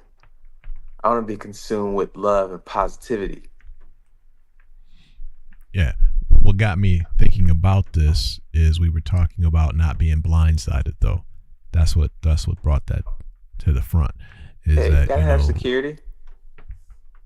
yeah, yeah, that we just don't want to ever take our eye off the ball, to the point where stuff is catching up, to us like that. If we can help it, I do agree with your stance, to be positive and to try not to make it, the focal point of your life. That you still want to be able to live and breathe and all those good things. But we also know that there's a bunch of craziness out here, and you're also Yeah, look to yeah. make There's sure you get craziness home out here, safe. and you gotta be on your p's and q's. No doubt. No doubt. No doubt. So tell me a little bit about this new single that's coming out. The next one. So the name of the song is called "You Are a Dream." The music video is already being shot. First scenes have already been shot. Second scenes are being shot shortly, and I'm gonna release it to the world here soon. This is gonna be a single, the second single off my next EP, "L.A. Rose." I've been already branding myself with roses by singing a cappella to the ladies, just random women on the streets, passing out roses. Every time I'm doing a show in a venue, I've been passing out roses. So the rose, I've been branding myself with the rose, and that is the name of the EP, "L.A. Rose." There it is. So is that going to be a full rebranding or just for the track? No, that's just this branding segment for this leading up to this EP. I So the see. first I see. single is "Just the Way You Are." That's gonna be on the EP. The second single is "You Are a Dream." Those two singles are gonna be on "L.A. Rose," along with 4 other tracks. Okay. Sounds like a banger. Sounds like an absolute banger. Yeah. Yes, Yeah. classic in the making. Yes, sir. Yes, sir. Yes, sir. Is there a timeline? Yes, timeline. You've got to follow me on YouTube and Instagram to be in tune with the timeline. I will release dates and cover art soon. You hear, ladies and gentlemen. So, be tuned in, subscribe to this guy's channel, and so you can have the insight and know what's going on. And you know how it is when you grinding, ladies and gentlemen, and you making it happen. I mean, anytime you start something, you have vision and dreams. I mean, sometimes you might say, and I asked about the timeline, but we all know. I mean, even the heaviest of the heavyweights, it might take a little longer because they want to get it right for you. And so the brother is grinding and he wants to get it right for you. So, that's why you want to be subscribed. You want to get the notification so you can know when he says, yep, it's been in the stove long enough. It's ready, y'all. And boom, you can be on it. You can be on it, especially ladies, when you talk about having some good music that makes you feel good about who you are. He's already given that to you. He's already given that to you with the first video that we saw earlier today. I know you want to catch it, so you want to hear it, put it on your playlist, and just rock to it. It's good stuff, good stuff. And even on that track, you got some other videos where you're doing that's what you said, right? Acapella, the same song, just walk up to ladies, give it to them like that, right? Absolutely. Yeah, man, that's cool. That's cool. Anything else you'd like to share? Yeah, and the EP is on the way. I want to make sure it's right, top quality, highest of quality. On top Yeah, of that, I'm still giving you singles along the way. That's going to be on the EP. there it So is. I'm giving you content. I'm giving you There what you it is. want. I can't hold anything back. I gotta give you my all. Put my heart in it, my soul in it. Yeah, yeah, yeah. Now, what about the flow? This is all just you gonna be doing vocals the whole thing, or you gonna drop a couple lines, a little hip hop in there to grab a little flow? Because I know you got that in your history as well. So Yeah, so on this one, there's not gonna be any. There is one verse of some flow, some rap. It is okay. one feature. So I'll go ahead and leak that. There is a feature on there of a Memphis hip hop artist. Uh oh. It's a straight up South Memphis rap, South Memphis player. Wow. He's on it, dropping bars, dropping game, like smooth, like everything you want to hear. I mean, he killed it. So I mean, you'll hear it when the EP come out. And then Yeah. the thing is that might catch you by surprise is there's also interludes, Uh oh. skits. I like that. I like that. There's skits with sounds that create a vision and an image and pictures. For example, one interlude is trench coat interlude. Hmm. I was gonna leave that right there. Trench coat interlude will be on the EP. Yeah, man. Yeah, that's a lot of creativity there. Now the interludes, man, that goes back, man. Like I say, man, you're really doing a lot of new and the old together. Just the fact that we talked about these roses, man. I mean, that's some old school stuff, man. Granddad type stuff. Get a lady a rose, and nowadays, man, to even think that way, and to present yourself in that way. I mean, like I said, there's a lot of good old and new coming together there, man. And so that's really encouraging. That's really encouraging. And you never know. Well, you might know, which is a good thing, but most people would be surprised about you coming like that. And that might be part of the magic, just the difference of it, that it is rare. And sometimes the rareness is, it breaks through because it's not like everything else, so it may be, you say, oh, well, yeah, that's old school. Like walking in the park with a lady, giving her a rose. Yeah, that's old school. Exactly. How many people miss that, and it touches a chord and people they don't even realize it. Like, I don't know why I like that so much. Yeah, because you heard stories of your great aunt, your mama, you heard stories and you ain't seen that, but you heard that when you were coming up and now all of a sudden you feeling what you felt when you were, hearing them stories and like, oh, you just gravitating to it. It could be like that. It could be like the that. reactions when I give away the rose is just like they're in awe. A lot of times it's the first time they've ever received flowers from somebody. Yeah. So yeah. Where'd you get that up from? Where did that come to you? How did it come to you? I don't even know. To be honest, it came to me in a dream. I was one of those sleepless nights, restless nights, kind of tossing, turning, having vivid imagery.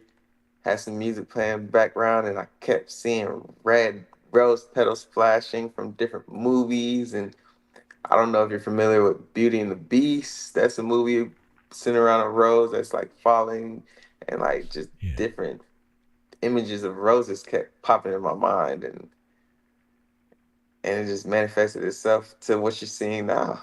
Whole EP called LA Rose. Yeah. Kind of like from something higher. Yeah. Like this stuff can't be orchestrated. It's organic. Yeah. And people can feel that, they just have to be introduced to it, and they have to understand it, and part of that is becoming a fan, becoming accustomed to it. Like people that I like, let's say Sade, there are millions of people that they don't, that doesn't do anything for them, right? They could care less about listening to some Sade, it just don't move them. But those that can hear I mean, she made her whole career, traveled the world, did her thing. It doesn't take everybody, is what I'm saying, and you come up with something like you doing. I mean, there's still millions of people around the world that may be exactly, now that might turn into hundreds of millions. No problem with that. But just the fact that, you don't have to look at everybody's got to tap into that. There's still cats who want the club bangers every song, and they want dance, or they want the super bass, and or they want the foul language every track, and blah blah blah. They hooked on that. Okay, that's them. But then you have other cats, Michael Franks, Anita Baker, Maze, Frankie Beverly, Earth, Wind and Fire. You got cats that just, they own some different stuff. They don't need all of that. They don't. That's not where they at. See, and that's where the 616 comes in, because first and foremost, that is the home of the DeBarges. Secondly, Motown is Detroit, so that's all of Michigan. So Michigan comes from musicality. Yeah, We appreciate absolutely. musicality. And then coming down, bringing that to Memphis. Memphis is also a big music city. They had Stax when Motown was big. It was Stax that was big down here. Absolutely. Their music was more based off love and soul. That's Yeah, where music you got actually Brother stemmed Mitchell. from. You got Brother Mitchell there. You got Isaac Hayes, the whole thing. I'm familiar. Beale Street. I mean, I'm familiar. And Yeah. that's straight love. You know what I mean? But let's not leave out the great Al Green. Can never do that. So I mean, so you're talking about some heavy stuff that and even before DeBarge, we got to bring up Switch. Yeah, Switch. So and I say the name DeBarge, but I mean it was the DeBarge also with homeboy Greg and the whole fam, that makes Switch, and that was legendary, because you're talking about Bobby, and Bobby and Greg. So I mean, it's just amazing history in the 616 as far as beautiful music and incredible talent. It's just it's hard to walk past it if you know. Now, if you don't know, you don't know, but you know the music. You know the sound. You might not have known that's where it came from, but you know the sound. Right, and I'm homegrown bred in that. And the thing is, my first songwriting mentor was actually David Porter. And he was the one who founded Stax Records and wrote most of Isaac Hayes' hits. Wrote them and co-wrote them with him. All the big songs you hear from Isaac Hayes, David Porter wrote them, and he was my mentor, songwriting mentor. That's incredible. We follow each other on Instagram to this day and still message each other. I sent him the music video. He loves it. It's incredible. And he's got a big studio downtown Memphis, made in Memphis, for you entertainment. And that's one of the studios that I record a lot of tracks at. That's great. Well, blessings to that brother. For real. Blessings to that brother. And if he ever wants to bless us with some words and throw out some history so we can, encapsulate the history, get it down and to the point where this stuff, we don't want this stuff to pass away. What's in his head and what's in his heart. I mean, there may already be others that have put it down and, it's out there. But if not, we'd be more than happy to, bless the world so that we got it. It's somewhere, somewhere somebody can listen to this man and hear, some of these great stories. I really think a lot of our history, just like what we're talking about, these guys we're talking about. What if you wanted to go that route? Real musicality, real old school, that information, where do you go for that? There's so much of the other. We know there's a whole bunch of the other, but how many porters are there out there that can really give you a guide, really put you on a path, of that type of sound? Very few. Very few. And on top of that, Barry Gordy,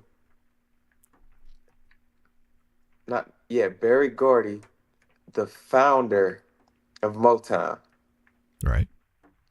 He said that Bobby DeBarge was the most talented musician he's ever worked with. And you know, he worked with Michael Jackson. So at that same point when he was working with both of them, obviously he didn't get the chance to Bobby DeBarge didn't get the chance to evolve and continue evolving. But at that point, he was more talented than Michael Jackson, according to Bobby DeBarge. I mean, according to Barry Gordy. So that's how powerful this music is when it comes to the city of Grand Rapids. And much love to the fam, the bars, the fam. You know, much love to them. You know, I don't know what time period he was talking about, and if he, you know, because if he was saying vocals or was he saying as a musician? All around. He says he could sing, he could write, he could produce. He was saying all around musician. Wow. Because at the same time, you know, Stevie was in the camp too. And I mean, you know, Stevie is, you know, light years ahead of, you know, at 4 years old, that guy was, you know what I'm saying, Mozart, right? So, I mean, yeah, wow, that's really strong. That's you know, what he Bobby's said. no joke though. Bobby's no joke because even Al, you know, homeboy, the brother man, much respect to Al, you know, but he was even, I've heard him say that what he had to work to do, Bobby could just do. You know, it just came out of Bobby like that. Bam. You know, the greatness was just bam. You know what I'm saying? Al's like, you know, he had to sleep in the studio to get it to that level, you know, to get it there. He had to work. His work ethic had to be, you know, extreme, which it was. You know, he had to, you know, live in the studio and put it in and grind, you know, but he was like Bobby, it was just there. You know, he's even said that it was Yeah, you know, some cats miraculous, guy man. like that. Yeah, Some cats guy like that. A guy that I worked with who was actually signed to Universal Motown in the early 2000s, back in the one hit wonder era. You know, back in those days, they were signing one hit wonders. If you had a song that had some motion, some traction, you could get $100,000 deal back in the early 2000s as a one hit wonder to get, you know, because you had some motion with one record, and that's what was going on during that time. So one of those guys, I work with him. He's an executive producer. He engineers, he helps me songwrite, and he helps me arrange a lot of my records. He's one of those guys that every song he does, every song he writes is just fire. Me, I gotta record. If I'm not working with, if I'm working by myself, I'm staying in the studio. Like I'm sleeping in the studio. Like you just said, your guy. Who'd you say was Al Green? DeBarge. No, who'd you say had to sleep in the studio to Right. get like DeBarge. Al DeBarge. Oh yeah, L DeBarge. I'm Yeah, saying just like right. L. I'm saying he's talking about. Well, I Bobby. mean the fam. My uncles, they, you know, your great uncles, they always said Al. You know. Yeah, But it's spelled L, as you know what I'm saying. But they said Al, you know. But yeah, that when he was talking about what he had to do, work ethic, versus what Bobby you know could how many do songs naturally. I had to record to get to Just the Way You Are? How many songs I had to record to get to You Are a Dream? How many songs I had to record to get to this EP? Of course, I'm gonna work with other talented artists and other talented people because one of my gifts is the look, the glamour, the stage presence. You can't buy that. Mm-hmm. Just like Drake, he can work with other artists and absorb sound like a chameleon. And I'm the same way. I can do so many different sounds. That's why I know. That's why I'm always sort of. I don't want to use the word tormented, but it's kind of like tormented. Like that's why I can never give up on his music, is because I constantly have these visions and dreams and thoughts and flashes of imagery in my mind of where I'm supposed to be with this music.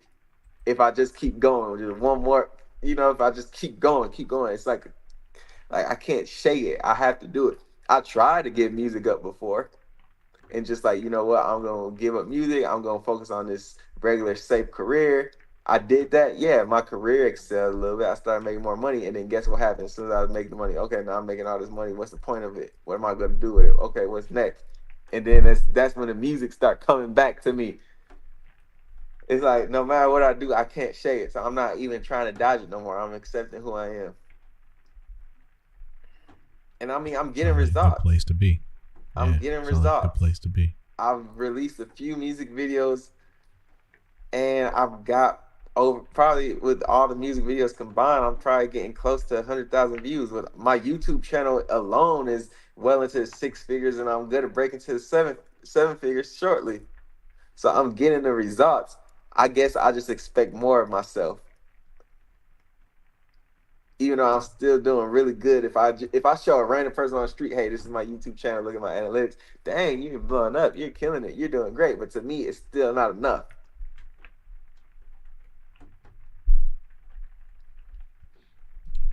There's nothing wrong with that. There's nothing wrong with that. You know, if you have a certain level that in your heart you choose to be on, you know, then the rest of us, that's not our calling, you know. So it's not up for us to be like, oh no, you've done enough, you good, you know, that's cool, man, you know, you don't need to do no more. Nah, man, you know, that call is on you. I mean, we talked about King being assassinated there in the town, you know, et cetera, et cetera. What if that brother, just as an example, what if that brother had been like, yeah, I gave my sermon today, I'm good, no marching, no legislation, no going to the White House. You know, if that brother was just like, hey, they say I slammed at the church, I'm a mad preacher, you know what I'm saying, my sermon was, you know, everybody was going crazy with my sermon, I'm good, I ain't gotta do nothing more, no, I ain't gotta do no more. You see, he could have stopped with that. He was able to drop the funky verbs, he was able to drop the sermons, so he could have stopped it just like, hey, I had him jumping up and down today, I'm done, see you next week. Yeah. And who would have faulted him, right? I mean, who would have been like, nah, you supposed to be doing this, you supposed to be doing that, you know, whoop, whoop, whoop. Now in his case there is a little caveat to that, because in his case, Ebenezer, you know, his dad was the pastor there in Atlanta, he came up under that, and his dad also had, you know, civil rights as something that he was very concerned with as well, not just preaching the word, but also, you know, what was going on in the community. So Daddy King was on that too. So just a little caveat to what I'm saying. You get my overall point, but specifically in that family, yeah, he might have been edged to be like, you know, your dad's out here concerned about that, you know, and you got the talent, you got the gift, you do have to do a little more, you know, in that case. So just to let folks know, I do know the history there, but still, overall, That would have in been a your family life, influence him to do that. yeah, I mean, you know, I'm just saying, in his case, he might not have been able to just be like, I'm gonna just drop a sermon every Sunday and do nothing else. But that still didn't mean he needed to be marching on Washington. His daddy didn't do that. He probably took it to a whole new level. So what I'm saying is that, you know, that's still, like you're saying, that's still an internal push. There's somewhere else that I feel I'm supposed to take this to, and everybody else may not see that, because it might not be for them to see that, right? To see that level and to see why you still grind like you grind, why you pushing like you pushing, you know? I mean, we talked about Jordan earlier. He already has a ring. Nah, I need another one. Okay, now you got 2. Nah, I need another one. Okay, now you got 3. Nah, I need you see what I'm saying? I mean, you know, if he could have stopped at 3. Everybody around him, who else got 3? Like, I got 3. I mean, you know what I'm saying? No, now I got 4. Okay, you can stop there. Nope. So that internal drive, you know, that's also a blessing and maybe a curse. But it's a blessing, but maybe a curse, you know, because it might mean that other cats out having fun, and like you said, you still working on that track. You got that burden. I mean, you know, that's part of the thing, man. That's part of the thing, is that it's also a burden. You feel that? Yeah. When people say a blessing and a curse, right? So what's your burden? Because it sounds like you obviously know exactly what we're all talking about, and you're relating to it perfectly and expressing it through examples, through historical figures. So what's yours? I have several of them, actually, you know, and I think that's part of my burden overall, is that God's blessed me with more than one gift, right? So that's part of my burden, is that I've been fortunate in that way. Whereas, let's say another person, just an example, let's say they're just tremendously great at cooking. You know, they could be the world's greatest chef, and that's it. So they know what it is that, you know, where God has placed them. So in the kitchen, you know, stellar mastery, and they ain't worried about, maybe they're not, as an example, you know, they ain't tripping about the fact that they are not doing this, that they're not doing that, they should be doing this over here. They ain't trying to have a march on Washington, as we were talking about, right? They're not trying to be the next Berry Gordy. They're not trying to, they know their place, they know what lane they're in, they're focusing on that. Okay, so there's a different type of burden there. But now that same person, if they do have some Berry Gordy talent along with being a chef, and they do have some athleticism along, you know, so now they got the Magic Johnson along with the this and that, along with the this and that, you know, along with the Berry Gordy, and they have the chef ability. Man, like, which one do you choose? Man, yeah, and that's, you know, the thing. That's one of the hardest choices you ever make in life for anyone is, what do I want to use my life doing? Yeah. Yeah. Yeah. Figuring out what you want to do in in our your life case, is the hardest yeah, it choice. gets even right. And it gets further complicated if you believe that God gave it to you, and if you believe that God has a purpose and a design for you with those things. So now it ain't just you no more. Now it's, okay, why do I have this? Why am I here? What am I to do with it? It ain't just you that's talking now. Now you're doing a lot of living. Did I get it right? Am I doing it right? Am I in the right season? Holla if you hear me, right? So I'm doing what I thought I should be doing. Nope, using the wrong season. Yep, you're supposed to do that, but not right there. It gets heavy. So now you know you bumping your head, but I thought I was doing what I was supposed to do. Okay, but not at the right time. Let's talk about like Jonah, right? You know, so yeah, you got all this talent, but you got to go where I tell you to go and use it how I tell you to use it. Just because you got the talent or you think you know what, nah, I want you to use it a certain way at a certain place at a certain time. It gets heavy, man. It gets heavy. Well, what about what I want? What about what you want? Well, the Bible also says give you desires of your heart. But you could also end up in the belly of a whale doing it your way. It gets heavy, man. So Jesus says what? Not my will, but thy will be done. So even Jesus is wrestling with, you know, what I would want to do versus what you would have me do. Not my will. Not my will. I mean, you could wrestle with that. That might be something else we talk about on the flip side. But Jesus is saying, not my will, but thy will. This is what Jesus is saying. Yeah, he said Think about that. And the thing is, in Proverbs, now if you look at Jesus' genealogy, of course, you know, he didn't have, it was an immaculate conception, but if you look at his genealogy, King Solomon was actually his great down the line, his great grandfather. Well, yeah, because David is in there, right? So you have to have, all of them are in there. You don't have Solomon without David. So we know that Jesus is of the line of David. Right. And before that, Abraham. They're all, it's all the same family. But the thing is, in the book of Proverbs, he says you can make your plans, but the Lord directs your path, directs your steps.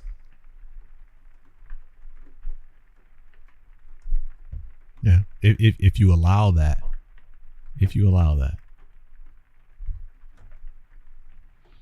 and there's still understanding to those scriptures, right? I mean, there's still, because sometimes we may have missed it. God said it, but we missed it. I heard Pastor Rhodes say one time, he said, I was doing my thing, asking questions like this, right? And we talking, chopping it up.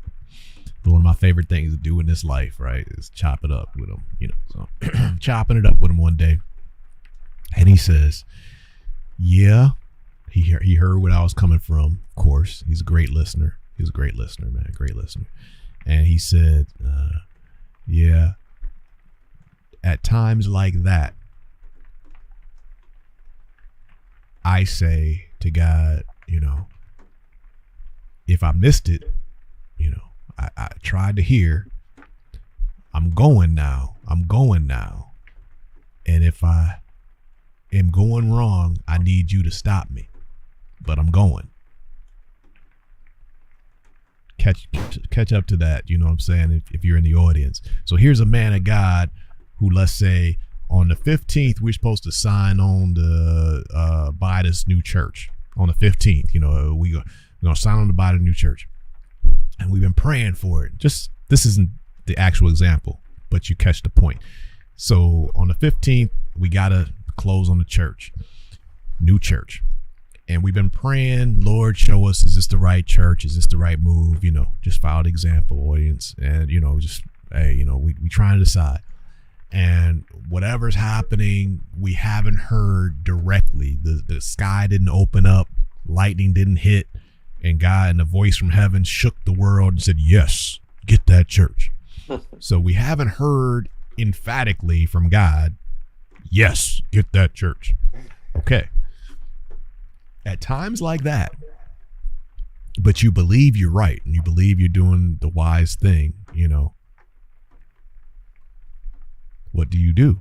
Do you not get the church? We gonna just wait until God opens up the heavens and lightning hits. And if God don't open up the heavens and lightning don't hit, we not gonna move forward. Okay, but you're gonna get up and get something to eat today.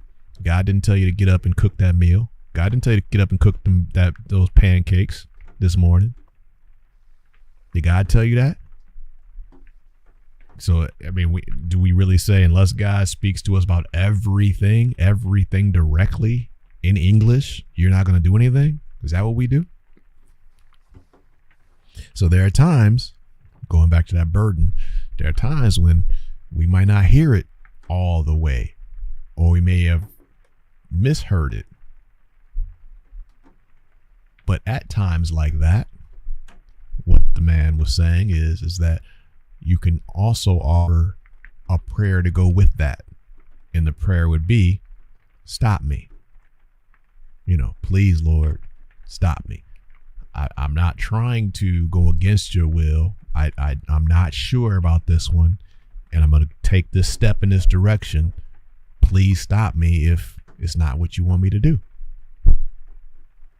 I don't know if I had the green light for sure, but I know that I want you to stop me because I'd rather be in your will than in my will.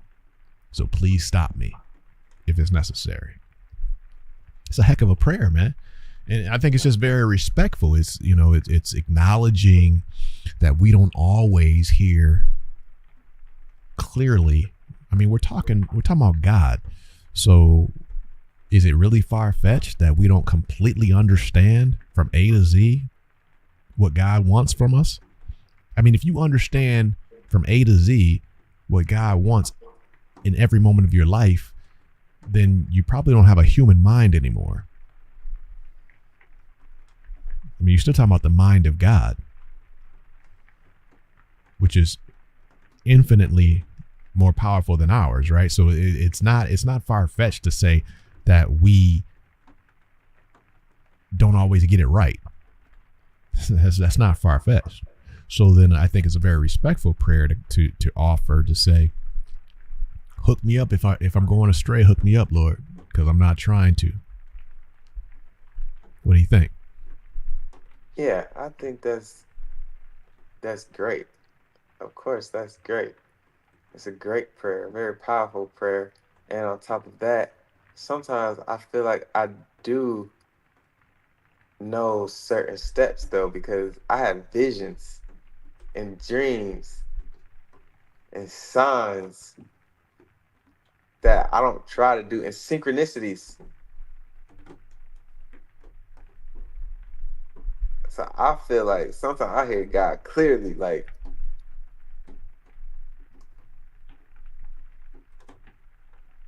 sometimes I feel like I God. Sometimes I feel like God uses me and my music to further push His light on the world.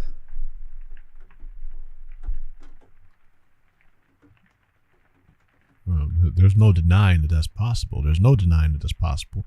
You know, that it goes both ways. There, we were saying that there are times when you may not have it clear, and inherent in that, if there are times you may not have it clear, we didn't say that you never have it, right? That you never have clarity, that you never hear, that, you know, that wasn't the context, right? So we were talking about the times when you don't have it clear. Given there is that, yeah, there are times when it is clear, and that's beautiful. You know, now it's a question of, like the beautiful wisdom of Solomon, you know, are you going to adhere to the word now? You know, are you going to give the ear to wisdom? Because as you have rightly said all night, that Solomon made it clear that wisdom is the principal thing, and you ought to hear and listen for it and to it and let it guide you. It's the principal thing. And so, you know, you've been so right about that. And it's all through Proverbs, letting you know, give an ear to her. Many times it's referred to wisdom as a woman, right? So, you know, listen to her and love her and basically be as intimate with her as you can, talking about wisdom as a woman is how Proverbs does it many times. And so that you're so right about that. You're so right. So yeah, when it is clear, jump on it and ask the Lord for the strength to keep you on it. You know, don't veer from it, especially if you know it. At that point, it's time to go, brother. That's green light. Step on it. Put your weight on it. As Ed would say, put your weight on it. Yeah.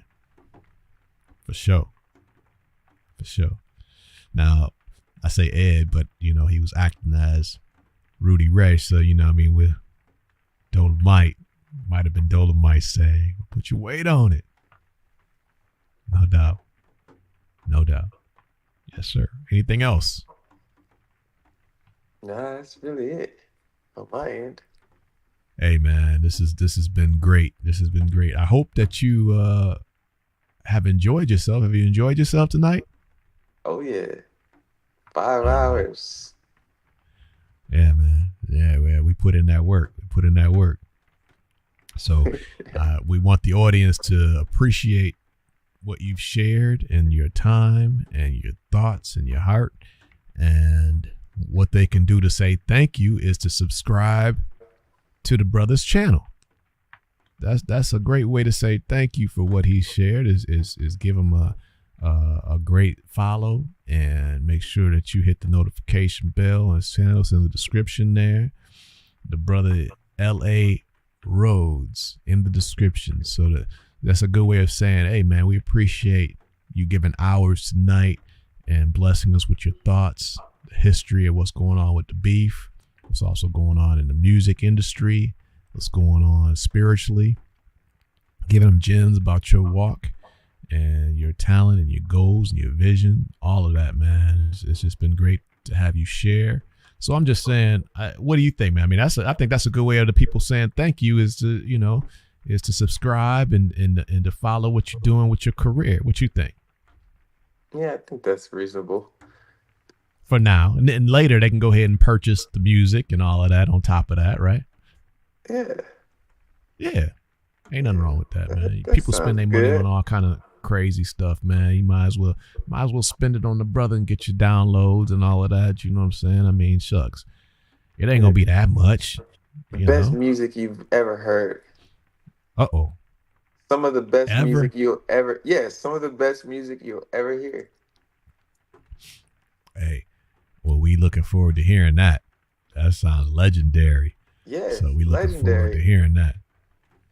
Yeah, it's some of the best. I want an EP. I haven't even reached the album yet. Uh-oh. This is just an EP. Like, I already know the name of my first album. Oh, yeah. You gonna drop it here, or we got to wait? No, the name of my album. No, I'm not gonna drop the name of my album. All right. Well, one of these times when you come back, hopefully it'll be the right time so we can hear what the future looks like. And we already talked a little bit about you dropping your acapellas and maybe doing some on-site for some future streams and all of that. So I think it's gonna be great to continue to ride the voyage, checking you out. You know, we supporting what you're doing, and I'm looking forward to hearing the sounds myself, man, because I already like what I'm hearing so far. So, hey, bring it on, more and more. Anything you would leave the people with, whether they're watching live or they're watching the replay later on, wherever they are in the world? Yeah, I What you got two for 'em? more things. So the first thing is about my EP, LA Rose. I already said it earlier, but there is a interlude on there called Trench Coat Interlude. And then I got a question for you, Uncle Sidney. Yes, sir. This is off topic. Yes, sir. So let me ask you this. If you would have took football seriously, like, you know what, I'm not going to do nothing else but football, how far would you have gone? One of the best. What position would you have played? I mean, no question. Well, no question. One of the best. I mean, you know, just you look at we talk about the 616 and all the tremendous talent in the town, you know. I mean, I didn't keep growing, obviously. There were a lot of dudes that, you know, were much larger and they had the physicality that I didn't have. But even in high school, you know, I'm nothing but 5'5". Like, you know, these cats, I'm playing middle linebacker. And, you know, you got cats way over 6 feet, close to 200-pound, 300-pound linebackers and all of that. You know what I'm saying? And I was probably 150, 155. Just the smallest middle linebacker ever for, you know, big schools like we had back in the day. Yeah, but, you know, I mean, we were still blessed. I mean, we broke the all-time record at Crescent High School for tackles ever. Who did? And who are you talking to? You broke the all-time tackles record? And it held until the school shut down. Come on, man. So, I mean, you know, down? out of all the legendary guys that, you know, have come through there, and I give my hat, you know, tip my hat to all of them, you know, it has some tremendous talent. But, you know, I mean, we talking about that just it didn't matter. It didn't matter your size, you know, it didn't matter, you know, I'm coming at you. I'm in that chest, you know what I'm saying? And I mean, you know, strategically, I was blessed. I mean, I would study the game, just study the field, study my angles, you know, and I could get there, you know, it just didn't matter. You know, I was getting there, and don't let me get my hands on you, you know, just that was it, you know, and if we was coming physically, yeah, I'm in your chest. I'm straight in your chest. Wasn't nothing nice. There's nobody back in the day. They say, well, you know, Sid, and they saw, you know, later in life, the suits and all that kind of stuff, you know, but if you go back and you ask anyone that played with us, you know, about your uncle on the field, they'll he wasn't nothing nice. Wasn't nothing nice, man. You know, I was straight mean with it. You could have asked your boy Troy. He'd have told you, you know, so this man wasn't. I was seriously at war on that field, man. Straight up serious. I mean, it wasn't nothing nice. And that to your question, And I thank my dad, man. I mean, my mom too, for sure. My dad was at all the games, man. You know, all those years. I mean, I started young, 6, 7, all the way, you know, and that was the main reason why I stopped after high school, was because I knew I'm probably going to kill myself out here, because I wasn't growing, but I'm still going to be in these cats' chests, 100%. So if you would have switched to the cornerback position, Rockfords and the Forest Hills Northerns and all of that, and you know, them guys was coming off the line, 300 pounds, you know, off the line. Didn't matter to me. Didn't matter. You know, I'm going through you, and at that fullback, through him, you know, halfback, he's going. I mean, it didn't matter, man. So it was, I just knew, I knew me. Said, man, yeah, I'm gonna kill myself. Now, when you ask about position, so let's say I transfer like free safety or something, man. I saw myself coming full speed at these guys, same way. I'm not going for no ankles, man. You know what I'm saying? So I'm like, I'm gonna kill myself out here. This is what's gonna happen. I'm blessed right now that, you know, guys kept me safe, you know, but the way my style, how I'm playing, yeah. I didn't grow, and I'm just knowing something gonna break. And one of these times, one of these 350-pound dudes, you know what I'm saying? Because I'm coming, right? And your body can only take so much, man. Your body only takes so much. So either I'm going to not play the way that I'm playing, or I better leave this stuff alone. And, you know, that was that. I said no. And since that day I walked off the field, that day, I have not watched a full football game in my life since that day. It was true commitment, man. It was just that much a part of me, you know. I mean, you know, I played other sports too, basketball and all that, you know, ran track and even swam. You know, God really blessed, you know, me in that way. But you asked the question, so yeah, I mean, I was either gonna be, one of the greats until I died out there, one way or another, you know. We play running back most of our life too, you know, and yeah, man, yeah. We had to say goodbye to one of our brothers just the other week from Grand Rapids, Doug Brown, man. Peace and blessings to that man and his family.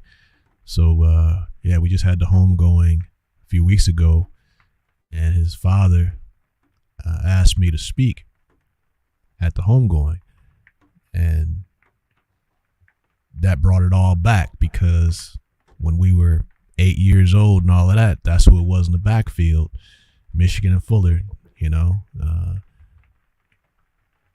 and there were other cats, obviously, Tudor and, you know, some other guys.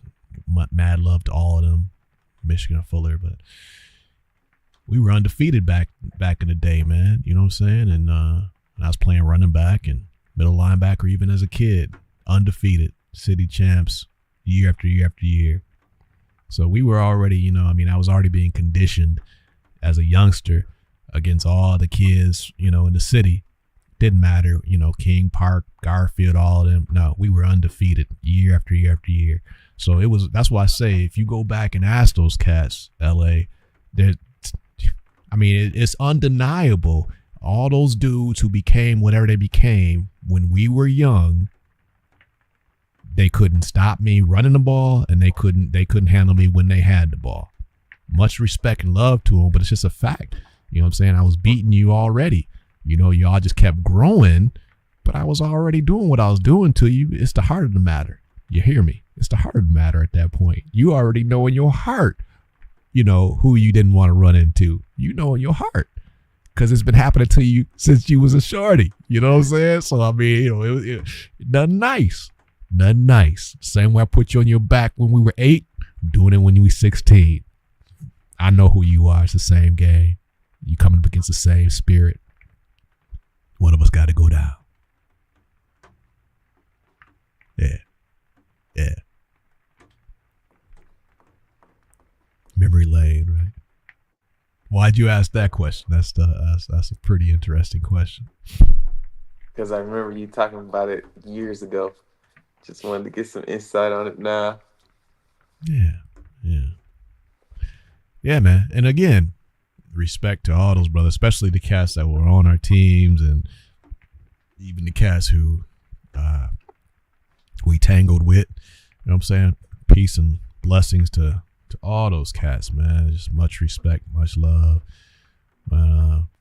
We had it going on, man. We had it going on. And, I miss those guys, you know. A lot of good guys, a lot of good experiences. Sports to do that, you know. All different races. You know, I mean, sports are amazing in that way, LA, you know, and you know, but it's really amazing how you can come together. And guys who, if it wasn't for the team, you know, wouldn't talk to each other in the hallway, wouldn't sit next to each other, wouldn't have nothing to do with each other. But the way I feel about it, and the way a lot of these guys that I came up with feel about it, I mean, that connection is there regardless. That's a life connection, even if we don't see each other for 20 years. You know what I'm saying? I mean, like I just told you, yeah, man. I mean, that being at my man's homegoing, our connection was right there, Michigan and Fuller. Bonded for life from that, man. Bonded from life for that. So peace again to my man Doug and the family, Mr. and Mrs. Brown, and all of, you know, just blessings to the family and what they're still going through. But sports, man, it's crazy like that. It's crazy like that. Team, and takes me back to the other point that I was making. You know, there are teams out here. There are teams, man, whether we like it or not. And I believe that God has a team too. I do believe that. And by the same token, I believe that Satan's got a team. Holla if you hear me. Yeah, that's bad. You know, yeah, man. Yeah, for sure. Yeah. So that record was, yeah, we held that record, man. So it's not just talk. It's not just talk.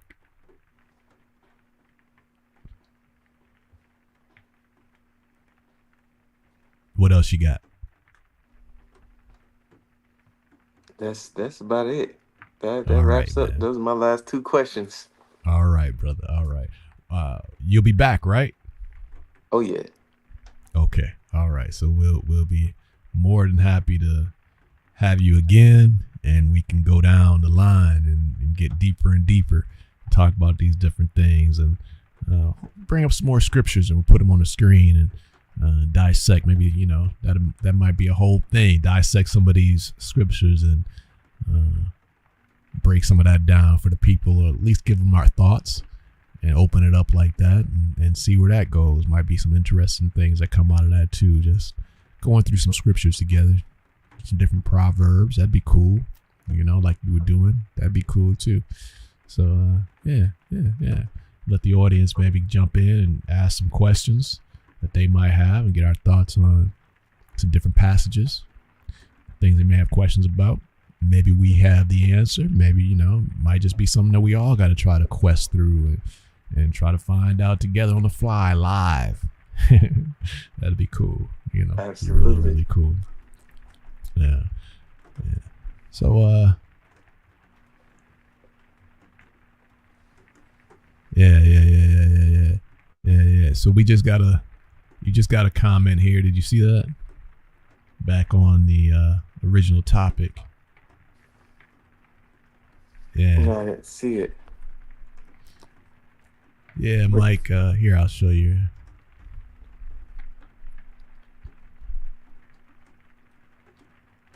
Oh, okay. What you know about that? The mole.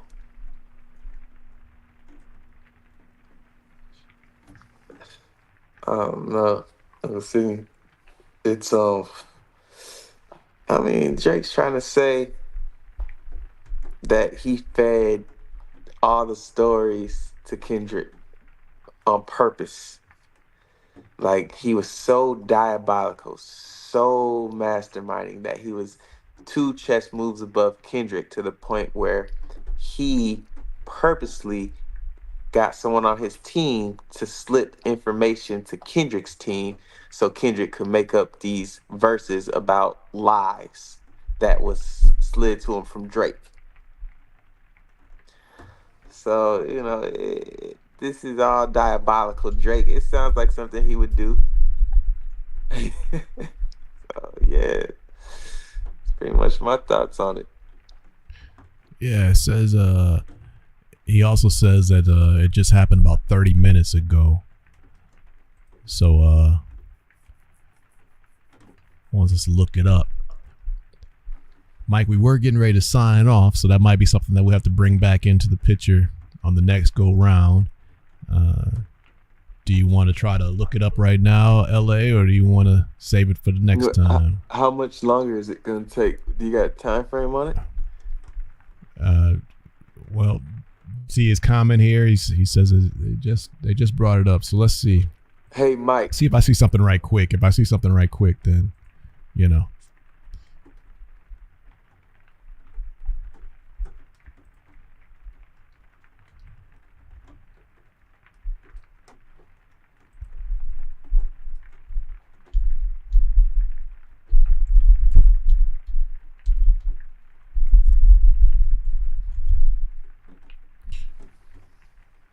He didn't send the link, but